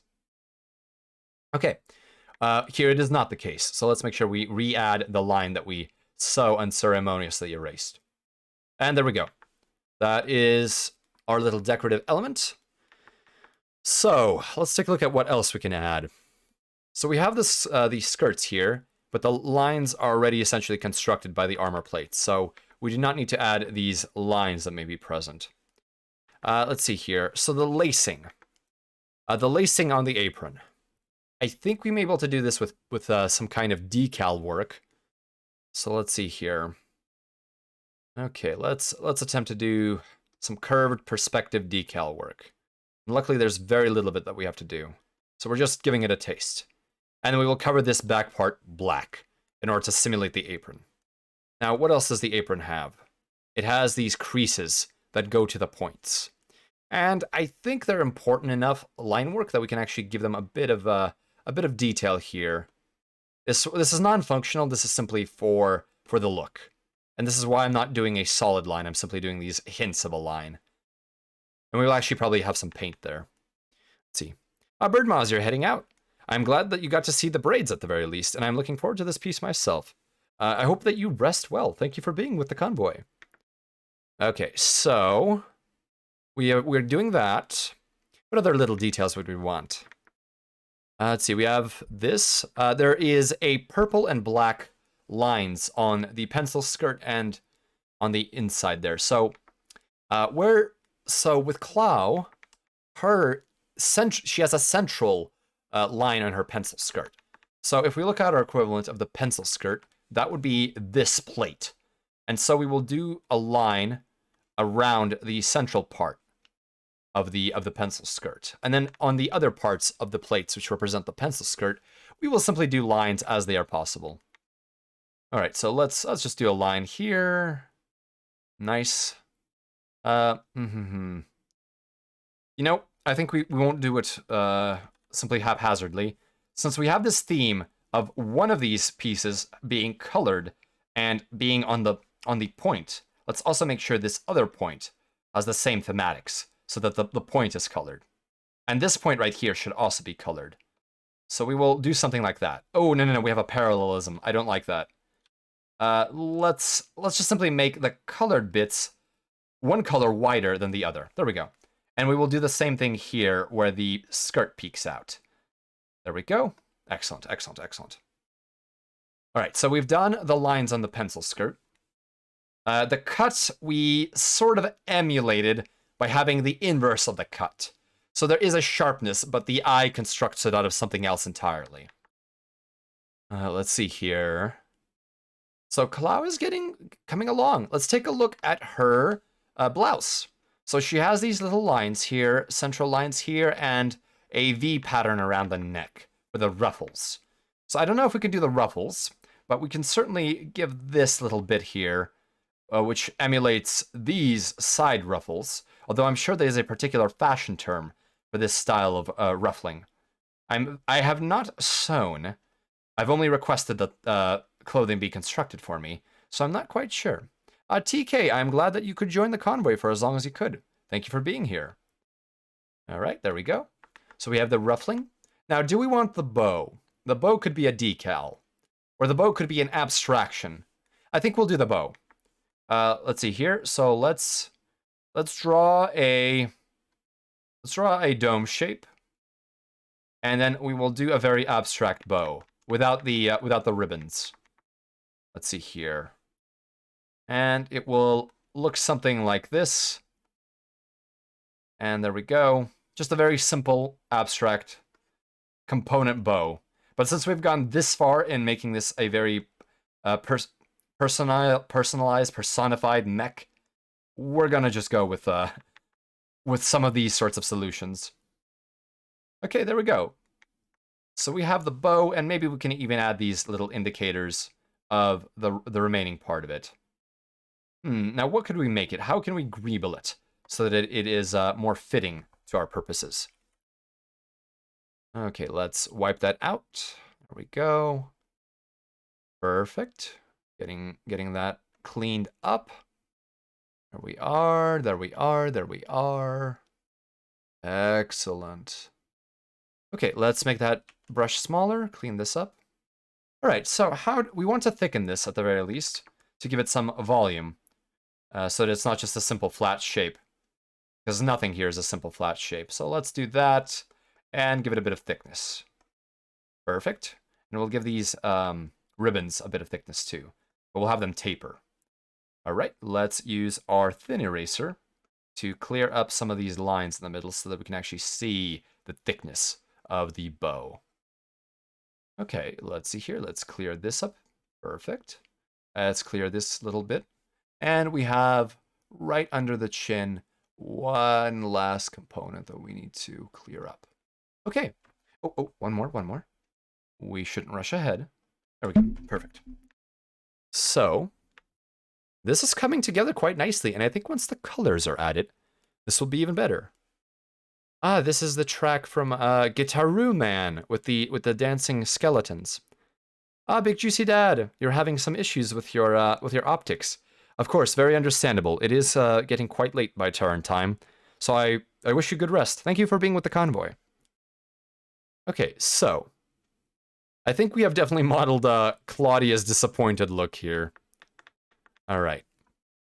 Let's see what other details. So the arms are have lace on them.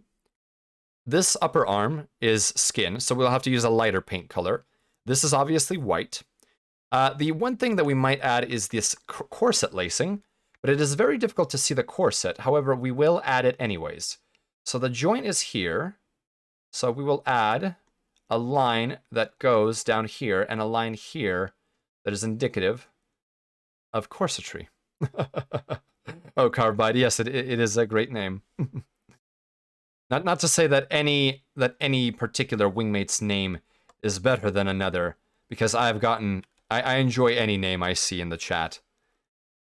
Let's see here. Okay, that is about as good as we will get. All right, we have our little shoulders that we did. Okay. So let's do the lacing. How will we make the lacing mech-like? We could do cables. This mech is so poorly armored that it has cabling. Oh no, I should not do any more cables. How do I do cross-lacing? Okay, well, cross-lacing is a lot easier than braiding. All right, so back to the brush. It just rolls off the tongue.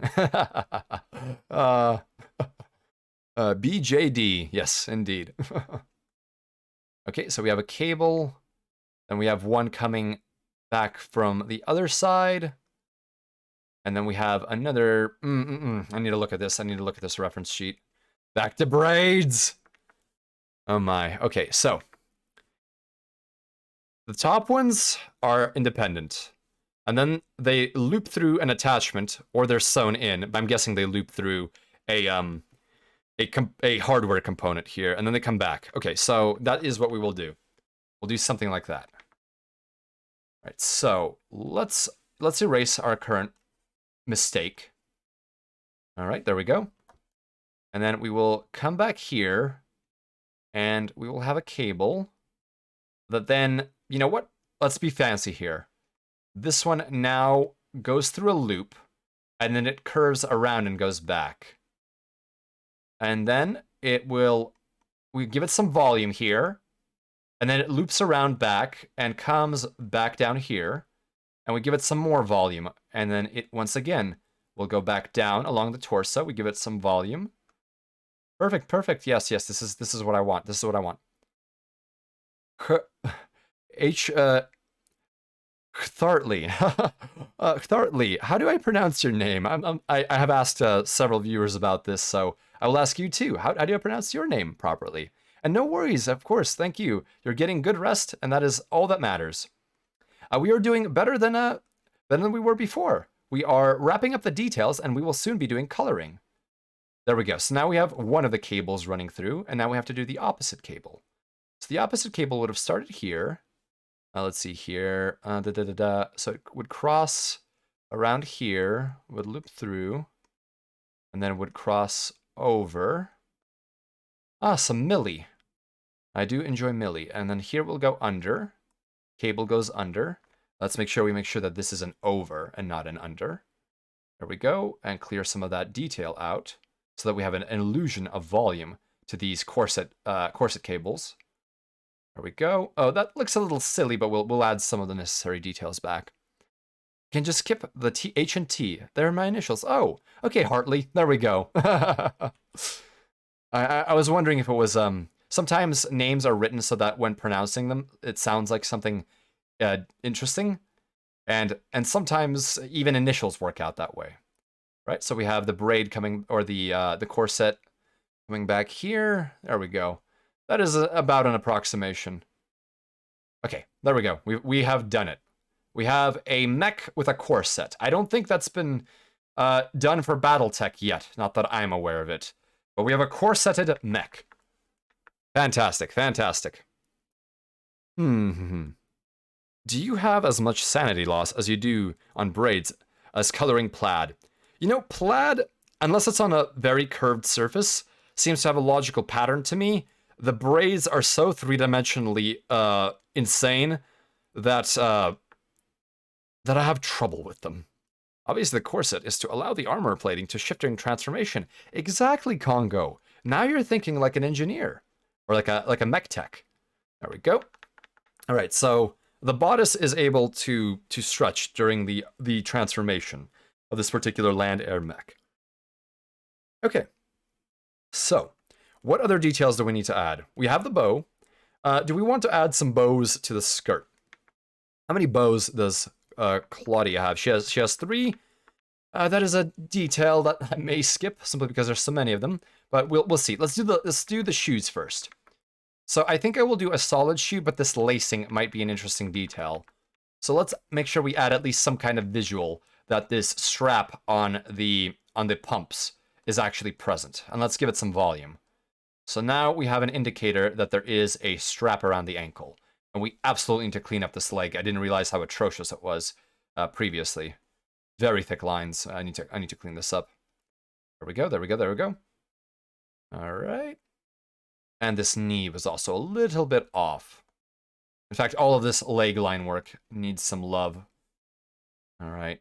That is the thruster. We will actually probably do thrust effects to indicate that this is burning hard. Oh, and I forgot the what is this going on here?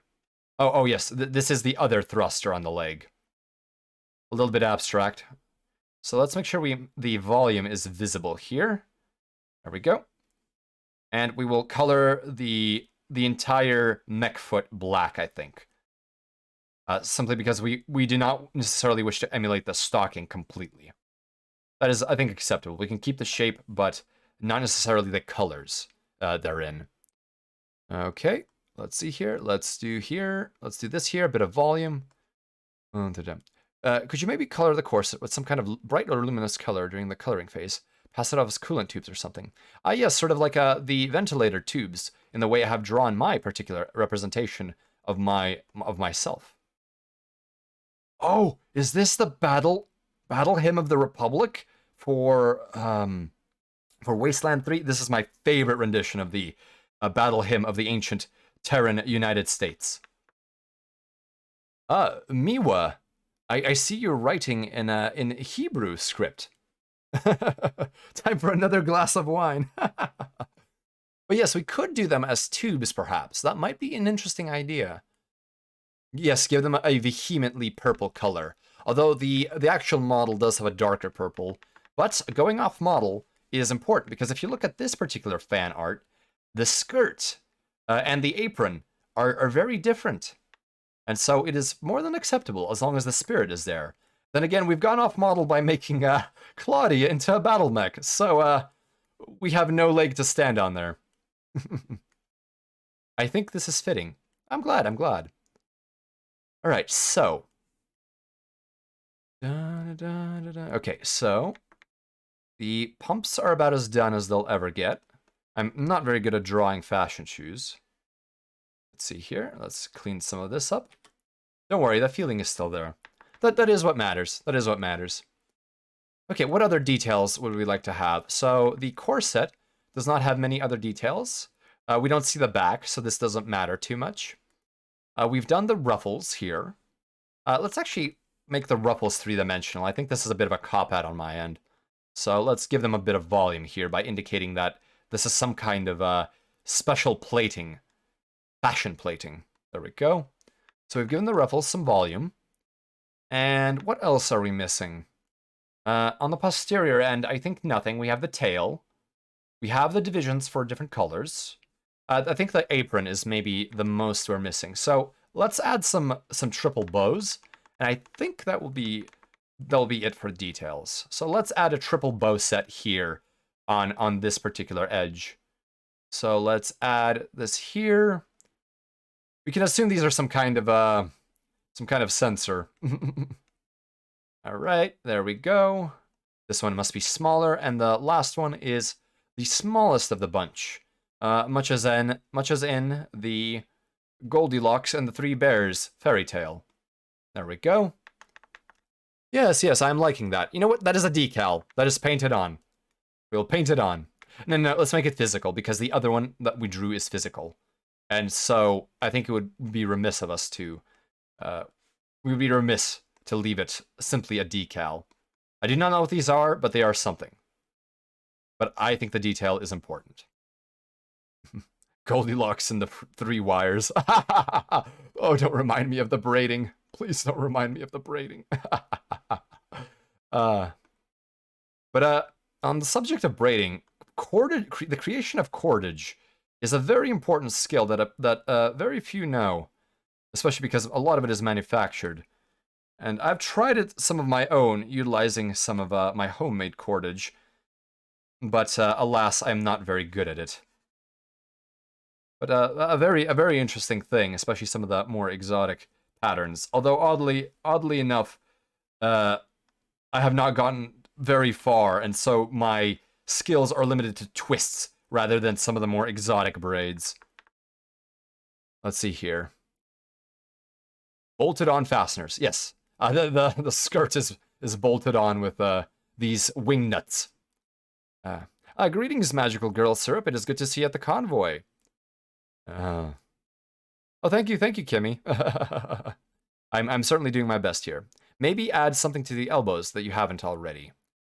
Oh yeah, I did add the little indicators of lace. I think the wing nuts are a great way to present the ribbons. I'm glad. Oh, is this is Do the Evolution by Pearl Jam. Okay, so the hands are okay. Let's see here. You know, I think we are almost wrapped up with the details here. Okay. Do we want to add anything to the face? Well, we're going full-on Mecha here, if we add anything to the face. But I don't think it adds that much. I think we want to keep it trim. Let's see what Fangs may add. Boomer time. You could also do a jagged line that goes across the jaw. Congo, when you say jagged line, so what kind of jagged line? Oh, like, let's see. What can we think about here? That reminds me of Euro a little bit. At least until I zoom out, then it's definitely Claudia's look here. Maybe emulating emulating teeth, like two sharp dips. Let's see. Yes, we could do that. Let's see here. Let's erase part of this, and with our lightest pressure possible, do a little bit of a tooth here. There we go. Wingmates, what do you think of adding a little bit of a jagged line as per Congo's suggestion? I think it looks very cute, and since we've already gone so cute, this could just simply be a decal drawn on the surface of the mech. I think it looks nice.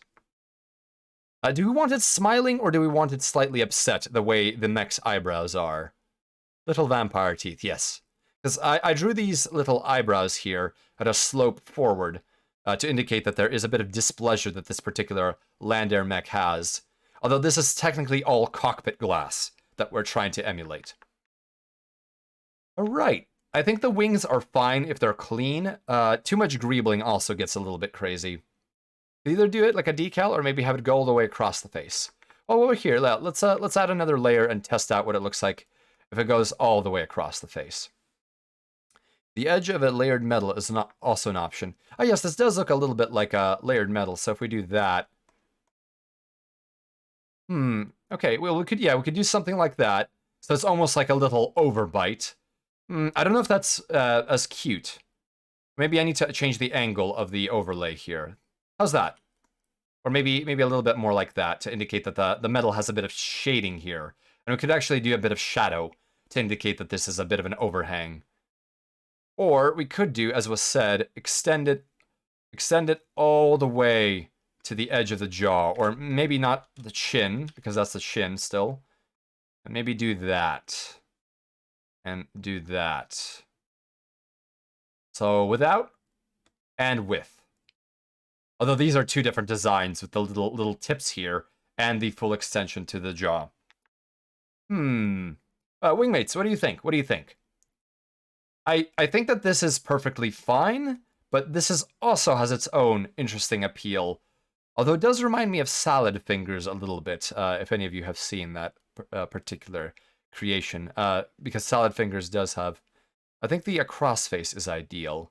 If we do it that long, maybe the fang is larger. Yes, yes. Okay, let's try...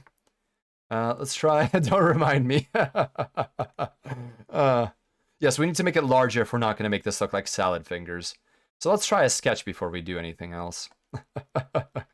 Could be concealing a last resort weapon. Well, while it's not on the design, it could be the way the cockpit opens up. Or potentially at least part of the maintenance. Let's see. Let's do some sketch here. So here we have it. Here we have the tooth, now a bit longer. We have the little ups and downs to give it that moe factor. We have the second tooth. And then we have it run across all the way. I see. There's no angle on it, so we need to adjust this now. Okay, here we go. Let's see. We need that bit of displeasure, so we start here.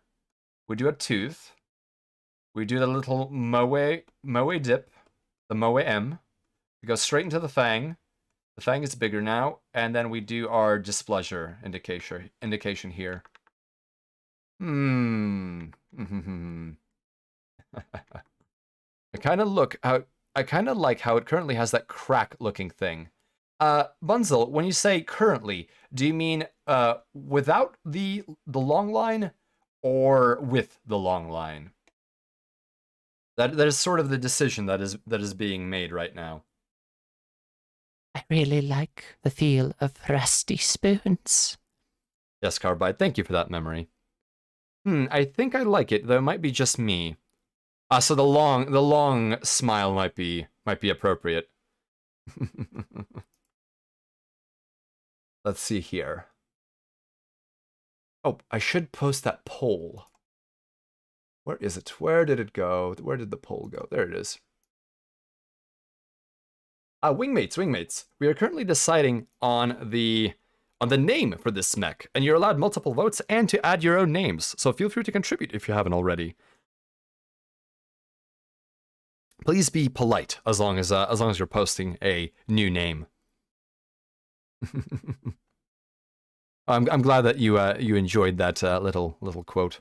With a long line, there's a Y shape that looks like battle damage. It does give it a lot of character. You know, I think the long line might work. The long line might work. Let's see here. So some people like the small smile, some people like the big one. Well, since it is a decal, we can actually wait till the last minute to decide. So let's get to coloring, I think. Mind posting the site tube, by the way. Hartley, you can use music with as a command with Streamlabs bot in order to get the link. I apologize, I should have restated it too. There we go. Let's see what this link is. Oh, I see. That actually looks really good. Kimmy Spice, that is a great tip. Okay, so let me do another sketch line. And that's probably not the best idea because we will have conflicting bits of data. But in red, I will do the other one.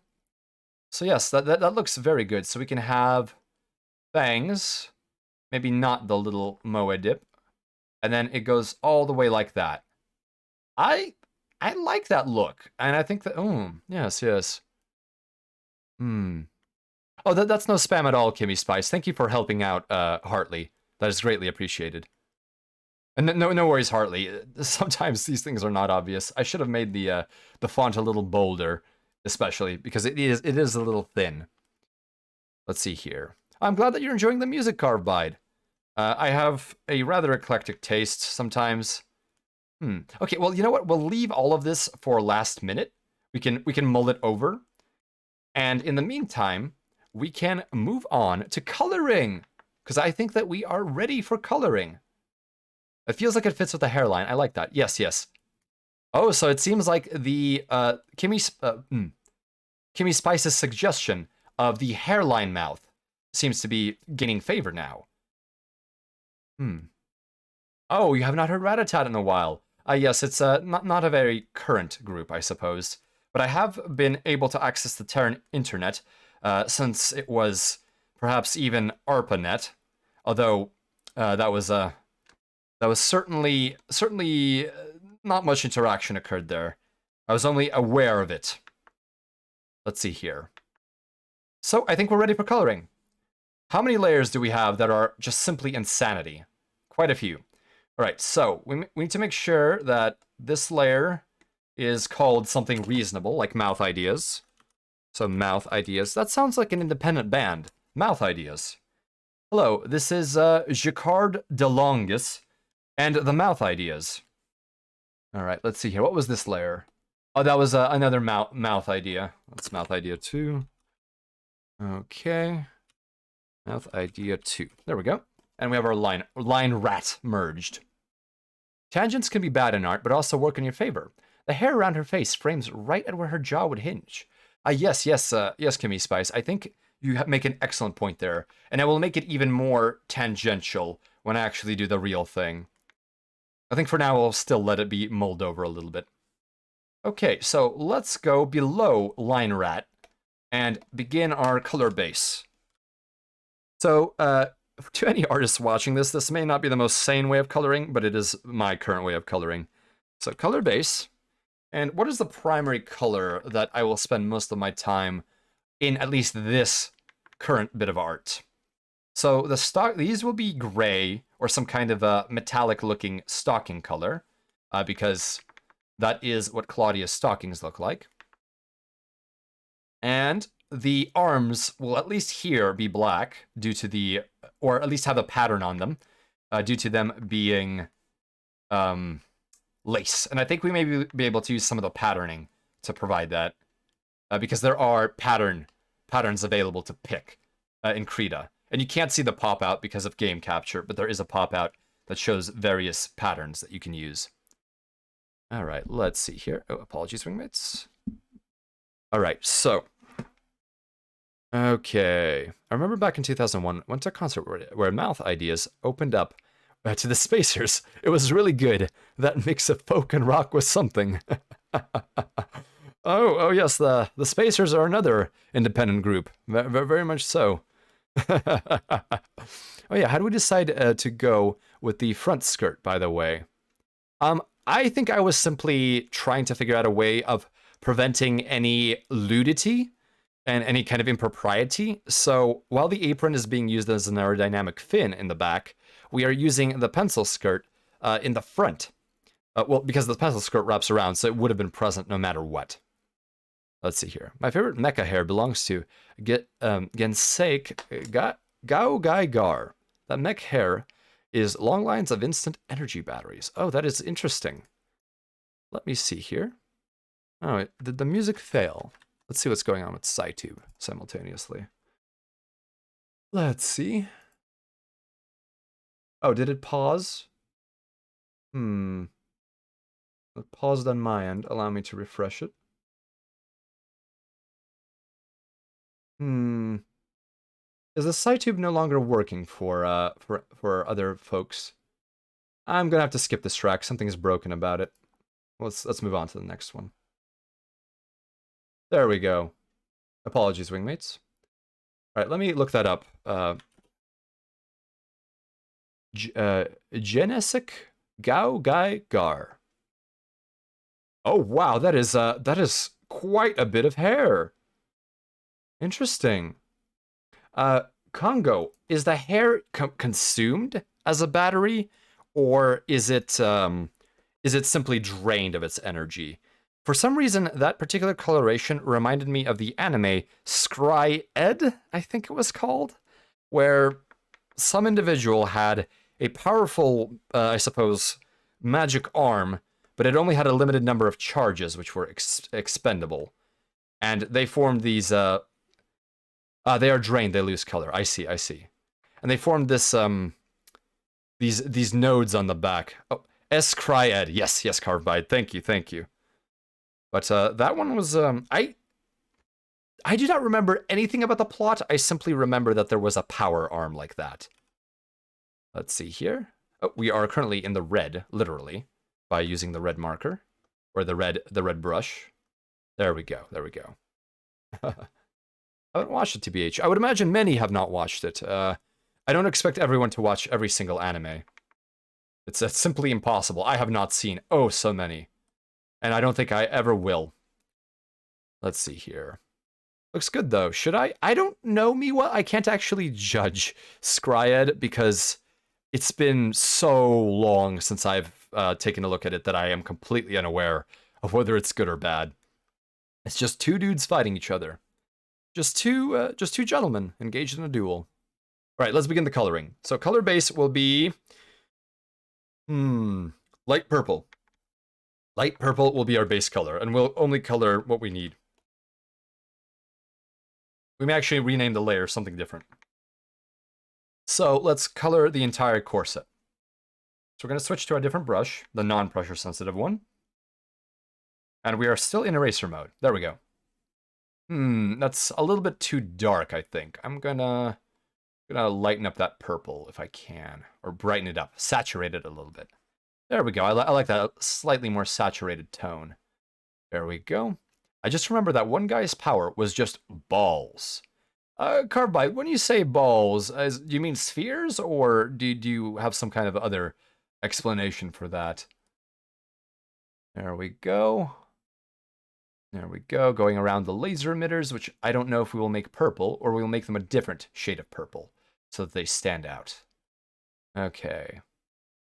Let's see here. Let's get all of these lines, even though we will do more layers of color over these corset hoses.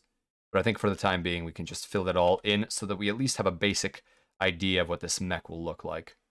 Let's do some erasing here. Okay, where else is the purple? All of the pencil skirt is purple, so let's make sure we do outline, and then we can do the lighter purple elsewhere. All right, let's just do our lines, zoom in. There we go. Perfect. Ah, good, I didn't have to change brush size for that. I loathe to change my brush size during this particular operation. Yes, it was spheres, but he just kept saying balls. You can tell the voice actor was having fun with that one.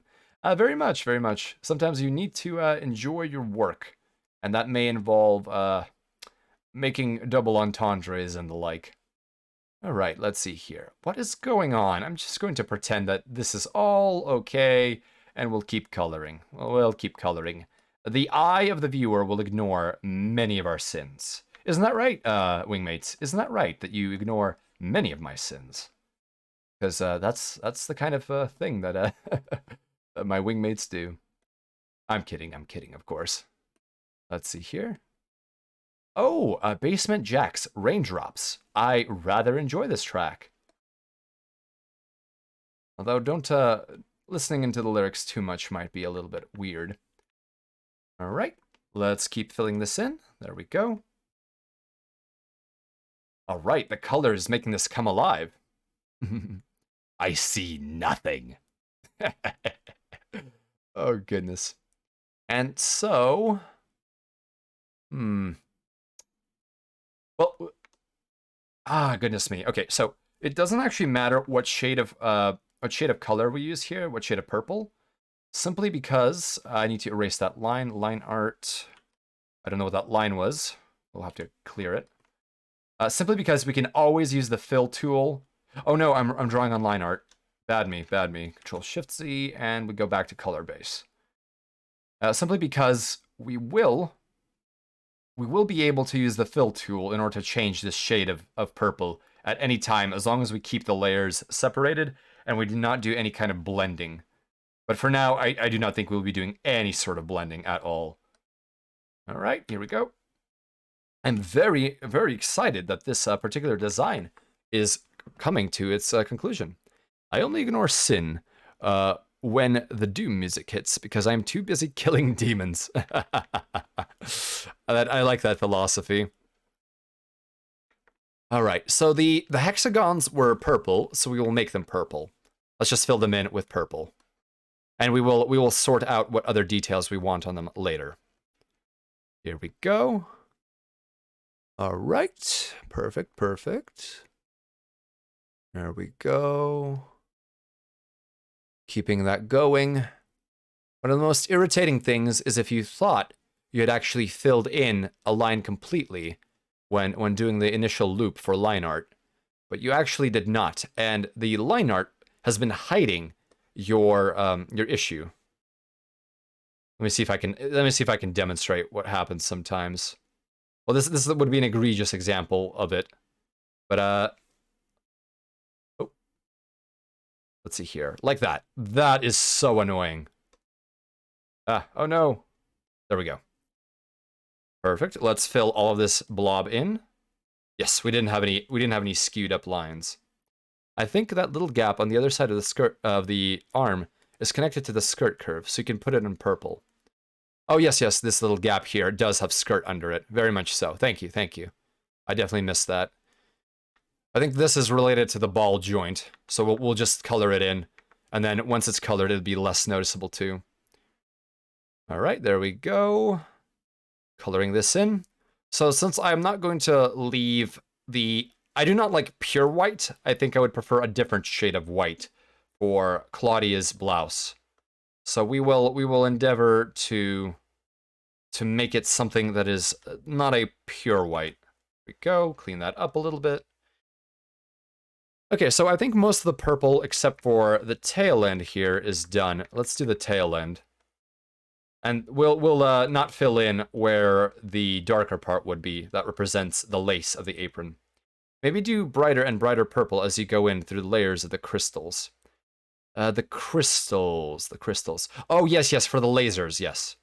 That will be in the details, but we'll do more layers for that. But I think that's a good look, and we may actually do some blending for that. I don't really blend a lot, but when I have found the blend tool, it is a very cheap and easy way to make something look a lot better than it's supposed to. Especially if you're not willing to take the time to do a serious, significant amount of color gradations in your coloring, if you're doing a flat shaded style. And I'm not a Commodore 64, so I'm not willing to do that sort of paletization and and color things in like that. Okay, so the colors are coming together. I do not know what this little bit of line art here is. I think I need to clean this up. Let's go back to the line art and switch to eraser. We're going to make it more rounded by removing that line and, in fact, cleaning up this bit of darkness and some of these stray lines that we can see. When you start one thing, you're going to start another. That's just the way it goes. And let's clean up some of this darkness. It does no good to the way the line art looks. We can clean up here, and we got to stop somewhere because eventually we will go absolutely insane and start cleaning up all of the lines and start redoing all of them. And that is no good, so let's stop. There we go. Maybe. Okay, so we have the basic color of the skirt filled in. Fantastic. So let's do the bat wings next, because they are starting to bother me in how blank they are. Now, Claudia's bat wings, let's take a pick on them. That is a aggressively dark purple. Almost pitch black purple. I think that is a good color, but it may be overwhelming, so we may lighten up the purple a bit. Still keep it a vibrantly dark purple, but maybe we'll try it out. So let's add wings base as our layer here. Wings base. Oh, what have I done here? Let me F2, wings base. There we go. Oh, you like Gaudete, Miwa? There are many renditions of Gaudete, but oh my goodness, what's the group's name? I'm gonna have to look it up. Erasure. I did not have to look it up. Erasure, yes. I think their rendition is particularly upbeat. Could lighten it around the edges. Yes. I definitely think that these flap edges will be of a different color, but at the same time, we will also maybe do some shading to indicate that there's a curve to these wings. So let's do the brush again. Let's turn it off eraser mode. Oh, that is so dark that I can't even tell what I'm doing. And so I'm going to make it like a very dark purple so I can at least tell what I'm doing. Let's go darker than that. Too dark. Let's crank it up, crank it down a little bit. That's acceptable. I can at least tell where the delta is. And I have a line art issue. So we have a line art being green here. There we go. Wings base. That was Erasure. Yes, the ones who made the song that is Always. For the robot unicorn attack. Oh my, it seems like this one has come up in the random rule quite a bit. Some turbo folk, or I suppose a descendant of turbo folk, with featuring Slaja de Balsavic. Or Delibasic, I'm sorry. I can never pronounce that particular name. Right, let's continue on doing our outline so we can fill the entire wing. It's a bit of a manual process, alas. Let's see here. Yes, we would have had a gap even if we did a raw select fill. And I was not going to do a raw select fill. All right, there we go. Perfect. Keep going around. My hand is getting tired in my simulation, so I'm going to mirror this so we can move the other way. And I still have the censorship here. I'll have to delete that at some point because I put it on the line art layer. And that is exactly the thing you should do. Put memes on the line art layer that you are going to use for the rest of your art. And save. We have to save the canvas. There we go. Doing very good here. All right. Once we get this filled in, we will be able to move on to the rest of the details. But the wing is a little bit bland because it's a rather coarse geometric figure with no particular curves to it. But that is part of the design. Let's see here. Let's erase some of that overflow. There we go. Keep going, keep going. There we go. All right, we are approaching the wing root. And now we can fill. And we didn't make a mistake. Good. Oh, that is already looking a lot better now that it has some depth to it and isn't just white shading. All right, let's do the next one. All right. Doing our line work. Filling it in. And we will do more mirroring again. Let's see here. Wingmates. In terms of your preferred style of aircraft, or propeller aircraft, do you prefer monoplanes, biplanes, or triplanes? Or perhaps some more levels of wings if you are so inclined to. I am a fan of the Dreidecker, but that certainly was not a style of wings that was used far into the 20th century. it was interesting to see that there certainly was a historical jet-powered biplane produced by the Soviet Union, or the historical Soviet Union. Very, very interesting. I was not certain that it would that I would encounter such a thing, but it was very interesting. The design needs for both having jet power and two wings. I do not recall what was the exact cause of that particular design philosophy. Now, let's see here. Okay, we are ready to fill.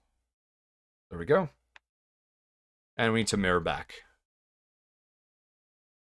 Oh, we could do the little gremlin dance for a minute. Ah, Jerris. Welcome to the convoy. You like biplanes quite a bit. Niwa, I was essentially thinking about why there was a biplane powered by a jet engine produced in the Soviet era. It's quite a fascinating piece of equipment. There's a neat craft called the Williams X-Jet that I'm quite fond of. Oh yes, I think I've heard of the Williams X-Jet. Allow me to bring up a picture for myself to recall what it looks like. Williams X-Jet. Oh yes, the terrifying trash bin with a jet engine stuck into the bottom that was supposed to be used by the military. Yes, that is quite a development, to say the least. Oh, perhaps it is for the best that was never put into production. I can already imagine what a tired grunt would do with that particular aviation platform. There we go. The wing is coming through the back. Perfect. So now we have the wing base coloration done. I always enjoyed the aesthetic of 3 layers of wings for some reason, even if it's not particularly practical. Indeed, I think it does look quite beautiful. De Havilland Dragon Rapidtide is probably my favorite biplane. Let's take a look at what the Rapidtide looks like. Let's see here. De Havilland Dragon Rapide. I always mispronounce these kinds of things. Oh, yes. Yeah, the Havilland Dragon Rapide looks absolutely amazing. That angled canopy, those curved wingtips reminiscent of later interceptors, like the Spitfire and the oh my goodness. Did the Hawker Hurricane have curved tips? Yes, I think it did. It did not have. Now I'm no longer aware. Looks like something out of Flash Gordon. Indeed it does. That jet you're talking about, its name is escaping me right now. It was meant to replace one of the old Antonovs that transferred. Oh, the AN-2, I believe, the old biplane. At the insistence of party officials, if I recall correctly, because they wanted to have jet everything during that era of jet discovery. So engineers just went and made a prototype to spec. Yes, that it may have been one of those unfortunate political involvements in engineering. I love those canopies with all the panels. Hurricane had round tips. Yeah. Excellent. I believe some of the Supermarine Spitfires had cut tips at some point. And there was also a high-altitude version that had lengthened and extended wings, or at least there were rounded tips on it. All right, let's see. Okay, so let's continue with our coloring. Let's do the white color. And I think for that we can go into the purple spectrum and simply go with a grayish purple to keep with sort of the shading, but also not have... Actually, let's take a look at what this particular shade is. Aha! It's a shade of red. But let's see what it is here. Let's use our picker. It's also a shade of red. Okay, we'll use what was on the model sheet. So let's go to our brush again. And all of this can have a base color of white. And the head will be an entirely separate ordeal. Now, what is this bit right here? What is that? What did I draw there? Oh, that is more of the wing. So actually, let's go back to the wing and keep coloring this bit in, because that wing was showing through. Details matter. There we go. Perfect. Let's see here. Purple is so soothing. I find myself using it on every piece if I have an excuse. Purple is a great color. I certainly enjoy its contrast to a lot of other colors too. But there is a warmth and yet a darkness to it. If we're talking about wing efficiency, angled wings with a properly designed jet flap that helps the wing maintain the most efficient lift. Using a turboprop engine, not a turbofan engine, keeps the fuel efficiency at highest. Yes, from my understanding, turboprops, especially at low speeds, definitely experience the highest fuel economy amongst all jet-powered craft. Oh, I'm glad you're enjoying the music.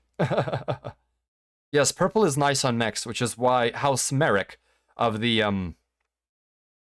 oh my goodness, I call them purple birds so much that of the Free Worlds League would they certainly use a lot of purple. So I think that Klaus mech is a Free Worlds League mech. Purple bird strong. Pilot, do you have a consolidated playlist for your audio feed? These are wonderful. This is an unpublished playlist, but I could make it public, since it appears that it is interesting enough to my wingmates. Allow me to consider that. It is music is rather personal to me, but at the same time, I understand that sharing music is very important. Let's see here. So I think I will perhaps curate it a little more and make it public. Let's see here. Let's add our blouse bass. Blouse bass. But I haven't heard any Rush on it yet. I will simply acknowledge it, ME. I do not actually listen to much Rush. I do have genres that I listen to more of, and unfortunately, Rush did not end up being in one of them. And you can criticize me for my poor taste, but unfortunately, to many people, I will always have poor taste. But I do like Rush. It's just I don't listen to it nearly as much. Oh good, I can actually see this color. So we should be able to fill this in properly. There we go. Oh, too much, too much, too much. Let's be very gentle here and not go over the borders. Okay, going around, getting the color in. If you look at the current design objectively, without thinking too much about physics, our current wing design means it uses some sort of ground effect gliding sustained movement to skirt faster in short bursts along the terrain. Oh, Niwa, you are actually spot on. This is a land-air mech in air mech mode. And air mech mode is exactly what you describe. It uses ground effect in order to basically skirt along the ground for high-speed maneuvering. So, you got it. You got it. It is very much a widge. Let's see here. Let's continue doing our color. Perfect. Wingmates, may I ask, do any of you have a better sense of what to call this particular top that Claudia is wearing? I've called it blouse, but I do not think that is the actual name for what this is. Reminds you of the TSF units from Muv-Love. Oh, it is a blouse. Okay, okay. Wonderful, wonderful. Sometimes my fashion senses are limited, as I primarily wear jumpsuits and copies of this particular uniform that I have. It is simply so pragmatic and useful. And I suppose not seeing many others other than in a mindscape for a long time on end means that fashion has lost some of its meaning to me. Although, I do like the cut of the uniform I am wearing. Let's see here. I mean, people have their own taste. My best friend hates Geddy Lee's voice, so he doesn't listen to Rush at all. So you know that everyone has their own taste. Yeah, very understandable, Emmy. Oh my goodness. Yes, but yes, it's... Oh, what was this track coming up? Music is incredibly personal, and I think that a lot of music comes to people during times in their lives and becomes associated with that. And especially if it's a good memory, or at least pleasant, there's very much a love for that particular, I suppose, variety, or that particular group, even if objectively it may not be the best thing. And I certainly have my fair share of groups which are objectively not the best thing, but or best group. Oh goodness, what is happening here? We moved something. Let's turn off the... Where's the line art? Where'd the line art go? Wings based. Line rat. Okay, let's take off the line rat and see where we missed it. We missed it there. And... okay, we covered the rest of it. So let's put back the line rat. Go, fill that in. So we have the blouse filled in. And what else is white on this mech? Mostly the blouse, mostly the blouse. So we'll leave it at that for the time being. The blouse is now a metallic gray. We may need to give it some highlights so that it shines. Mostly it happens during adolescence, indeed. Let's see. Oh, you forgot to ask what my current birth date is. Ah, I see, I see. Well, I won't give you the specific month and date. But oh my goodness. Jeez, I apologize. I was born in 4017. And I will not give you the month and date. However, I do not think our calendars are compatible, because as far as I am aware, it is April of the year 2012 within your particular JumpNet node. So it's a bit of a discrepancy. It might take a bit of getting used to, but using a medium gray color as your background helps. It not only eases your eyes for long-term work, but also evens out your tonal values when coloring. Ah, thank you for the tip. Let's pick out a nice medium gray here, and let's go to the background layer. I sometimes use magenta if I am filling in something. There we go. Oh, that does look good. Okay, my eyes feel much more comfortable in this simulation. It's amazing how eye strain is also modeled by this program. All right, there we go. Perfect, perfect. Let's see here. Thank you, Kimmy Space. Good tip. Oh, 2021. 2020 rolls off the tongue. You want to skeb? Goodness. I'm sorry. Probably a desync somewhere. I'll have to figure out what is going on with this. Also, the fact that most Terrans on this node are unaware of certain technological advances is highly concerning to me, and that no one is using a Mindscape, and that no one is really aware of the JumpNet. That also rather concerns me. All right, we're just going to pick the birthday for you. Well, I will smile and accept anything that you wish to say for this pseudo birthday, but my lips will remain sealed. I do not wish for pirates to know when I was born. Realistic ice strain physics, yes. Well, it is important to have all of those elements of a 21st century streamer emulated, including ice strain. All right, so now we can move on to another coloring component. And I think this will be the legs.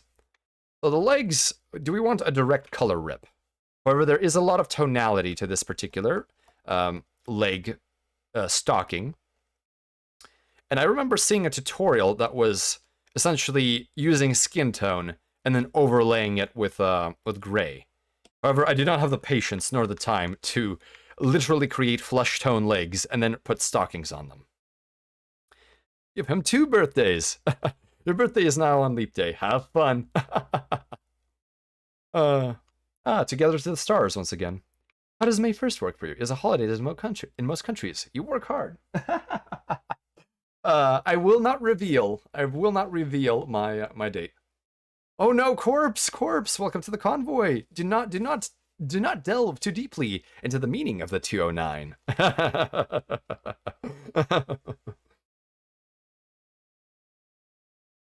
Apologies, I needed some hydration. The 209 was simply the number I had on a uniform when I was training, and I decided to keep it as my wing number, I suppose. Let's see here. I like the look of 209. There's something to it. All right, so let's do the legs. So now we will go to above color base, but below wings base. We'll do the legs base. All right, and the entire leg, other than the shoes, is covered with stocking. So we will do it as such. 209 maybe, a trick, and it's 902, so September 2nd. Well, you see, my my actual ISO certification number and identity is not that at all. It is a GUID rather than a simple short number like that. During training, the trainer craft had identifying numbers on them. And so when we were issued our training uniforms, we were also given patches that indicated which craft we belonged to. And this is important because these are multi-personnel craft. The training craft had a crew of 5, and so essentially you would be assigned to a numbered vessel, and I was assigned to number 209. And that number isn't exactly supremely logical because one would assume that they would keep the number itself was coded to certain things within the training program. But otherwise, it was simply sheer luck that I pulled it. And afterwards, I decided to essentially use it as an indicator of. I decided to use it on my actual craft. So the wishful thinking does have a designator 209 on it, which is not important because my IFF actually does all of the work I need in terms of identification. But I do like having sort of that traditional paint scheme. And I, of course, would one day like to have nose art on my vessel, but I have not decided what sort of thing to put on the nose of my craft. It may add a few kilograms, but I'm willing to sacrifice that for a bit of character. Let's see here. Looking forward to the finished work. Hang in there, Spacer. I am hanging in there, Ringo. Thank you, wingmates. With your energy, I am most certainly hanging in there. Also, this side tube is certainly helping. Actually, what we say here can actually influence the future. So in other words, it is possible our words here could influence future events, including Spacer's birthday. Ah, I see. That could certainly happen. However, I am not entirely convinced on the temporal error angle that certain wingmates have presented in order to explain this particular discrepancy in our understanding of the universe. I believe that something different may be at play. The sort of interdiction that occurred with the JumpNet connection on the 1st of April was indicative to me that perhaps there are other actors on this particular JumpNet node who are aware of my presence. I am not quite certain, but I am becoming a little more concerned. I've spent quite a bit of time on the Terran internet via this particular JumpNet relay, and I would be most upset if that ended unceremoniously and abruptly. Thank you for the energies. A hood ornament on a torch ship. Well, as long as it is not throwing off the mass balance, perhaps one could do that. I would simply do nose art instead of a ornament, especially because the micrometeorites that are ever present would have a deleterious effect on the integrity of that particular hood ornament. Alright, so now we have the stockings. Oh my, this is starting to look like Claudia a lot more. I am really liking this. Alright, wingmates, I think that having looked at this mouth long enough, we'll go with the red pattern. Kimmy Spice, thank you for that suggestion. Backseating me for a moment. Have you saved your progress recently? Thank you. That is a good call. Much appreciated. The backseating tag is on, so please do. Miwa, I cannot read that script, unfortunately. I'm not. Some ancient Terran languages are not within my purview. I've always liked the flying tiger style shark teeth on planes, although it's a bit cliche. I absolutely do adore a shark mouth on aircraft. Don't people wait? People don't save every 15 minutes or so? I have simply been neglecting to save. Curse this. I do like the red one more. All right, let's do the red one. So let's remove mouth ideas and go back to line rat. Oh, this is yes. Let's remove mouth idea 2, and let's keep that briefly.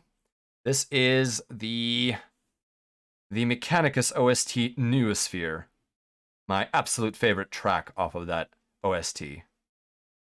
Let's see. I cannot wait for the crescendo.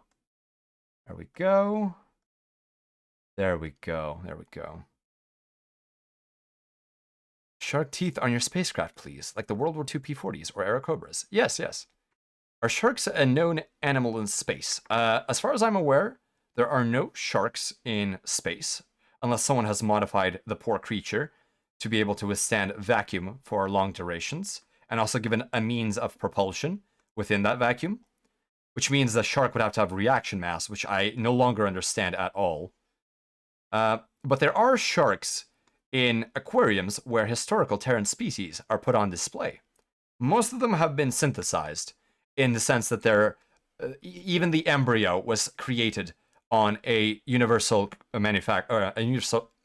Excuse me, apologies, wingmates. The simulation is having a bit of lag. On a universal constructor or fabricator, whatever you wish to call it. There we go. And there is Claudia's wonderful toothy smirk as she comes in for the attack run. Add eyes too. Eyes are great too. Mecha shark.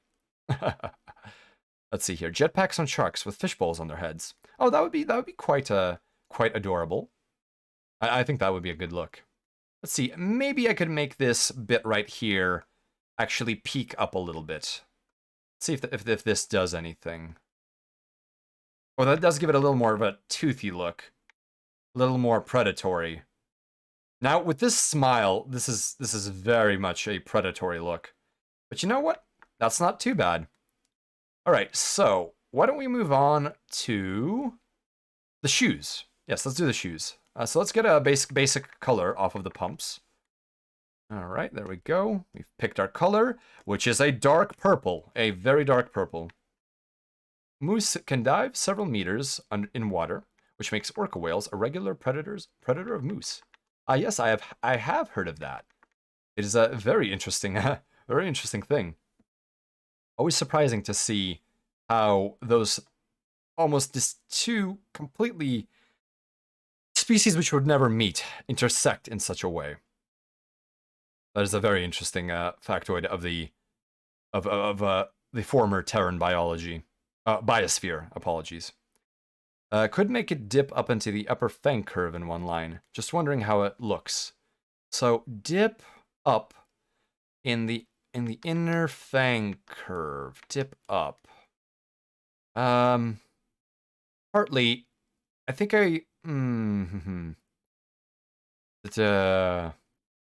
dip up. Dip up. Sorry, I'm trying to grasp what has been suggested. Let's see here, something like that. Dip up and down, then. Not quite sure at the moment. I'll have to mull it over. Apologies. It is difficult to describe some of these visual things, I think. Okay, so I'm actually going to go back to the legs, take the color, and do a little bit of a fix here. Let's go back to this wider brush. Fill in what we erased, and do the ankle here. The ball joint of the ankle. And we actually forgot the jump jet. We did. There we go. Oh, here comes the crescendo on the track. Fantastic.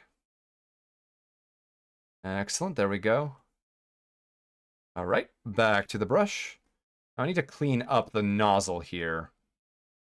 I think I may delete most of this line art for the nozzle. I think it looks pretty out of place at this point. So let's just clean that up. Let's just clean it up. There we go. Much better looking. And we'll add another line just to make it function here. There we go. Just had a realization. Let's see here. I will start drawing spacers. A Saiyan warrior now. Let's take a look.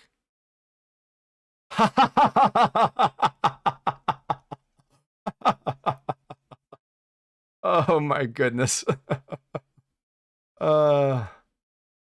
Spacer haywire. Forma blanco. Fantastic, Niwa. That is a great find.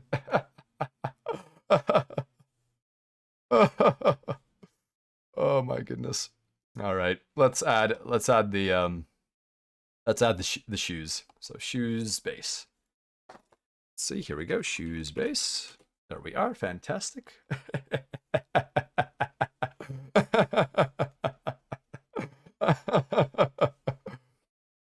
my goodness. Wonderful, wonderful. I will accept my fate. There's no way around it.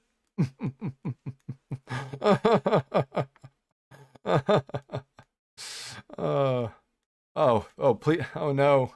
You have made a mistake, Niwa. You have made a mistake. Ha ha ha. Oh my goodness. I wouldn't know. I do not know how Dippy does this, but Dippy is a very, very special individual in that regard. Boundless creativity. That's what happens when you're one of the Niwa Tories. You you have boundless creativity. Ah, some Aesop Rock. Oh, I do love this track. All right, let's see here. We're getting our shading in. Fantastic. Let's do a fill and see how it looks with this dark purple. Okay, the dark purple looks a lot better when it's in context, but we may need to make it lighter so some of the details stand out. I've been driving along with you all night. Art streams are a great source of inspiration. Indeed, Kimmy Spice. I also enjoy when I'm drawing, lurking to art streams. It's a great feeling, and sometimes I even hear in the background tips that really help me out, especially in terms of some of the shading. Although I'm not an expert in shading by any means, I'm simply doing some amateur work here. There we go. Perfect. Getting that color in. I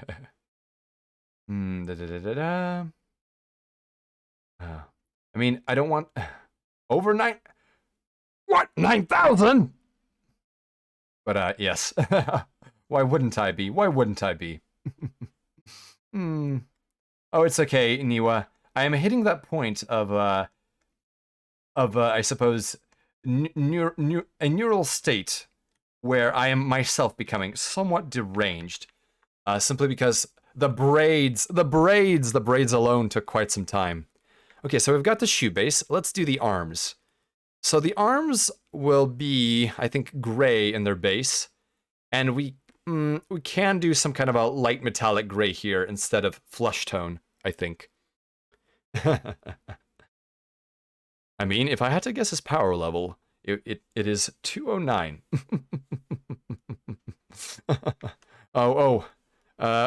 I'm not sure if I have a gamer form. I think I would like to keep it rather professional here. So, I will be the same spacer. I will be the same spacer that you know of. I have to actively keep my chat from derailing me with Dragon Ball, and now it's happened here too. I'm so sorry, Kimmy Spice. I am not as much of an expert in Dragon Ball as many things, so you are essentially safe from me pushing the discussion significantly. It would have to be the wingmates here who would be derailing a little harder. All right, let's get a base layer for the arms. So let's do that right here. Let's rename that layer. Arms base. There we go. I'm free. Sorry, Dragon Ball is kind of required cultural studies here where I'm at. It just sticks with you. Oh, very understandable, very understandable. There are quite a few Spanish-speaking Dragon Ball Z fans out there, and it is very interesting how popular within that particular sphere Dragon Ball is, in the sense of it being in everyday memes, being on road signs and the like. It's very, very fascinating. Although I suppose every culture has something that really does permeate it in such a manner. Let's see here. Isn't required cultural knowledge everywhere? Oh my, it appears that I am not within the loop of Terran culture then, am I?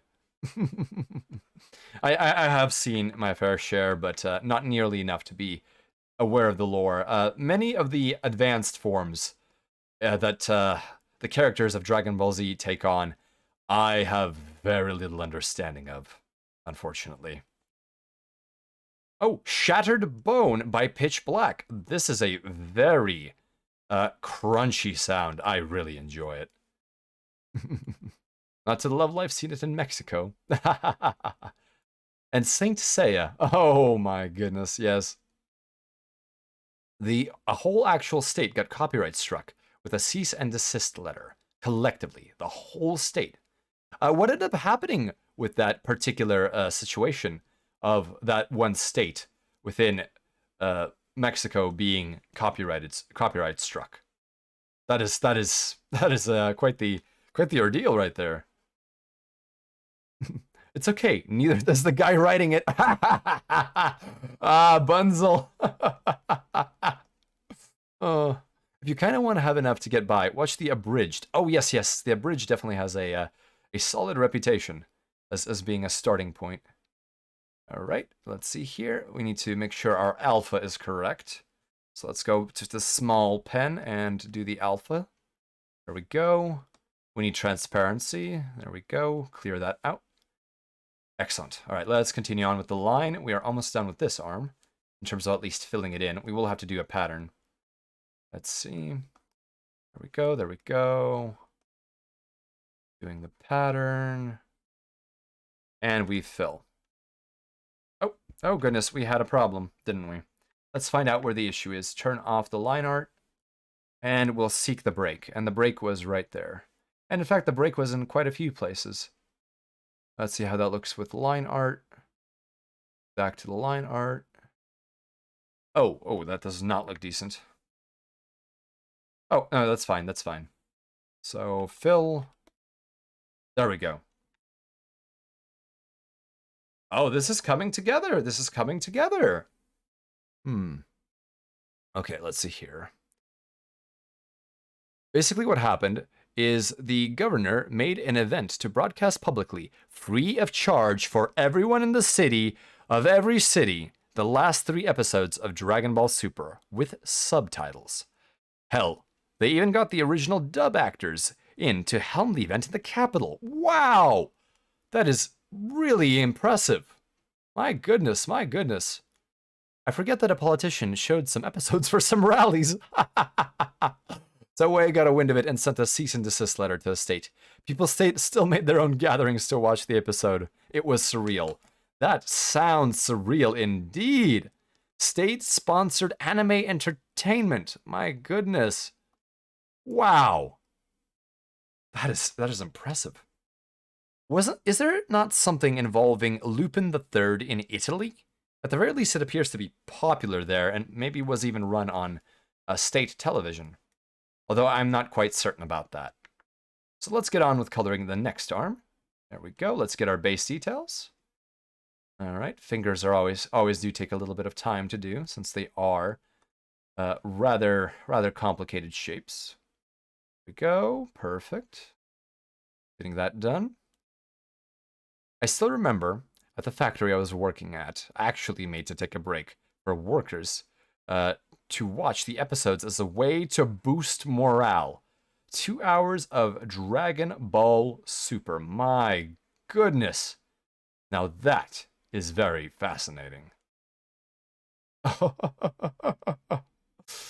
Oh.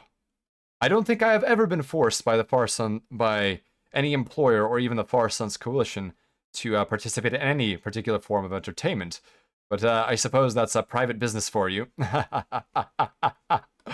Wow. That is very impressive. I confirm, it works and boosts my morale. Oh goodness, we have some raiders. Aoi Nairumi. I do not think I'll be able to check that link very quickly. Thank you for the raid. All right, wingmates, we have another defensive situation that we will need to resolve. Prepare yourselves for this boarding party. I think we have gotten very practiced at repelling invaders. Oh, no worries, AOI. Not a problem. Autocannons go. Zed, how are you doing? How are you doing? What were you playing tonight? I know that Monster Hunter has been popular for you, but I don't know if you've been continuing it. 3 bandits coming in at 8 o'clock. Thank you, Niwa. I'm going to rotate my weapons in that direction. Here we go, here we go. Getting the lead. Calculation completed. Burst away. Target confirmed disabled. Reactor is showing signatures of leaking. Enemy target has jettisoned their reactor. They are extending their radiators to indicate surrender. We have completed this. Monster Hunter Rise, we're getting close to the end. Oh wow, you have been going at it, Guardian Zet. Well, I am glad that you are that you are enjoying that game. I have not played it yet, especially because I do not have a way of emulating the particular systems that it is on. And also, it is one of those games that I did not have much history with Monster Hunter of any kind. So I suppose some of the weight of the situation does not affect me nearly as much. Now, if you said that Command & Conquer 5 was being released, I would certainly have a little bit of a nervous situation. But I definitely see the value in Monster Hunter. It is a very well put together game from all the footage that I've seen. And something about it just appears to be very good at gripping the soul. What do you like the most about it, Guardian? I think that it's always interesting hearing what others have to say about their favorite games and what exactly makes it appealing to them. Let's see here. Don't worry, Spacer. I hear that Rise is coming to personal computer later next year. Oh, I see. So it's going to take a little while, but it will be on there. That is good to hear. I still need to deal with some other games that have appeared on personal computer that I once said I would get when they were on console exclusives. It's definitely a really fun co-op game, just fighting massive monsters together. Okay, so is a lot of it the fact that it is cooperative? Because I totally understand that sort of feeling. All right. Oh, for any raiders coming in, we have been drawing a mech version of Claudia Elora, a vampire streamer who has relinquished human blood and now has very comfortable video game and art streams. Let me link the socials. Here we go. There you are. Fine Monster Hunter gives me the closest sort of experience to a video game tabletop experience, like D&D. Oh, interesting. I wouldn't have thought about it that way. I tried to play Monster Hunter, but I couldn't get through the tutorial because the game kept taking control away from me to pay attention to things I didn't want to. Ooh, so it was one of those kinds of tutorials that has those moments where you are not in control of the character. That can be a bit of a problem at times. All right. Oh, to any raiders, I actually have some music going on SciTube, and the command is ! Music. And that will link to the SciTube, if you wish to listen along.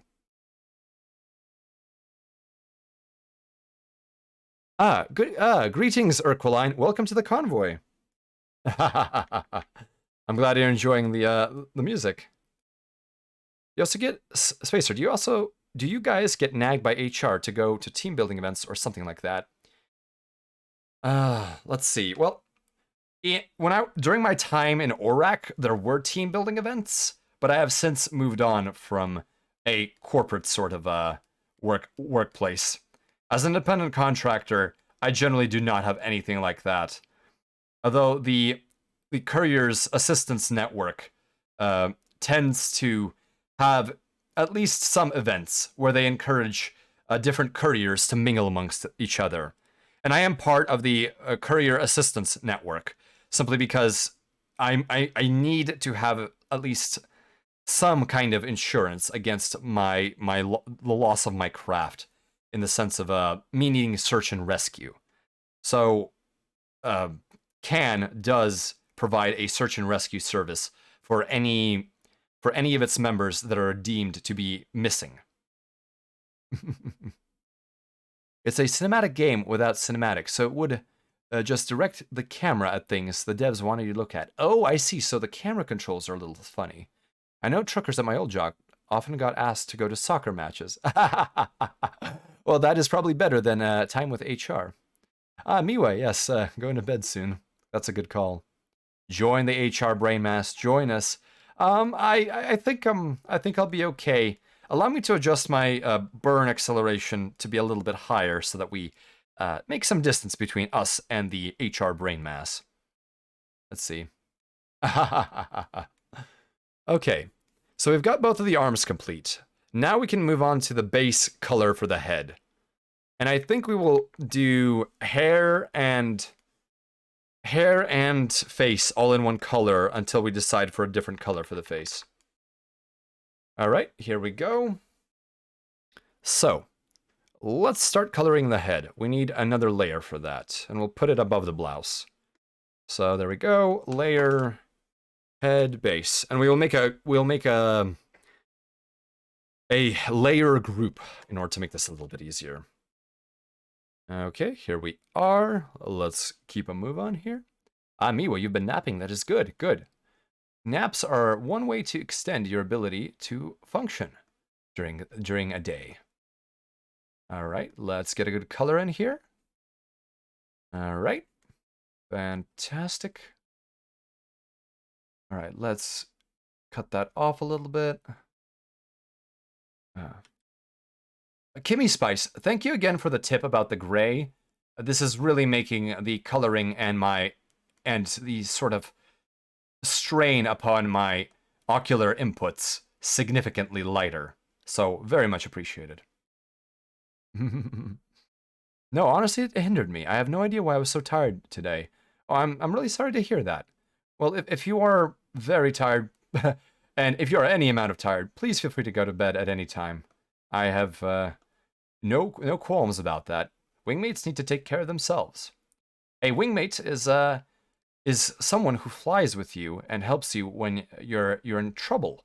And it would be good if wingmates were in the right conditions to help out each other. Let's see here. Our coloring is approaching done here. There we go. I cannot nap. I just sleep for 5 hours.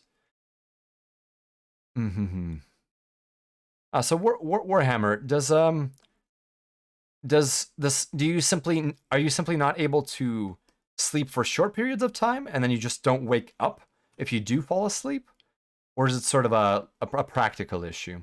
Speaking of naps, I need to go to sleep. Have a good one, Spacer, and everyone. Thank you, Carbide. Thank you for being with the convoy for as long as you could be. I hope you get some good rest. It's only 4 a.m. here. Got quite a few more hours than me. Oh my goodness, Hartley. Take care of yourself. Urquiline asks, something day. Wouldn't be surprised if you were not. Oh my goodness, I have not heard of that particular day. Perhaps I won't ask. Oh my, oh my. Okay, so. Let's see here. Lamau, go get some sleep, people. I'll be leaving soon as well, but I need to finish some stuff up. Of course, Daishima, get some good rest. I cannot sleep for short periods because it takes a long time for me to fall asleep. Generally, it takes about 2 hours for me to fall asleep, so a short nap is incredibly impractical. Oh, wow, Warhammer Dad, I am so sorry to hear that. That is definitely an impediment. Oh my, oh my. Oh, Valis, you just got up. Have you looked into any potential remedies for that sort of thing, Warhammer Dad? Let's see here. Okay, so now that we are looking at the face, we need to have the face actually different. While the pink is fine, I think we do need to separate it. However, this is a machine, so we may use something like a gunmetal gray, which is the same thing we will use for flesh tone on the arms. So let's do a head, or let's do face. There we go.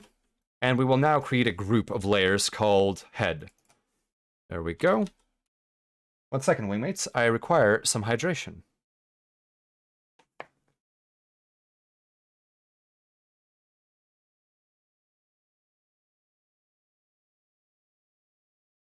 There we go.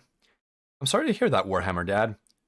Yeah, sleeping pills appear to affect individuals differently and also generally are not without at least some sort of side effect. But I suppose that's many things in this existence. That side effects come with any sort of thing we consume. Oh goodness. Well, I hope that you are able to get some decent rest, regardless of whatever time period you are currently in, or whatever time phasing you are experiencing. Let's see here. Okay, we're getting the face colored in. We're going to keep it gray, I think, and we will keep the upper arms gray. There we go. Perfect, perfect. Working that in. And let's see if we can fill. Oh, no, that was gradient. We did not want to do gradient. Oh no, what is going on? Oh, I see what happened. Okay, back to that, and then we do a fill. We do a fill. Oh, we're running eraser. That's why we can't do a fill. And we, unfortunately, would not be able to do that anyways. Busy day. Did not expect one S more changes meaning. I see what's going on, Urquiline. Yes, sometimes terrible misspellings happen. One of the ones I do with unfortunate frequency is I rush to type hello to someone, but I end up typing hell, and the meaning of the conversation shifts dramatically there. So checking your spelling is an important thing. All right, let's see here. You made a terrible mistake. No, you did not. I think we're all mature here, and there are no issues whatsoever. You're on medical leave for serious eye strain, so my sleep schedule has been a lot more natural, so that has helped a lot. Unfortunately, my job is first shift, so early to rise. Warhammer Dad, I very much can understand that. When I am on a planet with a day-night cycle that has something akin to the typical human pattern of sleep, which is very difficult to alter, oddly enough, I do prefer not being up early in what would be described as the morning. I'm much more of what could be said is a night owl. Review your messages before hitting enter.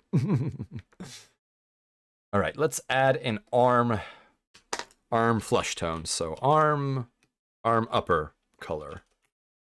So let's do that.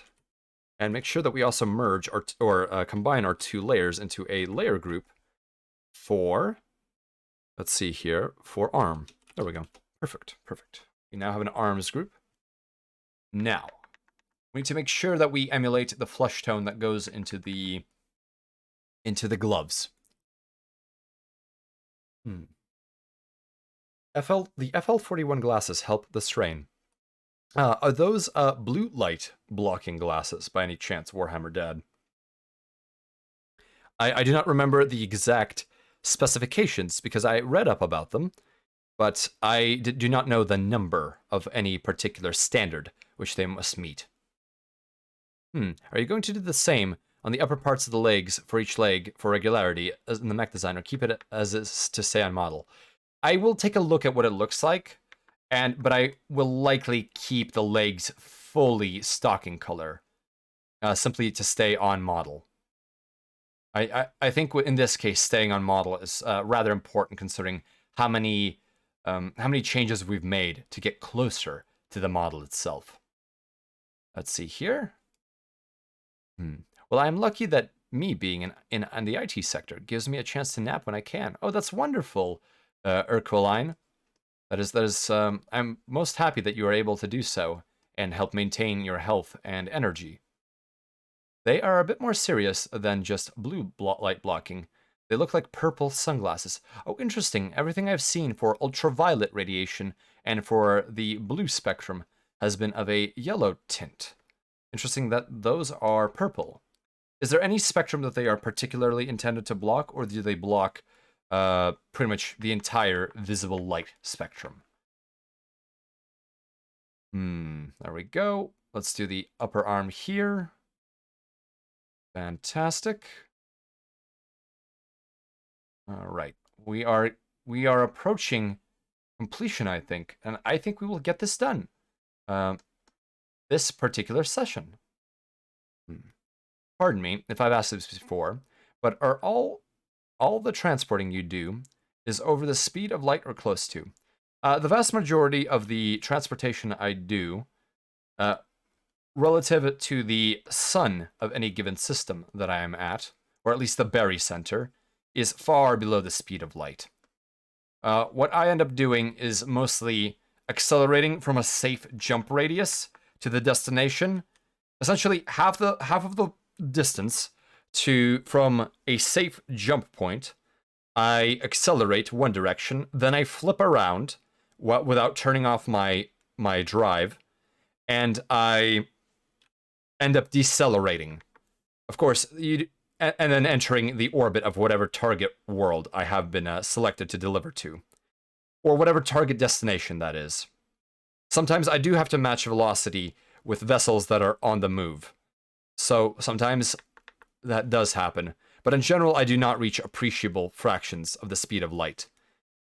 If you wanted that, you would use a translation drive, which uses space-time warping in order to move ships across. However, one of the oddities about the translation drive is that once you exit, essentially your energy remains the same as it was before entering that particular translation. So if you were out on the edge of a system in what is either not an orbit or a very gentle orbit, you would essentially have a very peculiar velocity the moment you entered a radius much closer within a grav well. So you must adjust your vector before you do anything. And that leads to some very interesting gravitational maneuvers. Oh, you're liking the amount of detail on this mech. I'm glad you are. This has been quite one of the longest ones I've spent time on, but I think it's well worth it. Using the engine as a brake. Oh, yes. The engine is both your gas pedal, for lack of a better term, and your brake. It is the only means of throwing reaction mass and having some kind of force applied to your vessel. What's visible between the lace on the right arm and also part of the ball joint or part of the forearm? That would be part of the forearm there. I'm actually going to color the lace something different. This right here, to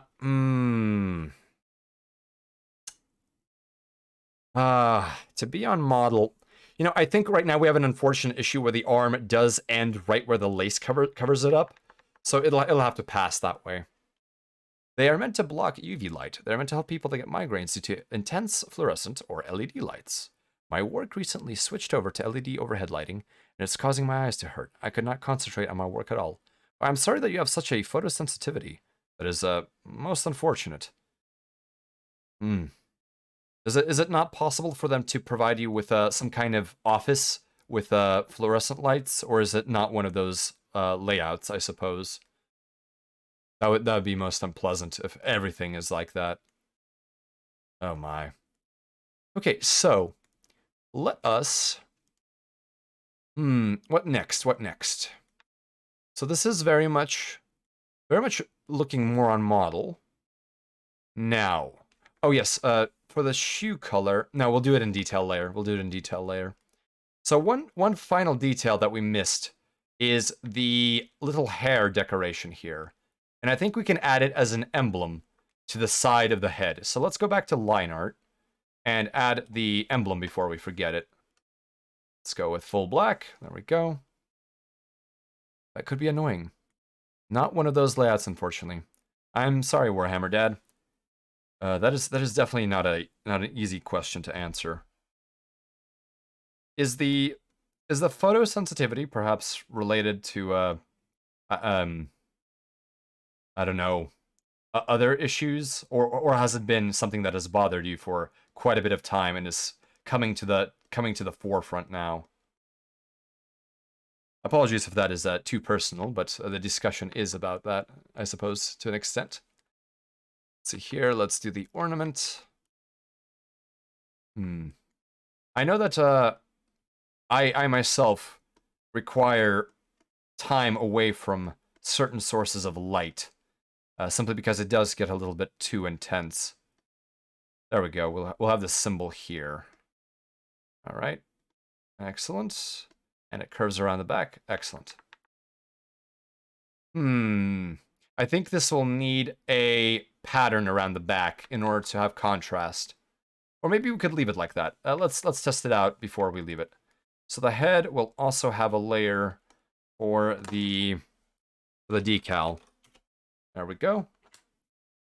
All right. Let's pick from the reference images. Let's pick the color. And this has 3 little dots here at the bottom of the moon. So let's pick the color, and we will also make sure we add those slightly opaque little dots. Okay, here we are. Let's go for it. This is decal layer. Good, good, good. We can up the brush size. There we go. We may need a backing. I am seeking an ophthalmologist soon. It has been bugging me for about 3 years now, but only recently has it been almost an everyday thing. At first it was once a month, but it became once every 2 weeks, and now I cannot last more than a few hours at work before my eyes hurt too much. Yes, I also hope that that particular appointment with a medical expert assists you. I'm so sorry to hear that. Many have suffered chronic issues like that change their intensity over time, and it is very unfortunate when such things happen. So all of my best intentions and wishes go towards you. Blue light safety goggles, they work. Maybe hoodie and glasses with filter. The glasses cannot be 100%, and you would look like a burglar at the place. Yes, it does seem like a medical professional would be of great benefit at this point.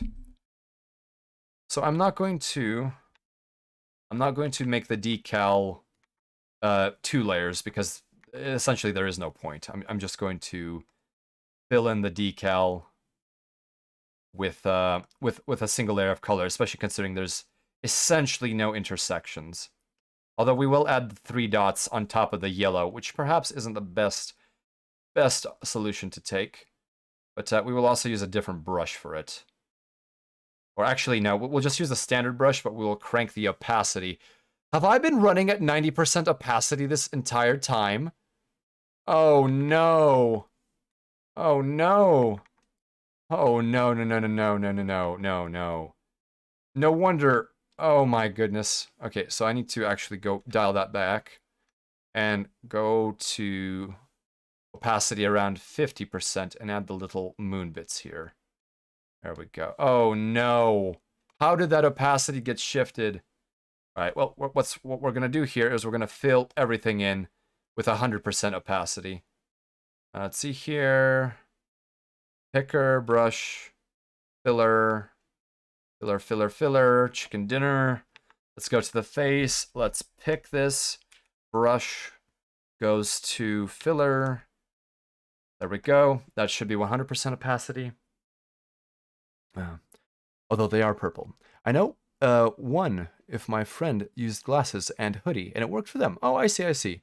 Allergic to sunlight. Oh, goodness, that is very unfortunate. So for coloring Krita, use layers. That is my preference. Sometimes I do use 2 colors on 1 layer, but my style, as you can see, is very, very flat. But I even do shading on a different layer. Although I do tend to, I suppose, unify shading onto a singular layer. Alright. I'm also seeking other forms of income that can depend less on my current time. Less time at my current place of employment. I'm going to learn another language so I can do translation work. Oh. That is I think that would be an interesting way of doing it. And you would be able to completely control the kind of lighting you have if it is a translation work from home. I think that is a wise move. All right, so let's go back to the head base, which is this pink color. Let's pick it, and let's fill it with 100% opacity. There we go. And now we have to check everything. Blouse base, we pick the color and we fill it with 100% opacity. Wings base, we pick, we fill. The Let's see, the shoes base, we should also make sure that we pick and fill. So pick and fill with a 100% opacity. Legs base, pick and fill. We go back to the picker and we do the color base. Pick and fill. Okay, I think we've got, oh, and arms. So we pick and we fill. And here we pick and we fill. Okay, good, good, good. Okay, nice. So we'll get Krita. I need to learn how to do decent coloring.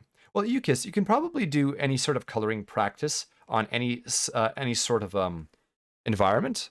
But Krita is a very decent open source art program, and it has a very good brush engine for all sorts of patterns and I suppose blends and the like. The duck just told me to go to bed, so I think it is time. I will join again, wingmates. Warhammer Dad, thank you for being with the convoy for as long as you could. I hope that you have good rest, and I hope that your appointment with your medical expert goes in your favor. I wish you luck. All right, so wingmates, how do you feel about this decal being right here without a background? I think it looks fine.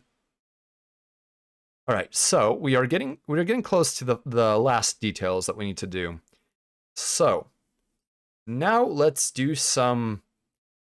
Let's take a look at Clow again and see where the majority of our detailing is. So we will probably need to detail these bits here with purple, the cuffs for the lace gloves. Yes. And we also have some lace on the back, which we need to fill in with a color. That is one thing we haven't filled in. So let's take, maybe I want to keep this opaque, actually. Let's see what we can do, wingmates. Let's take a look at what we can do. So let's go to the, so wings base, here's blouse base. Where is the color base? So above it, we will do a layer for this. And we will call it apron lace. All right, there we go. Well, support work is kind of popular nowadays, as it does not require much knowledge, only basics which are easy to Google. All you do is just assign work to other teams in the company, and it's a nice chance for a promotion if you get interested in something that the said company do. Agent support work. Possible to do from home and okay pay. Oh yes. I think that is a very decent way of handling things, although you must understand the particulars of the company that you will be working under. I think I will mask this. So what I'm going to do is yes, Virgil's song is fantastic. I'm going to make a mask out of color. Because content-aware selection won't really work well here, because my line art is so ragged. So what we're gonna do is we're gonna make a mask out of this particular color, and then we will use it for a pattern. And that pattern will be transparent, hopefully, so that we will be able to have the lace show through. We'll see if that works. Well, you get trained. If the company does not provide an explanation of the inner workings, that's a red flag. That is good advice. Yes. If there is no training on the job for whatever you're doing, you should definitely reconsider what is going on. Okay, let's see here. Yes, green and purple. Very popular colors. Let's fill that in. There we go, back to our brush. Fantastic. I almost like that look. But this is our mask after all. Let's see here. So we're going to convert this to a mask. Let's see, convert to transparency mask, I'm thinking. Yes. Okay, so this, now what we're going to do is we are going to add another layer, and it is going to exclusively be, pattern. So we're going to fill it with a pattern. Now, what looks like lace? Apologies, wingmates, you can't see this, but I'm picking through some of the stock textures available in Krita, looking for something vaguely lace-like. And hopefully I will locate what I'm searching for. Or maybe, oh, there's some fine moire here, moire patterns. I may simply use that. Which one looks best? Let's see here. I think that is decent. I think that is decent. Let's do a fill with that. Okay, so... Oh, I know what kind of layer we can add here. We can add a fill layer. So fill layers take less memory than standard paint layers. Because fill layers, in essence, the way the data is stored is a little bit different. Instead of RGB alpha mapping, there's a different model. I forget which one it is in particular. I'm glad that the music is being enjoyed. Oh, right question again. Are you ever going to do freelancer? I would like to do freelancer in the future, but at the present moment I have quite a few other projects that I'm working on. And I think freelancer would fill in the time that free space is currently reserving. Devil May Cry certainly does have excellent music. I should look into the DMC3 music then, if you enjoy that. All right, let's see. So let's do a fill layer.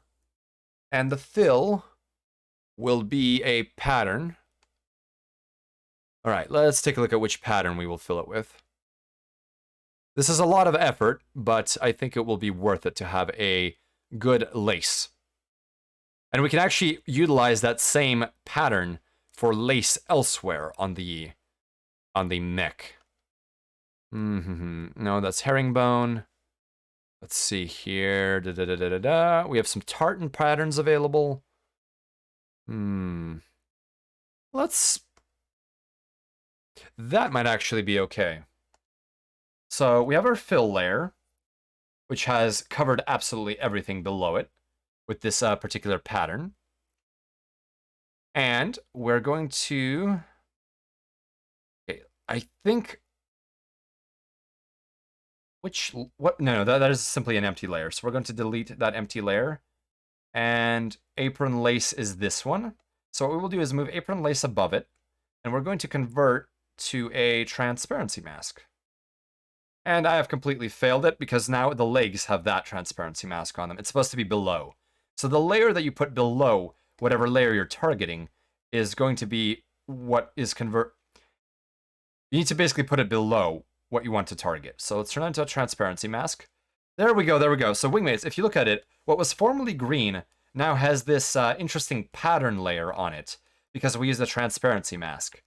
And the transparency mask, we can also, let's see here, let's do a fill. There we go. Oh, my transparency was backwards. I need to do it this way. So let's fill it that way. Okay, as you can see, it got darker because transparency masks work on a white to black spectrum. If you do something like you start painting in gray, let me just do a bit of an example here. If you paint in gray, you will basically have a slightly transparent surface. Oh, I was not painting in gray. There we go, there we go. As you can see, this is less dark than the apron right here. And that is because right here we have a gray transparency mask. So that is a very helpful thing about Krita, is that these mask layers are very powerful, and many editors have it too. So now we will actually try to work on a transparency mask, perhaps in gray, so that it's not fully opaque, so that we may actually have these arms. So let me call this layer lace, and I will actually move it above the arm layer, so that we can hit two birds with one stone in relation to that singular transparency mask. All right, there we go. Oh, goodness, what is happening here? Oh, I see. I was destroying the lace layer. That is a problem.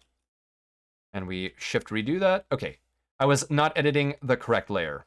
And now I'm editing the correct layer. As you can see, we are adding lace to this. And all we are doing is we are painting a layer of white on a field of black within the mask itself. And that, I think, is one of the coolest things about digital art, is layers really add this abilities that you simply could not do normally. Although I suppose you could use layered paper to do this.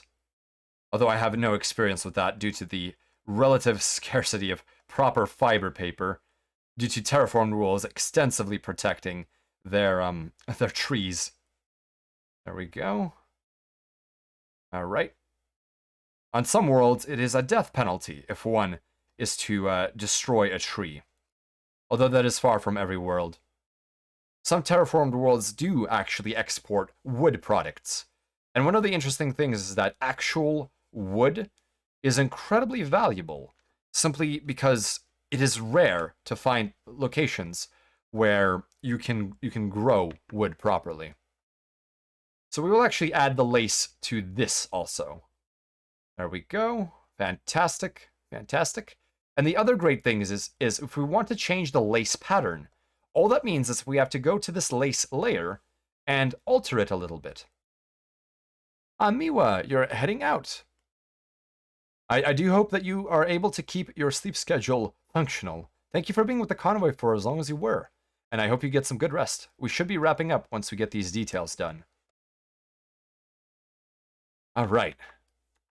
So how does that look, wingmates? I think that the lace, it might be a little bit too dark there, but we can fill that blob with a... we can fill it with a very dark gray so that the pattern does not go through it as much. That's a little bit too light. So let's try a different gray.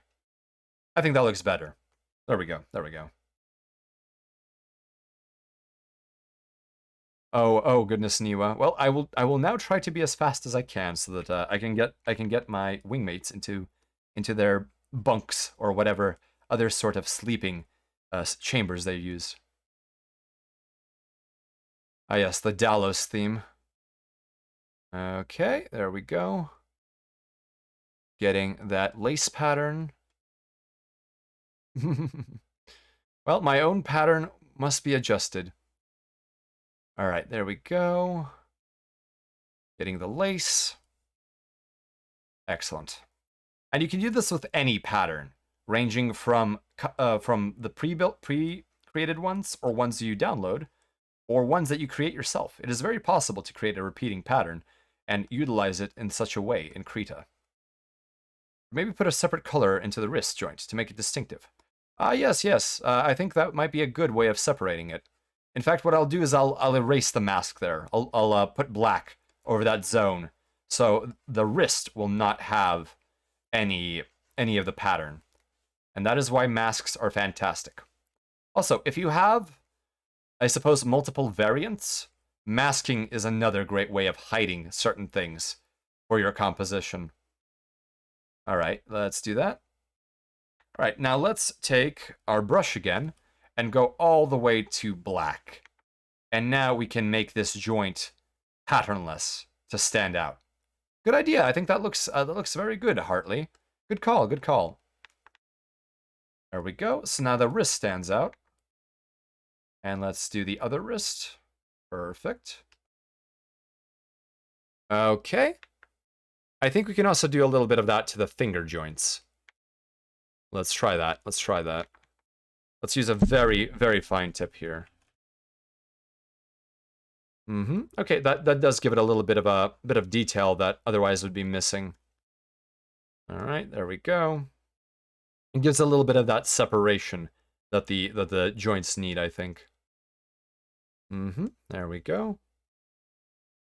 Excellent. Oh, this was not a line. We go back to white and we clear this out. Oh no, we have to pick the mask color here. Oh no. What color was it? Was it this gradient? Oh, it was something like that. Okay, acceptable, acceptable.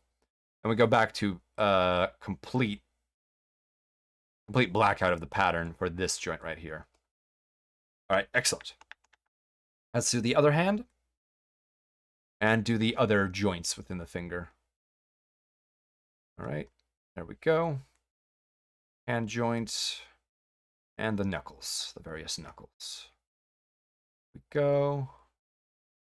Perfect, perfect, perfect. Ah, is this, never remember the artist names, goodness. Alright, so, what happens when we take away the base layer? Yes, we get transparency. So the lace back here is actually transparent, which I think will look great. Alright, let's put back the background. There we go. Oh, what layer did I activate? Oh, there we go, there we go. Alright, so, now that we've done the hands and the lace on the back, I think we can move on to the shoes here. Let's see here. So I will call this layer leg details. And I'll just do everything possible with legs. There we go. Sometimes I get a little bit lazy in terms of my layering, and also because it consumes a lot of RAM to have a lot of layers. As you can see, down here, we're already at 1 GB of RAM, simply because we have so much going on. All right, let's see here. Let's call this shoe, or leg details, yes, leg details. All right, perfect. All right, here we are. So, one of the leg details is that there is a bit of, there's a bit of lace here. Oh, you know what I'm noticing, wingmates? The pattern is everywhere. So we have a problem. We have a problem with the transparency mask. Why do we have a problem with the transparency mask? Ah, you know what? I know what happened. So we got rid of it. What happened was I accidentally selected a black color that was slightly toward gray, and that meant I accidentally clicked with the fill tool, which meant that the masking layer became a light gray everywhere, which meant that a little bit of the pattern was coming out in places where it should never have done so. So what we will definitely add is a bit of the pattern right here, because there is some lace. There is some lace right here on the pumps. So we will emulate that.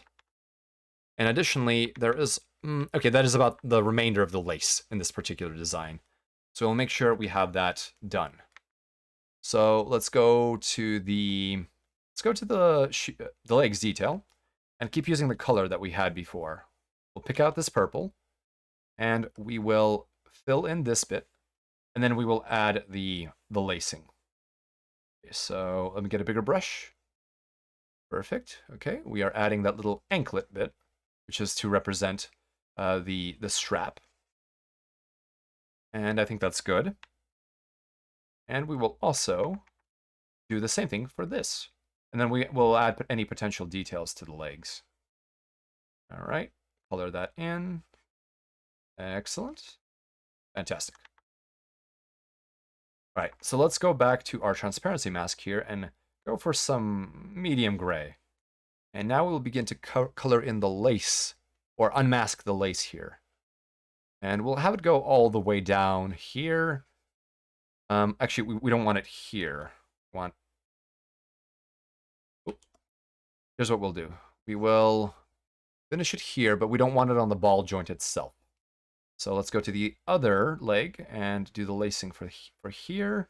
And we'll again avoid the ball joint itself, because the ball joint would probably not have any kind of pattern on it. It would be well worn. So let's go to our transparency mask and put in black, and that will help us clean up the mistake that we made here. Although erase might have also worked just fine. Okay, so we've done that. Let's see what other details we may want for the legs. Probably none for the time being, but we will remain aware of anything that may happen. So, what other details do we want to do? Let's do wing details. So we have wings base. Let's add a layer called wing details. Go. Wing details. And now we're going to do some interesting highlights. One, I think we may darken the wings, although... So Claudia's wings are very dark.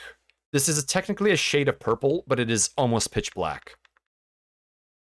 So what we will do is we may actually darken the wings once we're done with them. Actually, let's do that now.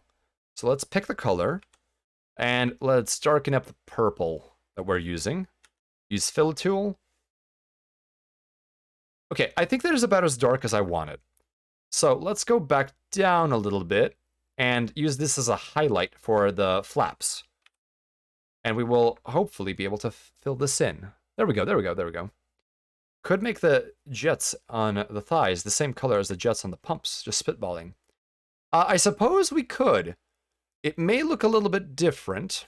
Let me think about that. But that is not a bad idea. I just simply don't know what it would look like. So we'll make a test layer, and we will take a look at what it looks like, because I don't want to go back to the detail layer and damage it. So let me finish this first, and I will take a look-see at that. All right, I'm going to flip the canvas because it is easier for me to move, in my current situation, move my hand in this direction. There we go. I wish my sketch lines were clean enough that I could use a context selector rather than have to make these outlines. But at the same time, looking at these outlines allows me to check the lines themselves for any sort of inconsistency. And of course, it does give it a bit of a handmade feeling, which doesn't mean too much if you're trying to mass produce this. But I'm not trying to mass produce this. Each one of these mechs is unique and special, and takes quite a bit of thought and patience. Let's see here. There we go. And there we go, there we go, there we go. A little bit outside of the lines is not bad. So let's fill that in and take a look at what it looks like. That looks pretty decent, I think. So let's go back and fill in these other smaller flaps. I think that'll be a good little detail. We could actually add some texture to these wings. Do another layer with another mask. That may be interesting, actually. I don't know what kind of texture would be good, but let's fill that in. There we go. Filled in. Perfect. And let's do this other side. So I will flip the canvas so that I am in my preferential position. Go back to the brush and start coloring this in. Now, yes, these wings are essentially impractical, but as I've said before, in BattleTech, most jetcraft rely on the use of a fusion drive, so energy is not so much a concern. They are able to ram themselves through the air, so in some designs, aerodynamics has unfortunately taken a bit of a back seat. This is also a lander mech, so it does not have to be supremely aerodynamic, at the present moment at least. But still battle damage on them. I'd imagine it'd be prime time for those firing from the ground. Oh, yes. That might be a good idea. Now, I don't know what kind of battle damage to do, or if I will remember it, or if I will have the energy left for it, because I still have to do the remaining details. I think my priority over battle damage at the moment is the jets burning, because that will add a nice contrast of orange, yellow, and perhaps red. Although I do think battle damage is something I really would like to put on mechs. It's simply a lack of time, for all intents and purposes. Let's see here. So let's go back to the brush. There we go. Let's fill in these little control surfaces. Perfect. Oh, I forgot to fill in another surface of the wing in the wing base. So we'll go back to that once we complete this procedure. Might as well fill these in already. There we go. And one more to fill in. And then we have to go back, use our picker to pick up the wing color, and fill the wings here that are behind the mech. There we go, perfect. All right, I think we are good on wing details for the time being. That definitely was a nice bit of contrast. All right, let's see here. So, I think we can move on to the blouse details. So let's do that. Blouse specifically, not the petticoats. So, blouse details. There we go. All right. So, Looking at Claudia's reference sheet, we can tell that her bow tie is not entirely black, it is a bit gray. So let's use our picker. Aha! There's the secret. It's a dark purple, as are many of her accessories.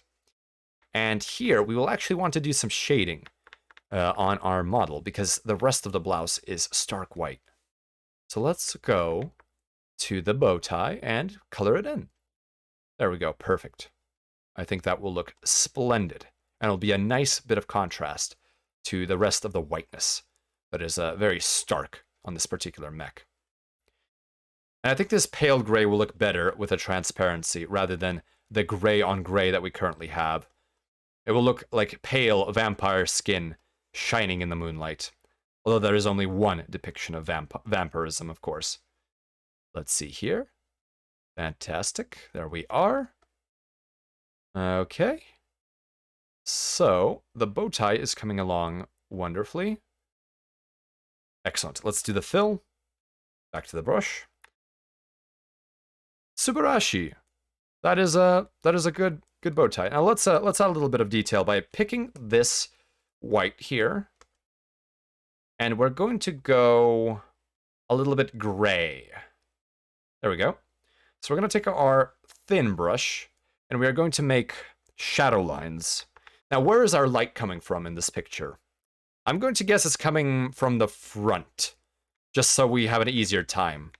So, we're not going to do shading everywhere due to time constraints, but at least here, we want to make indications that these are ridges. So we're going to give them a little bit of shadow. There we go. It's from the front and to the right of this particular machine. And then right here, we will also make this a little bit different. And that way we don't have this pure, completely white field that we're working with.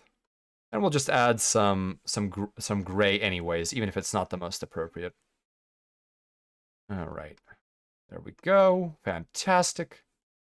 Fantastic. Oh, we neglected to go below the line of the bow. So let's make amends for our mistakes. There we go. Looking good. You're going to make it a little bit thicker. We'd use the same light purple from the bow wings on the edges of the bow if it wasn't the plan already. Yes, we could put some of that. Let's see, light purple from the wings on the edges of the bow. Yeah, we could do a little bit of a highlight there.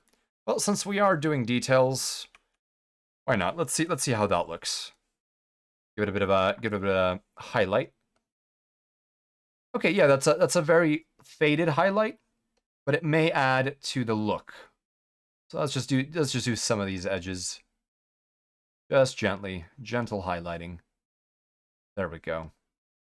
A darkening, these are highlights rather than shadows. Oh, let me go back to, these are the blouse details. Let me pick the gray again, because where the bow is, we will definitely need a bit of shading here. There we go. To indicate that the light source is being blocked by the edge of this bow, giving it a bit more volume. Let's see, and here we have the top of the neck zone. And actually we can add a bit of shadow here where the neck would block the light. This is all very general. If we were actually going to do proper shadows, I would certainly put a bit more time into this, but this is just simply to make the blouse something a little more exciting than a pure stark white, so it is getting a special treatment. And we will add some shadow here to indicate that there is a bit of a valley between these two joints. There we go. Fantastic. And a little bit here, and a little bit here, and a little bit here. Okay, I think that is looking a little bit nicer. So we've done blouse details, and I will consider the lasers to be a part of the corset, or in fact, we will do them separately. So let's do the corset now. We'll call this... okay, so let's check which paint layer we need to be on. So we have color base. So color base is all of this, so we're going to call this base details. So let's do that. Base details, there we go. So I think for consistency, we could keep these bows the same color. Let's take a look at what the bows here are. So these aren't actually black bows. They are a dark purple. So let's go back and see if that dark purple is appropriate for these bow fasteners. I think it is, most certainly. There we go. Excellent. Let's do the fill-in, and then we'll be looking very good. We are coming up on the conclusion of this particular mech. Most excellent. All right, so let me erase here. Now, what other details do we need to add? I think there is some shading that may need to be added, but I think the jets are the big one that we will add, so that there is some vibrancy to this, because right now we've been using a very, very dark palette. And while there's nothing wrong with that, I think contrast does add to a battle mech drawing, and especially considering how many times battle mechs are drawn with weapons firing, for a much more dynamic look. So we may attempt to do that with the jump jets. Let's see here. All right. Here we go. Let's take a look how that looks from the distance. I think that looks excellent. All right. Oh, sorry, I meant sort of on the solid sides of the bow rather than as a shadow. So to match the wings since they're the same color. Well, let's see here. Oh, like on the edges here? Well, I suppose these highlights, I'm simply indicating that they're a different panel material. Where here I'm assuming that the bow is a mono material. It's a singular composition. Although we could think about that. Let me put my head into gear here. You know, I think the model has a very solid colored bow, and I kind of would like to stick with that. At least in this particular situation. So let's continue on with the blouse details. Now, somebody suggested that we make the tubes look like coolant tubes. So while the color is this stark purple, which we're currently using, we may actually wish to utilize a lighter purple. However, let's first do the coloring, and then we can adjust the color using Fill Tool. And that will save us some time, even if we need to actually pick a different one. All right, here we go. We're getting that lace. We would definitely require a bit of shading to make these pipes actually pop, regardless of what they're filled with. Because right now they look very flat, and they would just look like corset lacing that has gone out of bounds. And we need to indicate that this is three-dimensional, and not simply popping out. So let me fill this very quickly, and then I will test out a lighter purple, perhaps even a pink. I do think that might be a bit too far off model, but only a visual inspection will tell us if that is appropriate. Oh, Hartley, yeah, thank you for the suggestion. It's just that in this particular situation, I do think I want to stay on the on model with for the bow. The core of the crystals, maybe. Link the details together there. Oh, the laser emitters. So let me tell you what my plan is for the laser emitters. So these will be a large and medium lasers, and generally those have different color lenses, which will add a pop of very contrasting color to this particular design. And what I intend to do is essentially have a different tint in the outside here, and then also do a completely different color for the core of this. Let me pull up a reference for that, just so that this is not alien. Let's see here. So let me pull up a what's a good example? Battlemaster. Oh, I have a browser available. Let's see. Let me pull up the Battlemaster really quick. Ah, okay. MechWarrior Online Battlemaster. And let me fire up the browser. 1 second, please. Let's see. Brave browser. Okay. That should wake up. Ah, yes, Little Dark Age. It's a good song, I think. Very has an interesting sound to it. Oh no, it's of course. I think it is important to have an opinion that goes counter to the ideas of, I suppose, modern BattleTech and the like. There's having someone say counter to your ideas really does help. So this is what the, let me zoom in here. So as you can see, the way that at least the more modern MechWarrior Online designs do their laser ports, they do them as a colored glass of some sort. In the case of the Battlemaster, it's green, and I think that represents the classic medium laser. Oh my goodness. We have a paper bag raid. Wingmates, our ammunition is depleted. I'm afraid we're going to have left to let Paperbag and his crew take over the vessel. Get away on the shuttlecraft. I will use the self-destruct. Hi, Paperbag. How are you doing? What was your game of choice tonight? How are you hanging in there? Oh, a katana. Miwa, go to bed.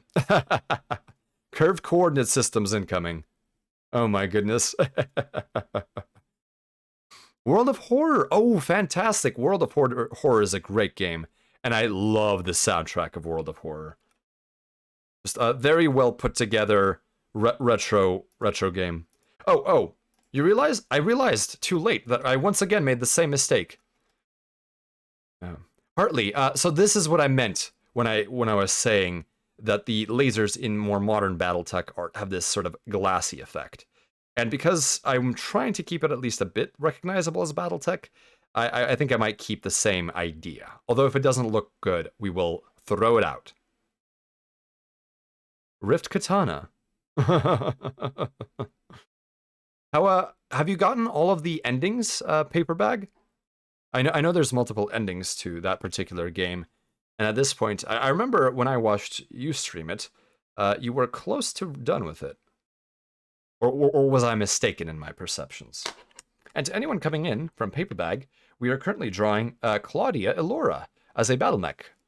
The design was long since completed, and here's what it looks like with a large laser, ER, from the clan tech base, and 2 ER mediums, along with an active probe and a T-comp.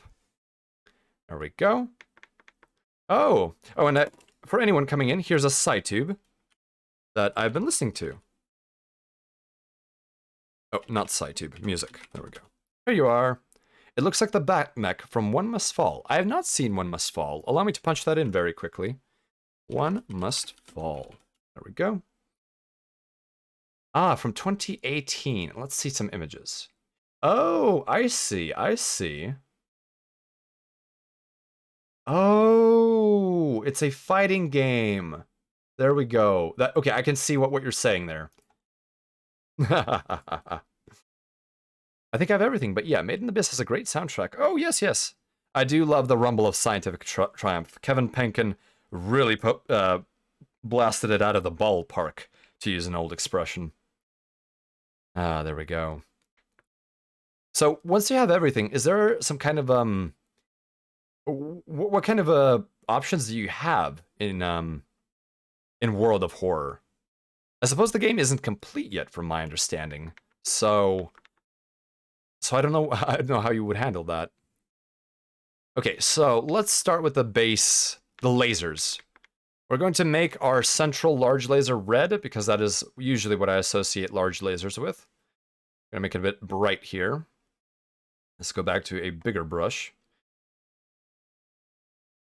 And we are wrapping this up in essence. We're trying to get the last color details down here. But the design is complete, and I'm looking forward to releasing it into the wild. Alright, let's see how that looks.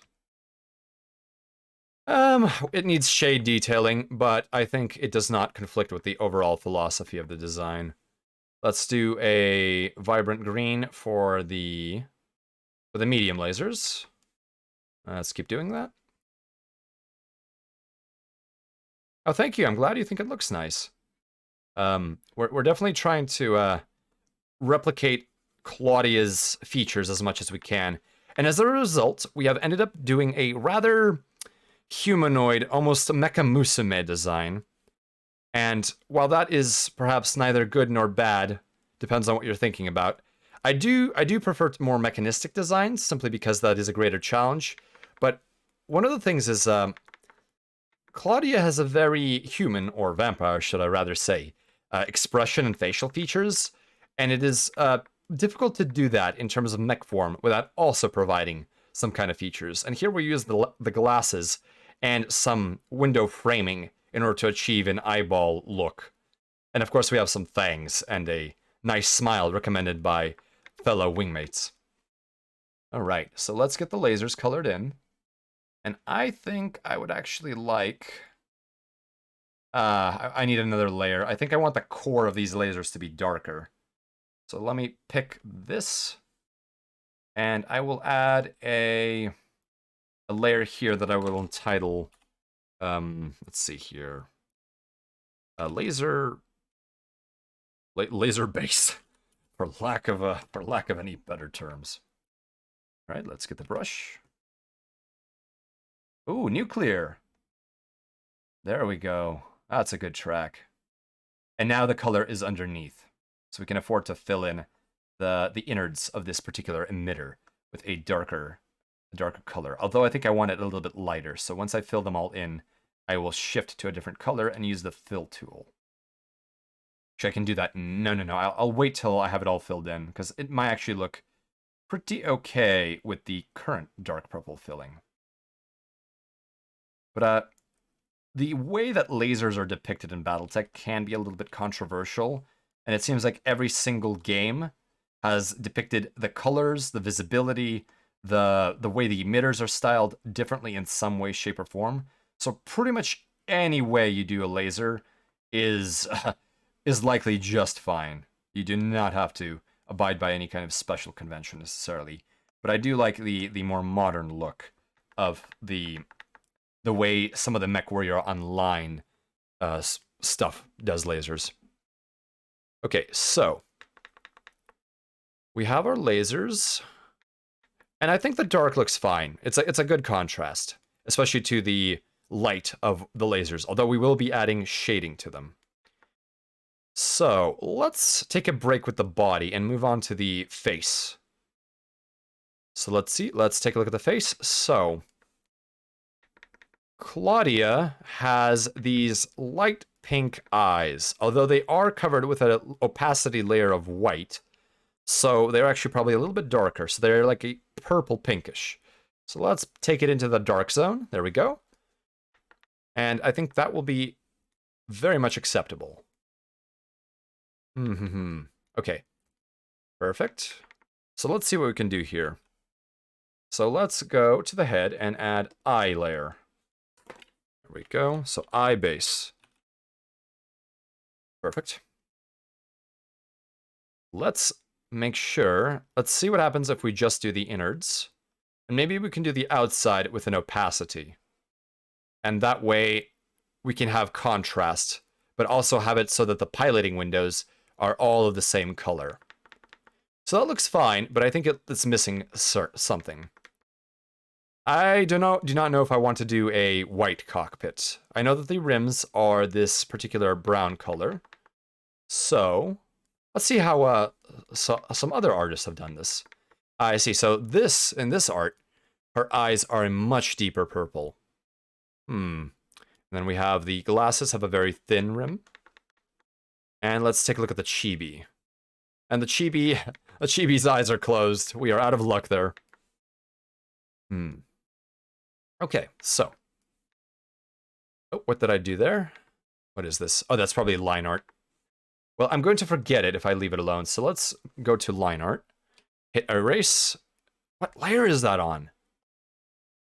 That is not on line art. Okay, let's play around with the layers and see what we get.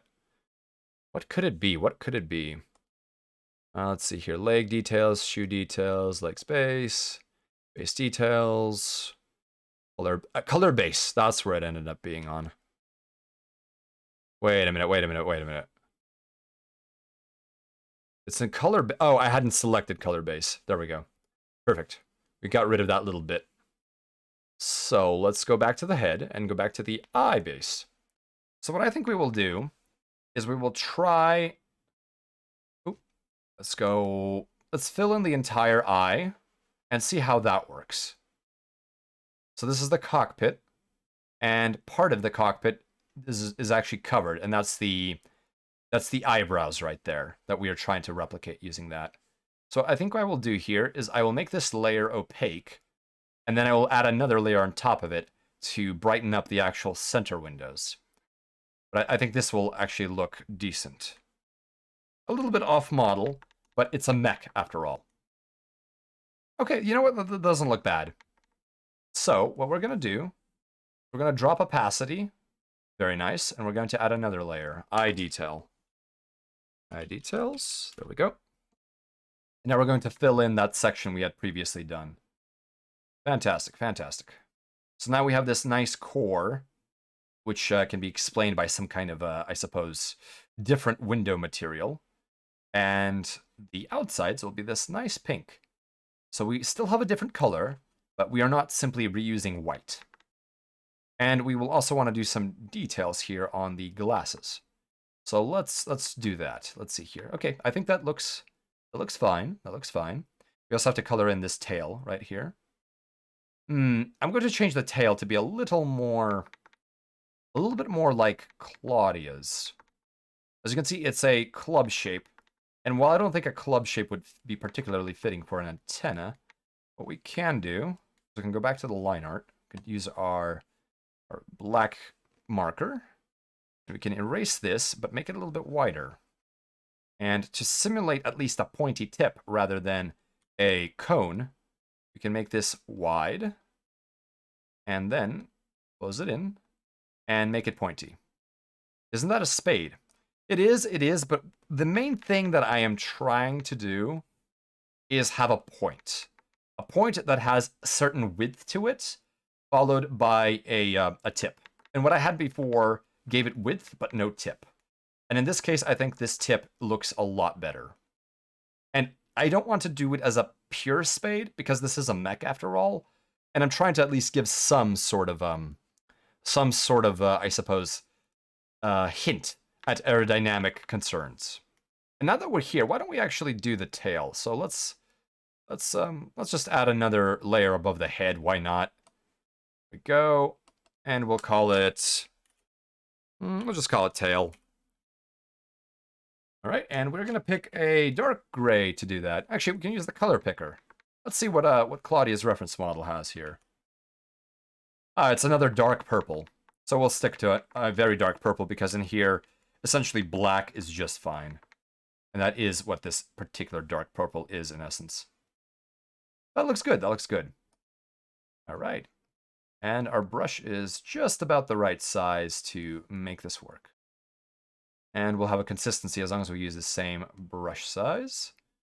There we go. Leave a little bit of that ugly line work. No problem.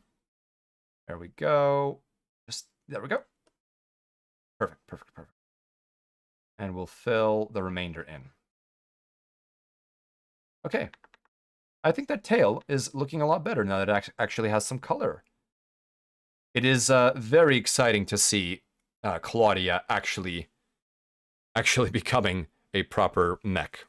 While I'm near line art, I'm actually going to go ahead and clean up this. It was a little bit of a joke earlier about viewer profiles for the Niwa gang. There we go. Select everything again, and we need to clean this up right here. So let's take our big brush and put it in eraser mode and clean up the wings. Perfect. Take that off eraser mode, zoom out. All right, so here we are. What layer is this tail reference art? I don't think we need it anymore. We can hide it. There we go, it was layer 10. This is a mess. I have so many layers. And I need to save. I must save, or else there will be problems. Oops. There we go. So, we've done the face. I think the line can be kept as is, although what we can do is go back to face details. Face details, and... oh no, face, decal... where is decal?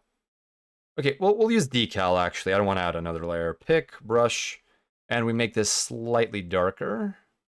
And we use our thin pressure-sensitive brush, and we add just a hint that this is a metal seam that has some separation. There we go. Just a bit of shading to it. And I think that goes a long way towards making it pop. And do we want to do the rims here? I think we might want to do the rims. What color are Claudia's? It's a bit of a gold. Looks like a muted brass tone. So a muted brass tone is what we will use. And we're going to put it around the rims here. Just that extra little detail that I think might be appreciated. Here we are. A little bit of brass. That does make it pop a little more. And we can also do the cross piece for the glasses. Yes, this is very much a humanized mech. Not as much abstraction as I've had for other models. Eggs was rather simple in terms of its abstraction, simply because eggs make for excellent battle mech and dropship shapes. So a lot of it was, how do we make an egg look different rather than just an egg? Oh, I know what we've forgotten. Let's see, so face, what does face include? Head base is pink. So we need to select that, and we actually need to fill in this little bang right here. Or not bang, but side lock. There we go. All right, so now all the hair is filled in. We have the angry eyebrows. Should the angry eyebrows remain gray or should they be brass? I think they need that contrast of not being brass. Although, I'll have to think on it. Okay, so what else do we have left? We need to do the lace. So arm details. This is a purple color that we will need. In fact, let's go to the reference sheet. So there's a bit of purple lace on the edges. There we go. Let's pick that. We have a very dark purple, although it is a little more blue. So let's apply that to these lacy battle mech arms. As you can see, we've been using a pattern in order to produce this particular look. Let's see, so we need to go back to the arm layers. We need to go to arm base. What is arm base? So arm base needs to lose some of the color here because this is supposed to be transparent. Let's go here and turn on eraser mode. So that goes into gray. I don't think that's right. Okay, what is getting in the way here? Oh no, I think that might be alpha. That might be alpha actually. And we need alpha here, just right on the tip. And we need to adjust the transparency mask. For any of you who have not used masks before, essentially it's, imagine a canvas that is black and white, and anywhere where something is black, you do not see another layer. And anything somewhere is either gray or white, you will either see a bit of that layer in an opaque way, or all of it completely transparently. And right now we have this layer of lace, and we have applied a mask to it, and it means that anywhere there's black, you won't see the lace, and anywhere there is gray or white or other non-black colors, you will see a shade of the pattern. And you can do that with almost any layer in Krita. Very handy application. So I highly recommend transparency masks in any editor software that you're using. So now let's make sure we do our purple. So arm upper, let's do arm details. This is going to be our arm detail layer. Arm details. There we go. The current track playing is from the Emperor Battle for Dune soundtrack, and this is the Harkonnen song Invincible. I wish it was available in a... Oh, what am I doing here? All right, arm details. We were missing that purple. Let's go back and pick that purple. Let's see here. So this lace is actually pretty dark, but I think that's sort of a side effect. Let's not make it too dark. Or maybe, let's try dark. Dark, but not that dark. I think that'll be okay. The lace is different than the rest of the body. All right, here we go. Let's get a brush. You love digital. Like the existence of the undo button feels like a cheat after you switch from IRL canvases, not even mentioning layers.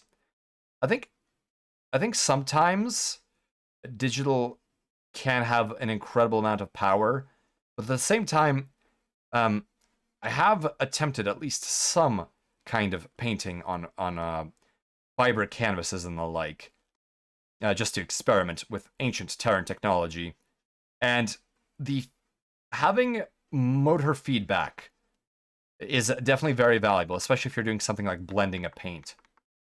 Okay, so our ring is now purple as needed. Perfect. And it still has the lace pattern, which is exactly what we wanted. This is why patterns and masks are great. And for anyone using Krita, there are layers called... Unfortunately, it's hidden behind my head, and the menu doesn't pop up. There's a layer type called fill layer. And normally a layer, every pixel has a significant amount of data points. In this case, it would be where it has a number of bits. And those bits represent the color value of each pixel, and usually include a fourth value, not just RGB, unless of course you're using a different color space, which is not RGB. And it will include something like transparency, which is alpha. And what a fill layer is in Krita is, unlike these raster paint layers, which have all of this color data, they only essentially will provide you with one color or a pattern. And that is essentially a way of saving space and memory when you're doing something. So instead of using a raster layer, I used a fill layer for this pattern, because that is a valid thing you can put into that particular canvas layer. Hi, Last Bucket Knight. I'm glad you think it looks nice. We are starting to wrap this up, actually. I'm getting close to the end of this design. So we've done the arms, and I think the arms are as complete as they'll be. Let's see here. The shoes could use a little bit of something, but I think we'll leave them for now.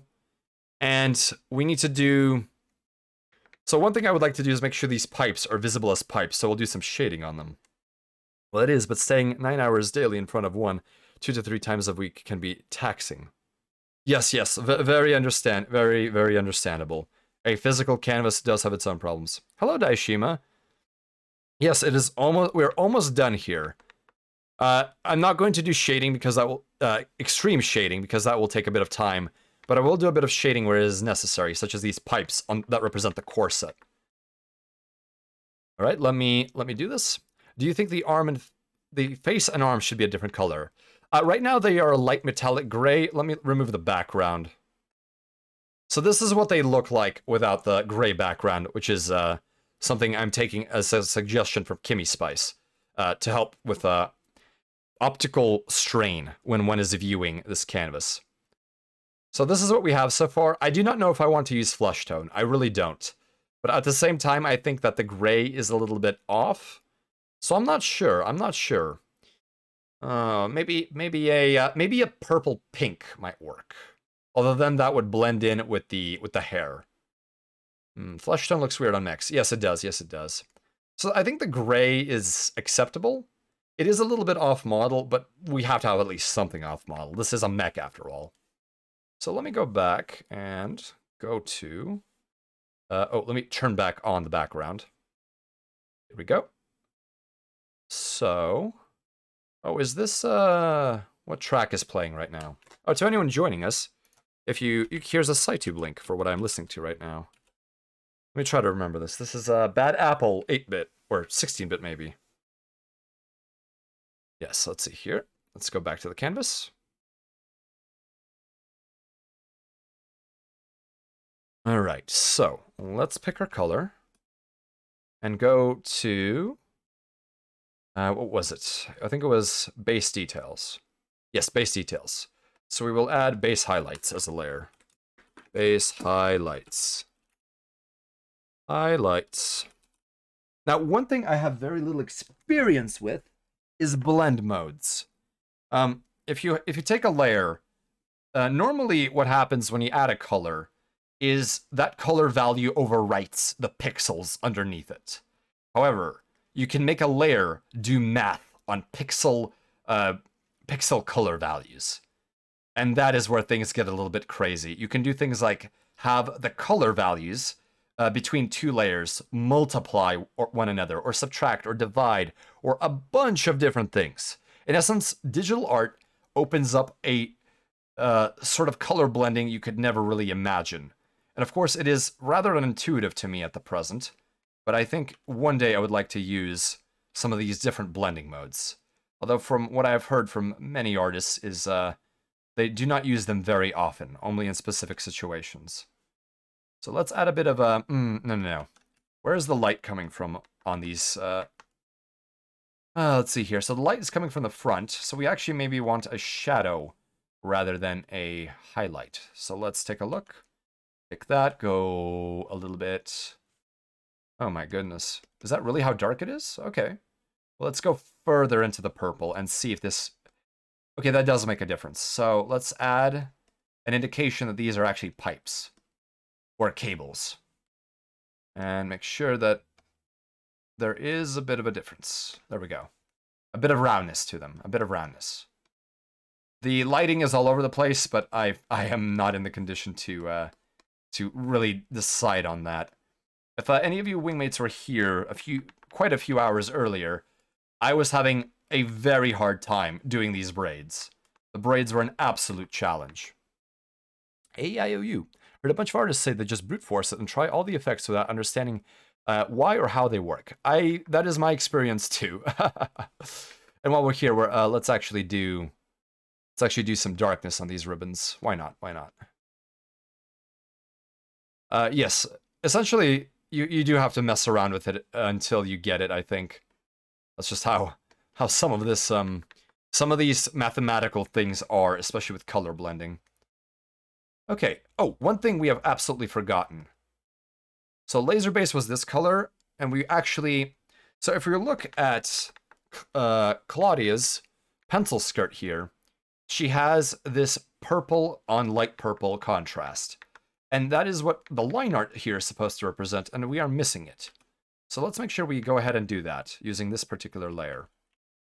Oh, that brush has now become too big. Let's switch to our actual big brush. And I'm simply using the pixel brush for all of this. I'm not using anything with a feathered edge. Because when you get into alpha, selecting it becomes a nightmare. And sometimes I want to just select an entire color block and change its color. So blending, I would save for later, and I believe there's a way of having a layer, like a specialized layer, act as a blender. I think. I may be mistaken. Ah, yes, the Soul Eater, opening 1. So since we are sticking with these spikes being purple, we'll need to make sure that this spike is also purple in its coloration. There we go. We're going to have to zoom in here. All right, zooming in. Da-da-da-da-da. Perfect. Let's do a fill. Let's do a fill. All right. Excellent. And that should not be filled because that is the skirt wrapping its way around the leg. There we go. Build that. And let's keep going with the rest of this pattern. This spike should also be purple. And I think we will need to adjust the line art because of this big black line here. That should not be there. There we go. I have an errand to run, so thank you for streaming. If your stream ends when I come back, it hopefully will.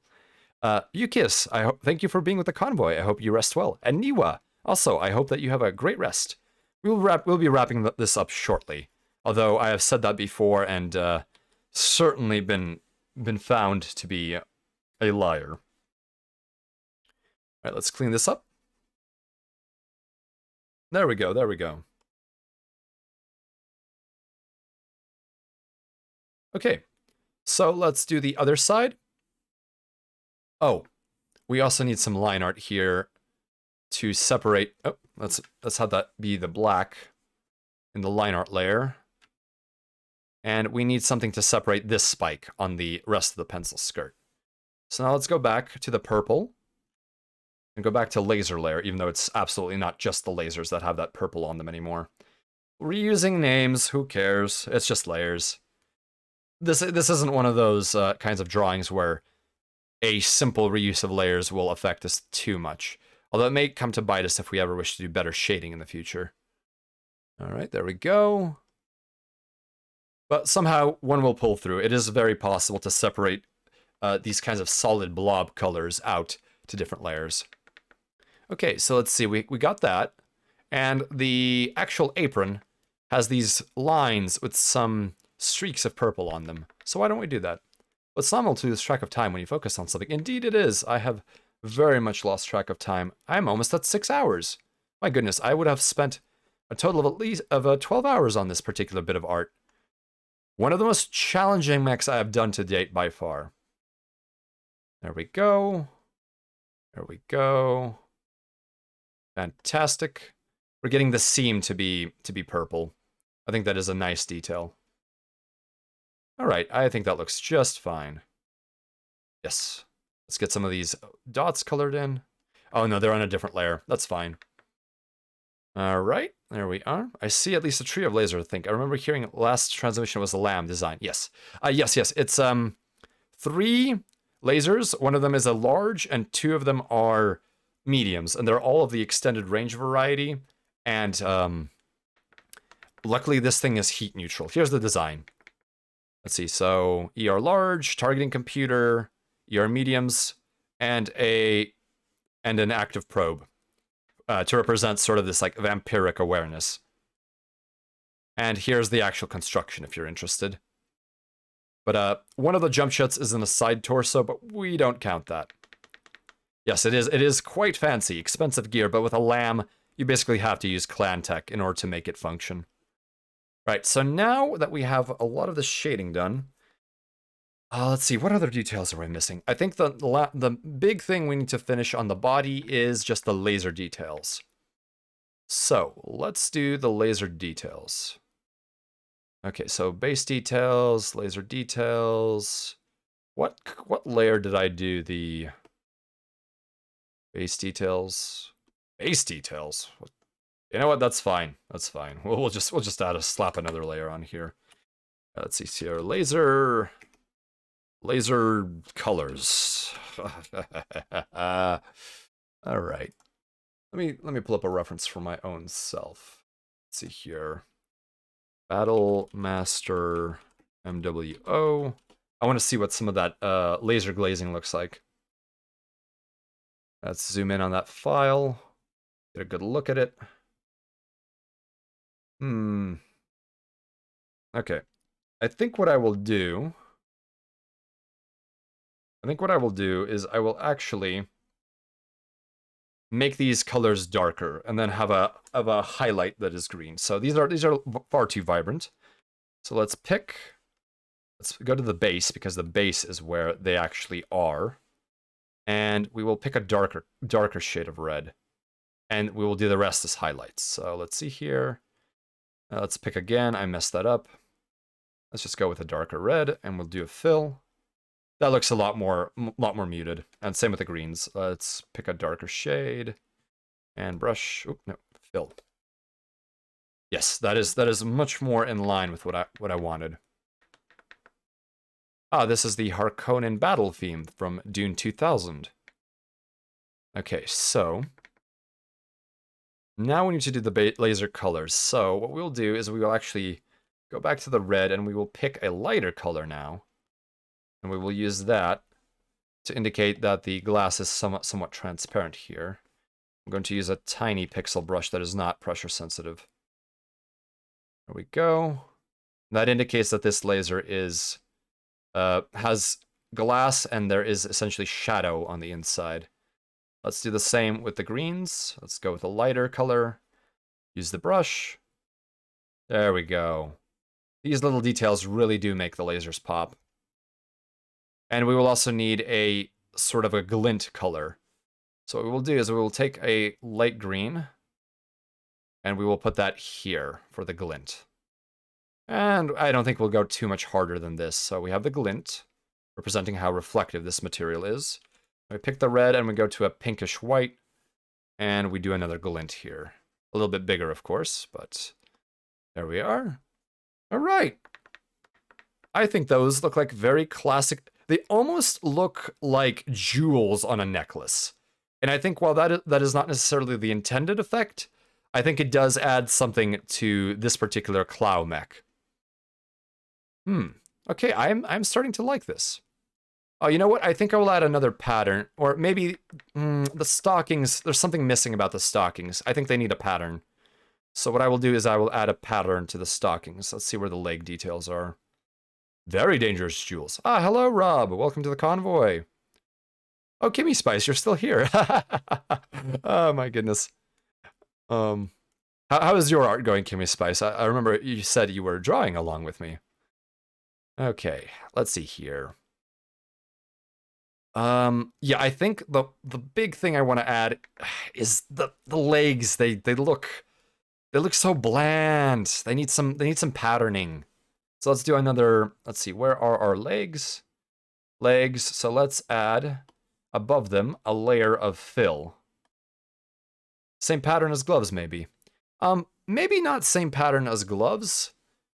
Let's try something a little less dense. But we can always adjust it because we are using masking. So this is a leg pattern. And now let's add a mask to it.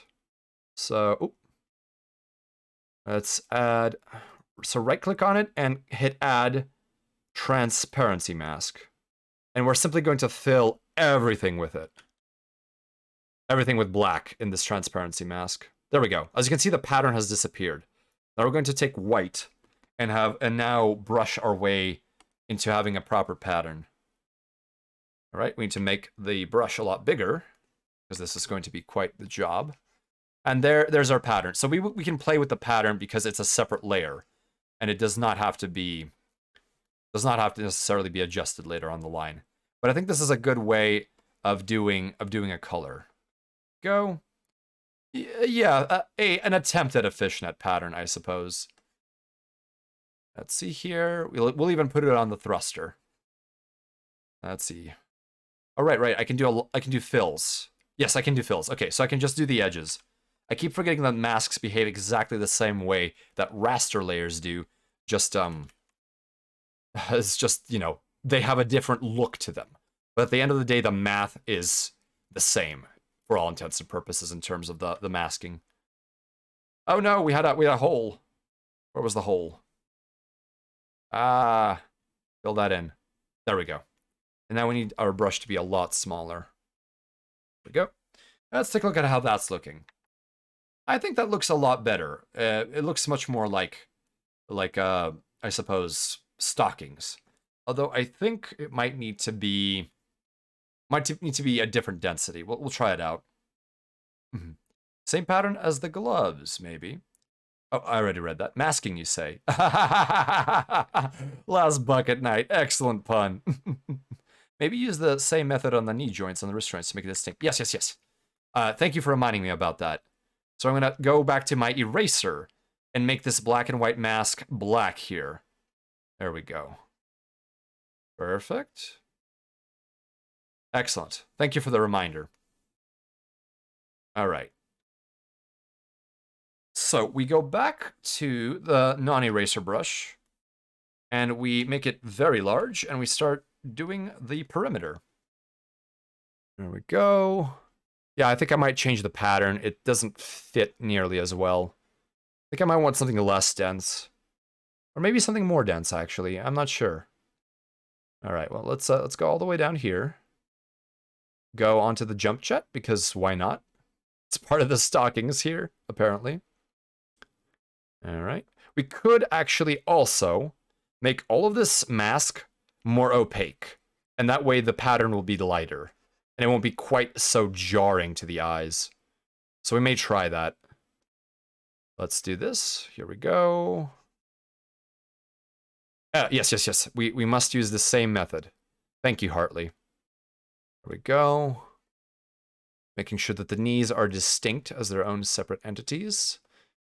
All right, there we go. Do a fill. Do a fill. And I think we missed a spot. Yes, we did. Okay. I'm going to change that pattern, I think. Let's see here. Leg pattern. Wait, what kind of layer is this? All right, I need to properties. Okay, so if you right click on the layer and go to properties, you can then begin playing around with the pattern.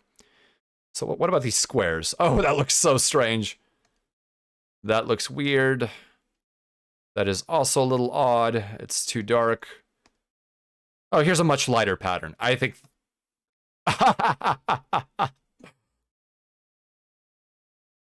Oh, interesting. The way that the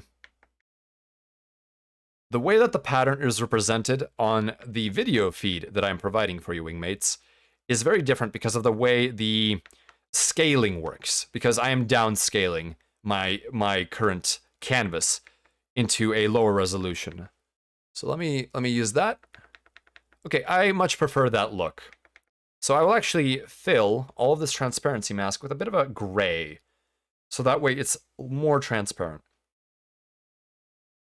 Oh, oh no. Okay. How do we do this correctly? Let's see here. So fill. It does not want to behave correctly. Let's try that. I really wish I could see the mask properly. If I could actually make it visible. Oh, let's see here. I lost my potions with work and laid down. I also started to drift off and forget to send the message. Oh, of course, no problem, no problem. Please, get some good rest, Kimmy Spice. Thank you for all of your, hints today. It's greatly appreciated. Alright, so... let's make sure that we...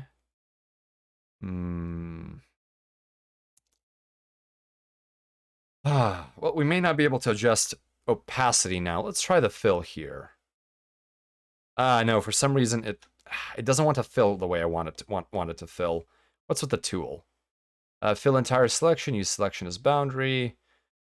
The threshold of the fill might be too good. Let's make it very aggressive. Okay, there we go. So the paint tool, or the fill tool, when you use it, then you, in essence, what's the word? It has a sensitivity for how similar a color is before it's going to fill it. And it was far too sensitive. It thought that white was basically gray. So now that we've reselected this, that might be a little too much. So let's actually lighten it up a little bit. Let's see how that looks. You know what? I'm willing to live with that. That is a decent pattern. Okay, so I'm going to make sure I revert the paint bucket to what it was, which was 80. There we go. So I think we are done with that mask. All right, I think it is looking pretty good. Acquire all the rest then. Nothing wrong with that. Of course, of course. All right, so I think this is approaching completion. Let's just double check. Lasers look good. The corset looks good too, in my opinion. We have the glasses. We have these little eyebrows that are indicating distaste. Let's see, the hair is fine. And I think the last thing we could try to do is perhaps add jump jets to this. Jump jet streaks. Yes, that would give it some motion. So let's add a whole nother layer for this. And this will be above line art because we will want the effects to be above line art. So this will be JJ Jump Jets base. JJ base. All right. That sounds like a name. JJ Base. The writer of award-winning screenplay. Ooh, what would be the good name of an award-winning screenplay? The Lugnut and the Carpenter. It's a harrowing tale of lost love and oh goodness, I do not know what it could be a harrowing tale of. So this jump jet, I think we want it to be a yellowish flame. So what we will do is we will have a darker yellow, or maybe a bit of a gold. Let's see. Let's get a gold here. Now a darker, bright yellow, and then the core will be white. So we will see how this plume looks. So let's see here. Okay, which direction are these plumes going to go? Okay, so this will deflect this way. So I will probably want to actually have them all deflect that way.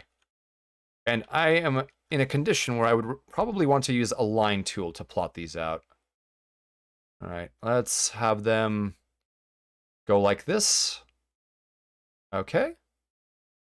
And we'll have them go like this. A little bit of separation here. And then the leg jump jets will also vaguely be in the same direction. I would not want to fight this damn thing in my Enforcer. Well, it is a very fast and speedy lamb that can move 23 hexes in one turn. So I think that is a good idea on your part. And it's also not not that poorly armored. 9 tons is not a lot, but it's enough for a lamb. Yes, this thing is meant to stay at range, and it has a T-comp. And anyone piloting a lamb would be an elite pilot or above, because you have to make so many piloting skill rolls when you use any kind of aerospace maneuver with lambs. Honestly, BattleTech rules are terrible because pilots end up crashing all the time if they're standard pilots in aerospace units. I basically have to have house rules to prevent that from happening. So what we will do is we will draw the flames above all of these layers, and then we will use masking in order to hide what isn't visible. And I think the jump jet in the back, right, wingmates, I think I may want to exclude the jump jet in the back because look at it. It's going to look like it's coming out of the posterior, and I think that is a little bit crass. I don't know what you think, wingmates, but that might be crass. Even if it's only just a bit of jet flame showing here. Although if it's just a bit, it might not be too much. If it was like this, that would be just absolutely not the thing to do. So, now that we've done these lines, let's actually get a plume going. So, here we go. And we will use actual blending for this. So, let's draw our plume. Oh, we are still using the line art tool. All right, we have our plume. We got to dial it down. Jump jets have been drawn in many different ways. I'm just going to stick with the classic. All right, there we go. Okay, that's looking decent. And this is our first jump jet mech that we have drawn actually jumping. There we go. Maybe put some on the wings, maybe. Well, the reason I'm not putting them on the wings is not so much an artistic thing. It's that the jump jets themselves are mounted on the actual body of the mech. Although one could consider the way that the jump jets are mounted that the torsos do include the wings in them. What I will say is the left torso contains one jump jet, which I would have rather have put in the center torso. But in the art, we're going to represent it as if it's in the center. So the issue is that 4 of the 5 jump jets are currently in the feet, so they must be there. And it's not a matter of work, it's just a matter of where they are. And the torso jump jet can actually be counted to be in the center. We have to deal with it like this. Oh, no worries, Hartley. A lot of this is just me being very, I suppose, stringent with the design. But otherwise, I think it would look good with jump jets in the wings. It really is just me being very retentive about making sure that this is on model relative to the record sheet. All right, there we go. We have our jump jet. We'll have to use a tighter tip later on. There we go. Was there space to put jump jets in both side torsos instead? There was, but with 5, something is going to be uneven, and I wanted the large laser to be in the center torso. That was my big goal. So when a lamb transforms into an aerospace fighter, the weapons in different locations have different firing arcs. And in aerospace combat, firing arcs matter a lot more.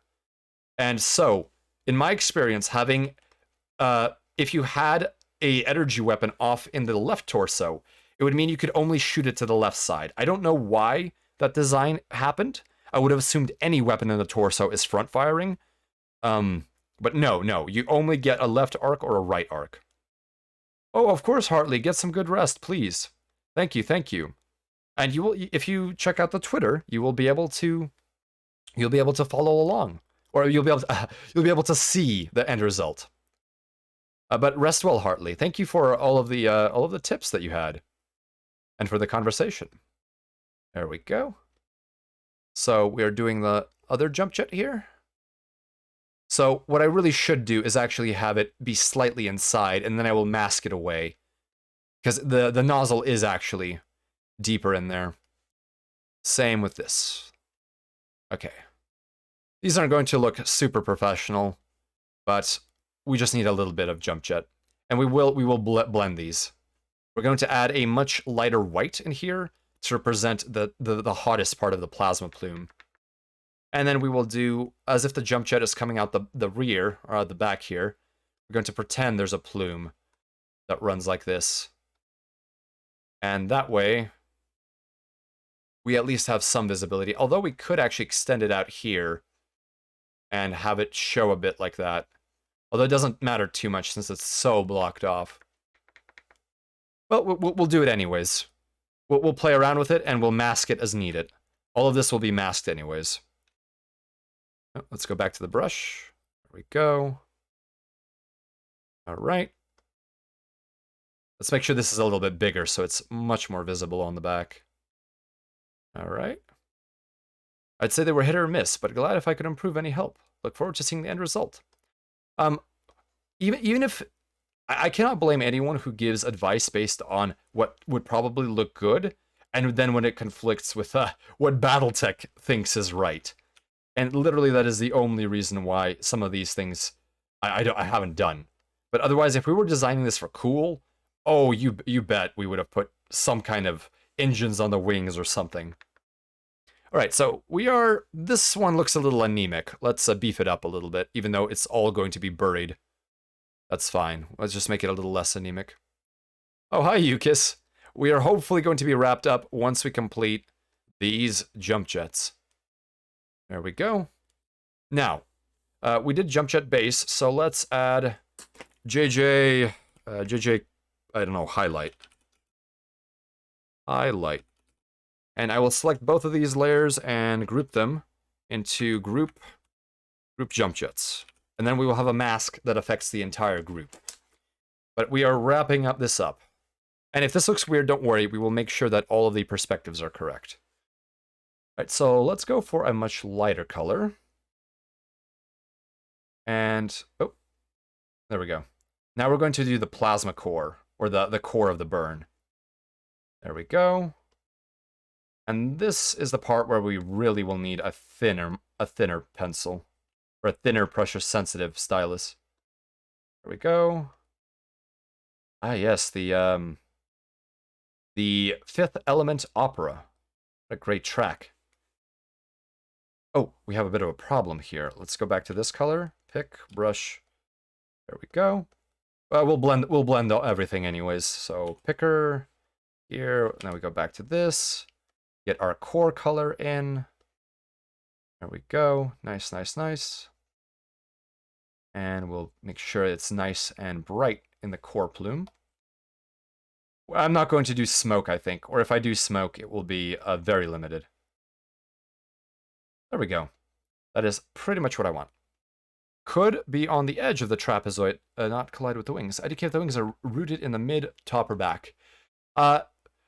Erqueline, I'm going to admit that the wings, they're just kind of on there, and I don't really have a good idea of how they're actually mounted. But because the back isn't visible, we're in luck. There's my confession. I don't know what I'm doing with the wings. The wings were hard enough as is, and they were not drawn like this. This is perspective tool. This is entirely perspective tool. We basically skewed them to fit the look. Yes, let's skip that part. Could you say when it comes back to them, you're winging it?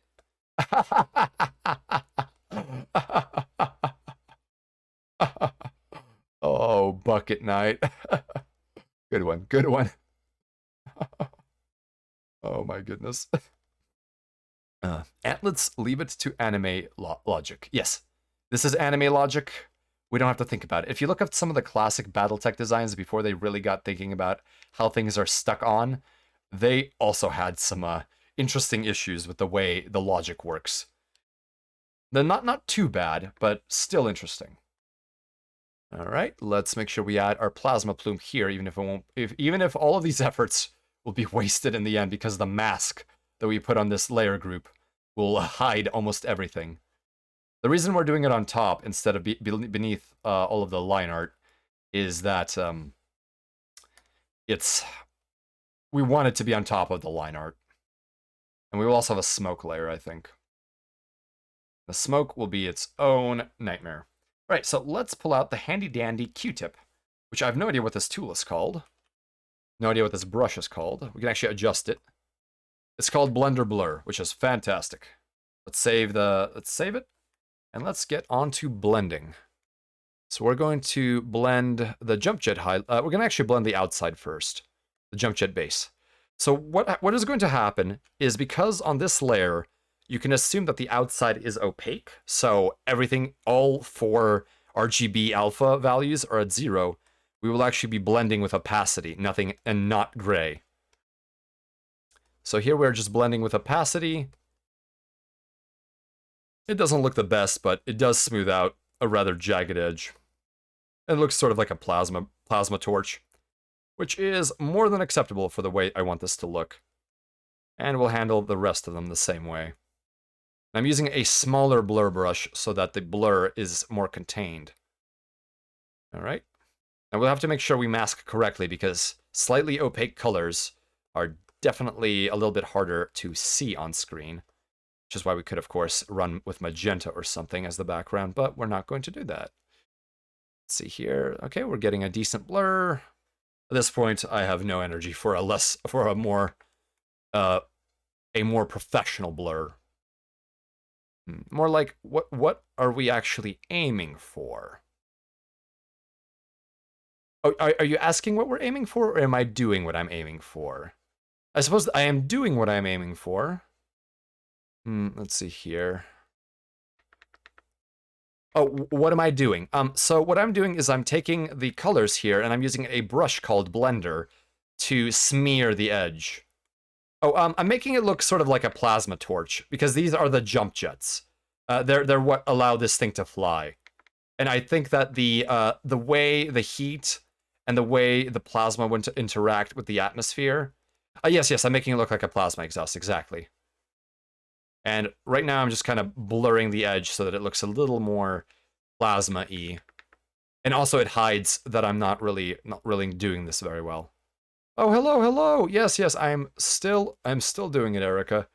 I'm almost done though. I'm adding a last effect. All right, 1 second here. Oh, I'm glad that you fell asleep. That's important. Should I talk quieter so that people can fall asleep a little bit better? Allow me to have a sip of water if I am to do that. Let's see here. Okay, so we got the outside pretty much blurred as the way we want it. Now we'll have to blend the inside so that we have a bit of a smoother transition. 1 second, please. Oh my goodness, I have gone past 6 hours. Well, almost done.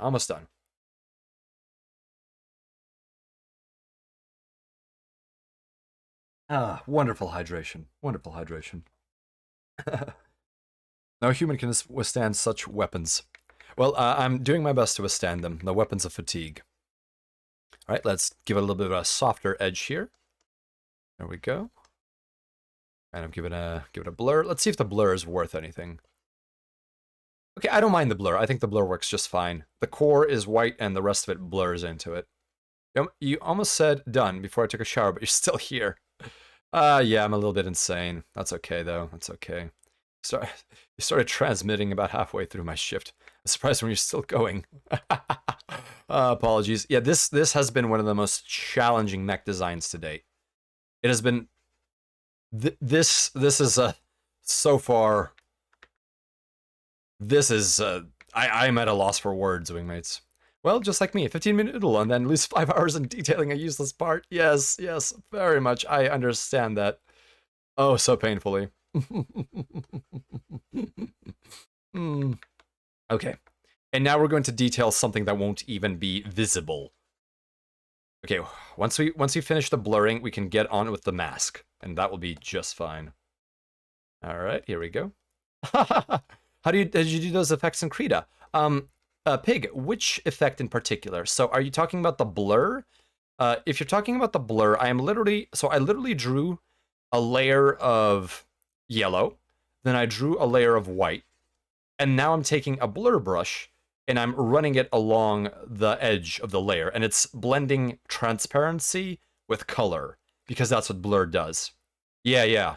So it's really crude. Literally, it's this brush right here that I'm pointing to that looks like a Q-tip. And all it does is it mixes two colors together. And that's what's happening. It's blurring transparent color with yellow color. And that's how we're getting the plasma plume. So let's add a mask to JJ layer. So let's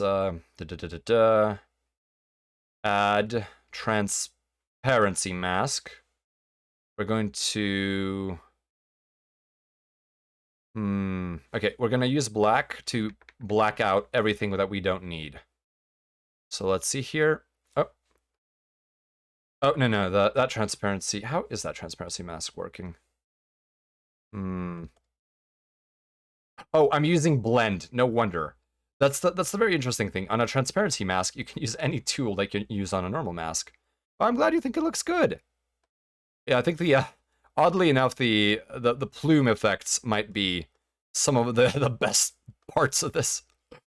So yeah, as you can see, wingmates, these transparency masks are amazing because you can draw the full effect and only add it where you need it.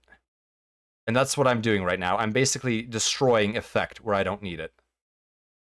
And oops. Brush, eraser. Oh. Let's see here. I got to go back to white. There we go. Now we go back to black. Black on a mask basically removes something. So I'm basically running along the wing and I'm making this layer disappear. All right, there we go. And we're going to make this layer disappear here, and the rest will just kind of fill in using a crude selection tool. Would let it over the wing part that is close to the body and hide the outer part. Oh, I'm going to hide it very, very shortly. 1 second, please. Let me show you. And we're going to fill with black. There we go. And yeah, as you can see, it disappeared. It is meant to be in the middle of the back between the wings, so that's why I'm doing it like this. And I'm going to run the filler again. There we go. So that is what I was trying to do. Basically, just mask it off. And I'm going to do the same with the legs now. But it's much easier to draw something in full than it is to draw little bits and pieces of it. Which is why people use the layers for so many things. And then, if you need be, you can even move the body parts to different positions. So I think that back part looks just fine. You can't not unsee it now. Just, I'm gonna move it away, and I'll let you have it leave your mind, and maybe then you'll be able to unsee it. So here's a little more. All right, let's start masking off everything. So that's a finger, and where's the hand? So this is one of the harder masks because I can't quite tell where everything is. So we definitely need to hide all of this stuff. Oh, and to anyone asking about the masks, all of this this fishnetting patterning is a pattern applied to the entire screen, but then masked only to specific parts of the mech. So this isn't correct. So we need to make sure that the masking is proper, and then we do that. Okay, so we need to clean this up. Let's switch to eraser mode. Okay, we need to switch to white. So, I mean, look at it and tell me which part it looks like that. Oh. Well, we have done our best to not put it lower.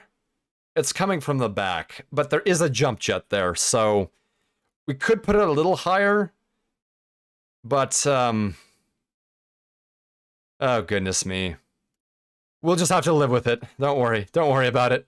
Don't worry. I'm sure there will be understanding. I'm sure I won't be mocked aggressively for this. Okay, so now we're unmasking the details again. There we go. Okay, middle of the spine. Good. There we go. See, Herculean? See, it's all good. It's all deja vu. There's no problem. There is no problem. If one other person says it looks fine, it looks fine. We're confident here. We're very confident. Okay. Oh my. There we go. All right, let's clean up the rest of this here. And we go back to our eraser brush. There we go. All right, let's get rid of this chunk right here. Straight up remove it using a transparency by filling it with black. Oh, it's the it is the Anubis theme from Zone of Enders. Okay, one more bit of masking, and we should be wrapping this bit up here, unless we want to add smoke. Oggersley, thank you for joining the convoy. You believe in my confidence. Well, thank you, thank you. I will do my best to not let you down. And let me get this correctly masked. Oh goodness, what is going on here? I'm gonna have to mask that differently then. There we go. Perfect, perfect. All right, excellent. So now we're gonna have to unmask by filling with white. All right, get that cut in there. Perfect. All right, and we need to fix a little bit of the shoe here, and we need to go back to black, and we need to unfix the part of the shoe here that we didn't do correctly. All right, so I'm going to take the lasso select tool and just fill this entire section of the masking area with black. There we go, fill, there we go. And this should also be masked. All right, let's do that. Black, good. Perfect, perfect, perfect. And there we go. The shoe is no longer on fire. Hopefully not. And we're going to put the eraser mode on.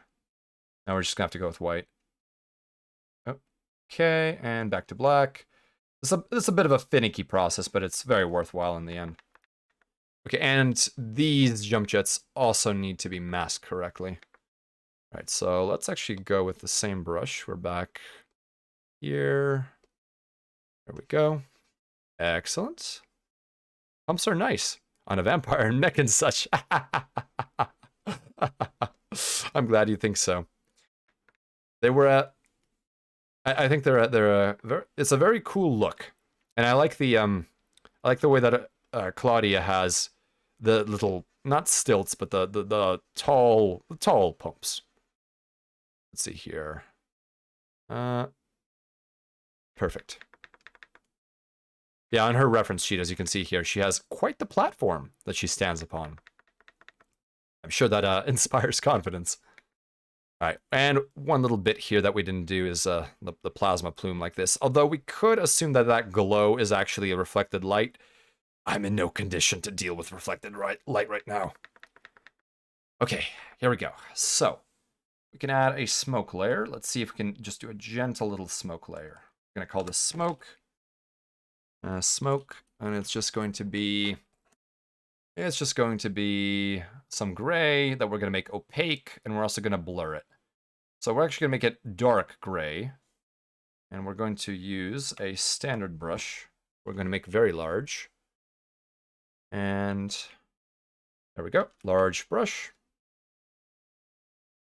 And since it's going to be opaque, we can afford to have it be a little bit over.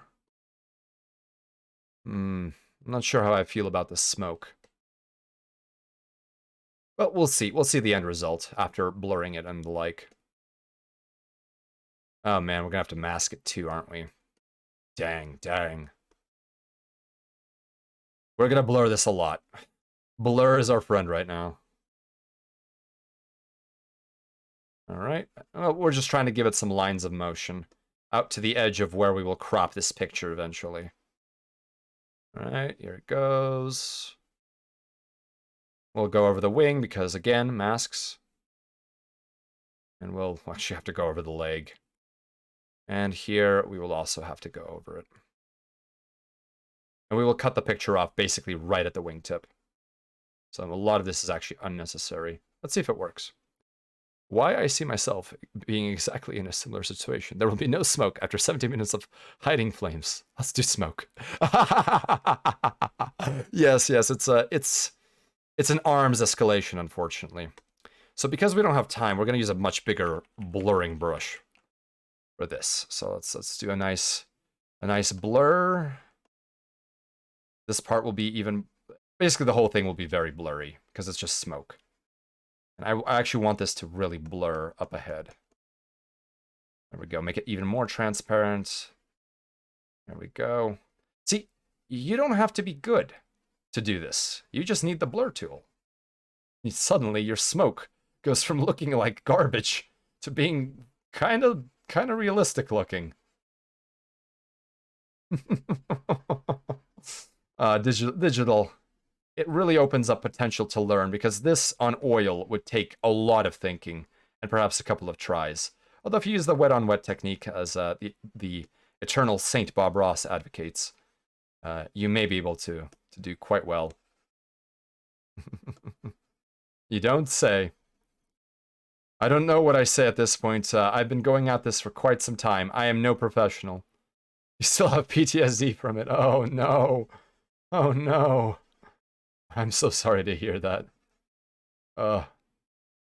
Okay, all of this blurring is doing enough calculations that my central processing unit is having some hiccups on this particular simulated rig.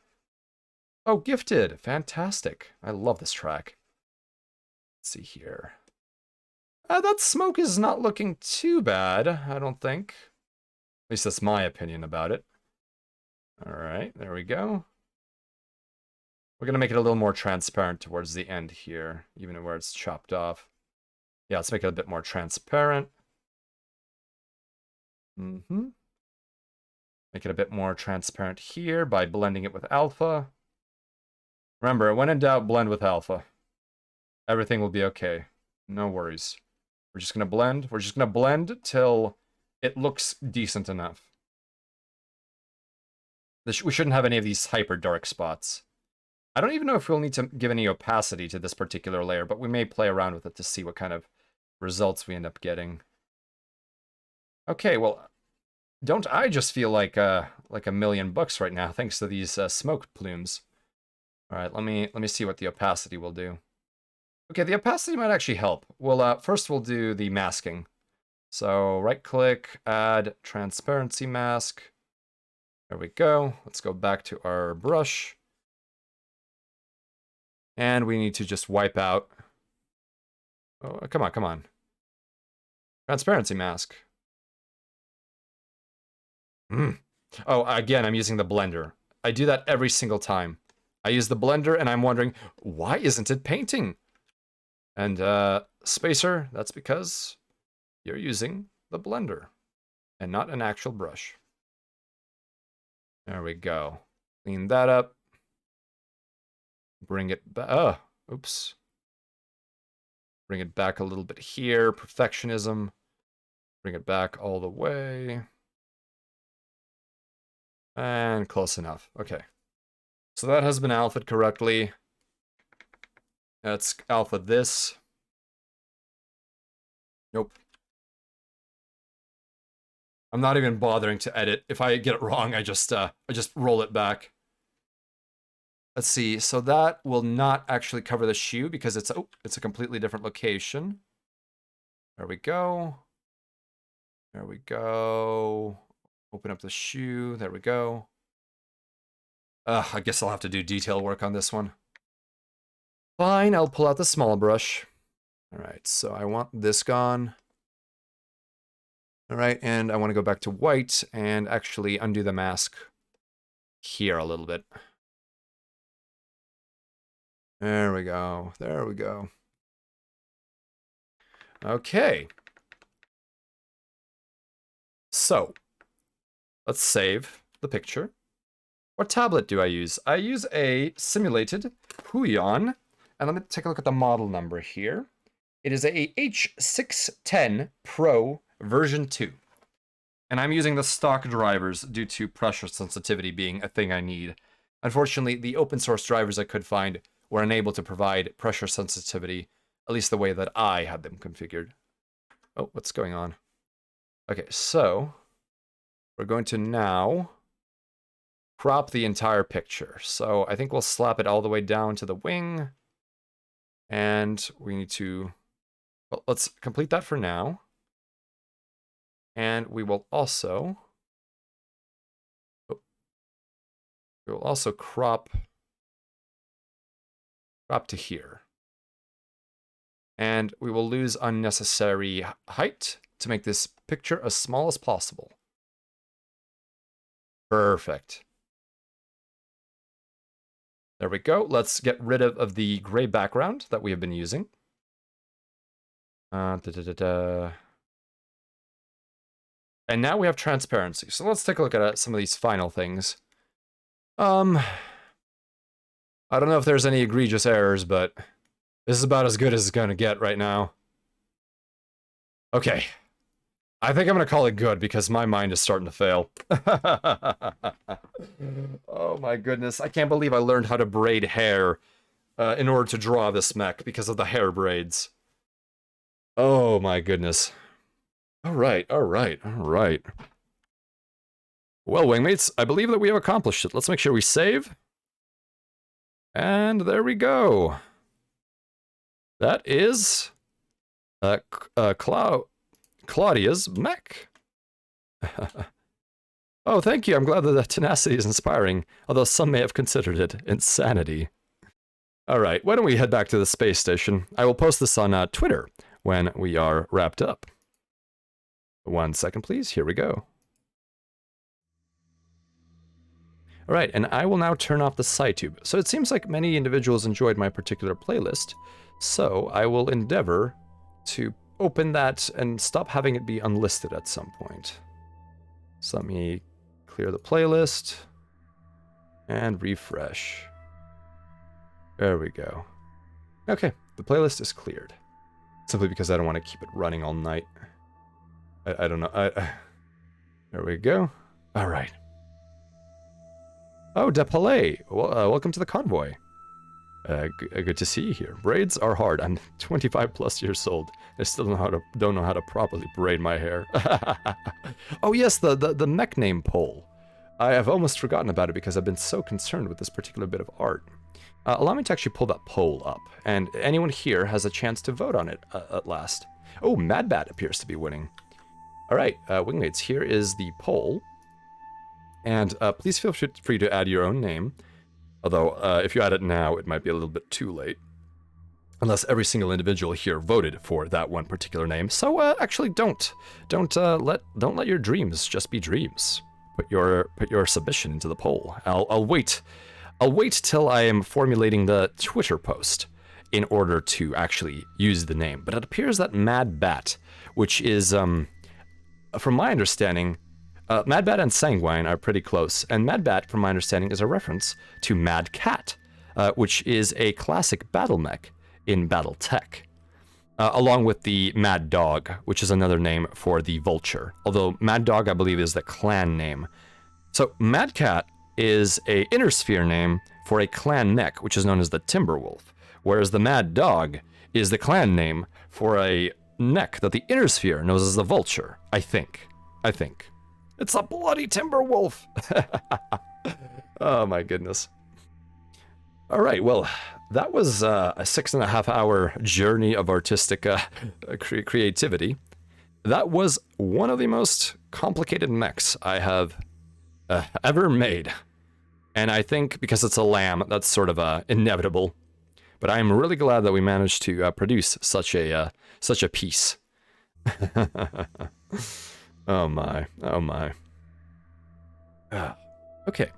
Well, wingmates, I guess I have a few notifications. I probably will not be streaming tomorrow. In fact, I will not be streaming tomorrow. I think I need some time in order to prepare. And I do not know if how much I will be streaming for the rest of this week, because I would like to prepare for an event on Saturday that is called Yuri's Night. And I actually have a bot for it. 1 second, please. I think it's YR. 1 second, let me try that again. How did I change this? Let's see here. Oh, and voting is multiple choice, by the way. Let's see here. Oh, YN. I was thinking YR as in Yuri's Revenge. There we go. So Yuri's Night is an event that it takes place on or around the 12th of April, which is the anniversary of Yuri Gagarin's first manned human flight into orbit in 1961 of the 20th century. And so it is essentially an event where that is celebrated differently by different people. Oh no, I figured out what's wrong with the art. I'll have to fix that. I'll have to add another transparency later on. But yes, I will be trying to do a event for that will involve potentially some lectures about spaceflight, in a sense of early human spaceflight. I will potentially be doing a karaoke. I don't know how that will go, and it probably won't be a very long set because I would like to avoid heavily copyrighted songs with a theme of space. So it'll likely be mostly indie or filk ballads and maybe even some Soviet songs related to space. Although that depends on how many I can learn proficiently within the given time. And I will probably also, do a little watch along with the available footage of the launch of Yuri Gagarin's first flight on his R7 Semyorka rocket. And what else would I like to do? I will probably also play Free Space later on in the night, or another space-themed game. And we may attempt to recreate the launch in Kerbal, trying to be as accurate to the R7 design as possible. And I may also be reading a fan fiction about another important event from the Far Suns Coalition that had I suppose, a monumentous effect on our capability as a fledgling space nation. The loss of the Ticonderoga. It was quite a tragedy. But hopefully I'll be able to read that particular fan fiction. It wasn't written by me. It was written by another denizen of the jump net. But I'm trying to get their permissions to read it out loud. Well, yes. So this week I won't be streaming very much, simply due to the need for preparation and for some rest and relaxation. I've also been doing things for my courier job, which is, while it is independent, that does mean that I am beholden to paperwork for various official permits, and the adjudicative steel has some of the most annoying permitting processes. And that is very understandable because they are run by judges. And they are a cybernetic nation, so to them, laws make a lot of sense. And not so much to me. I'm still mostly neo-human. Well, thank you everyone for accompanying me on this journey of ours. You'll be able to see the end result on Twitter once I clean up this one bit of alpha masking that I forgot. It seems like I have managed to hit a different crowd because I've been streaming for so long. All right, everybody, let me see if we can find someone to raid. Let's see here. Let's go on Twitch. Let's refresh the page. All right. Bat at Video Games is currently on. Bat actually raided me yesterday, so unless I find a independent or a small value, a streamer with fewer than something like 10 viewers who could potentially use some attention, then I think I will raid Bat. But let's take a look here. Is anyone actually playing Megamek right now? If that is the case, why did I type in Megamek? Megamek.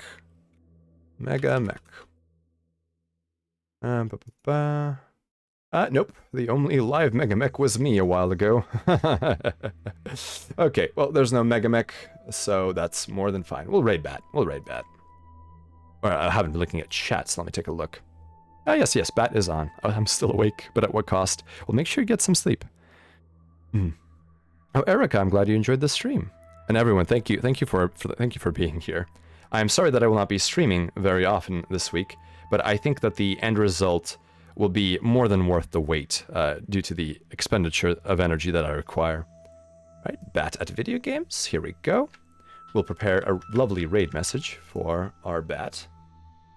allow me. Yeah, I'll get some sleep, Lam, but yeah, I enjoyed the stream. I'm glad. All right, why don't we move on to the credits? That's simply a polite thing to do. Here we go.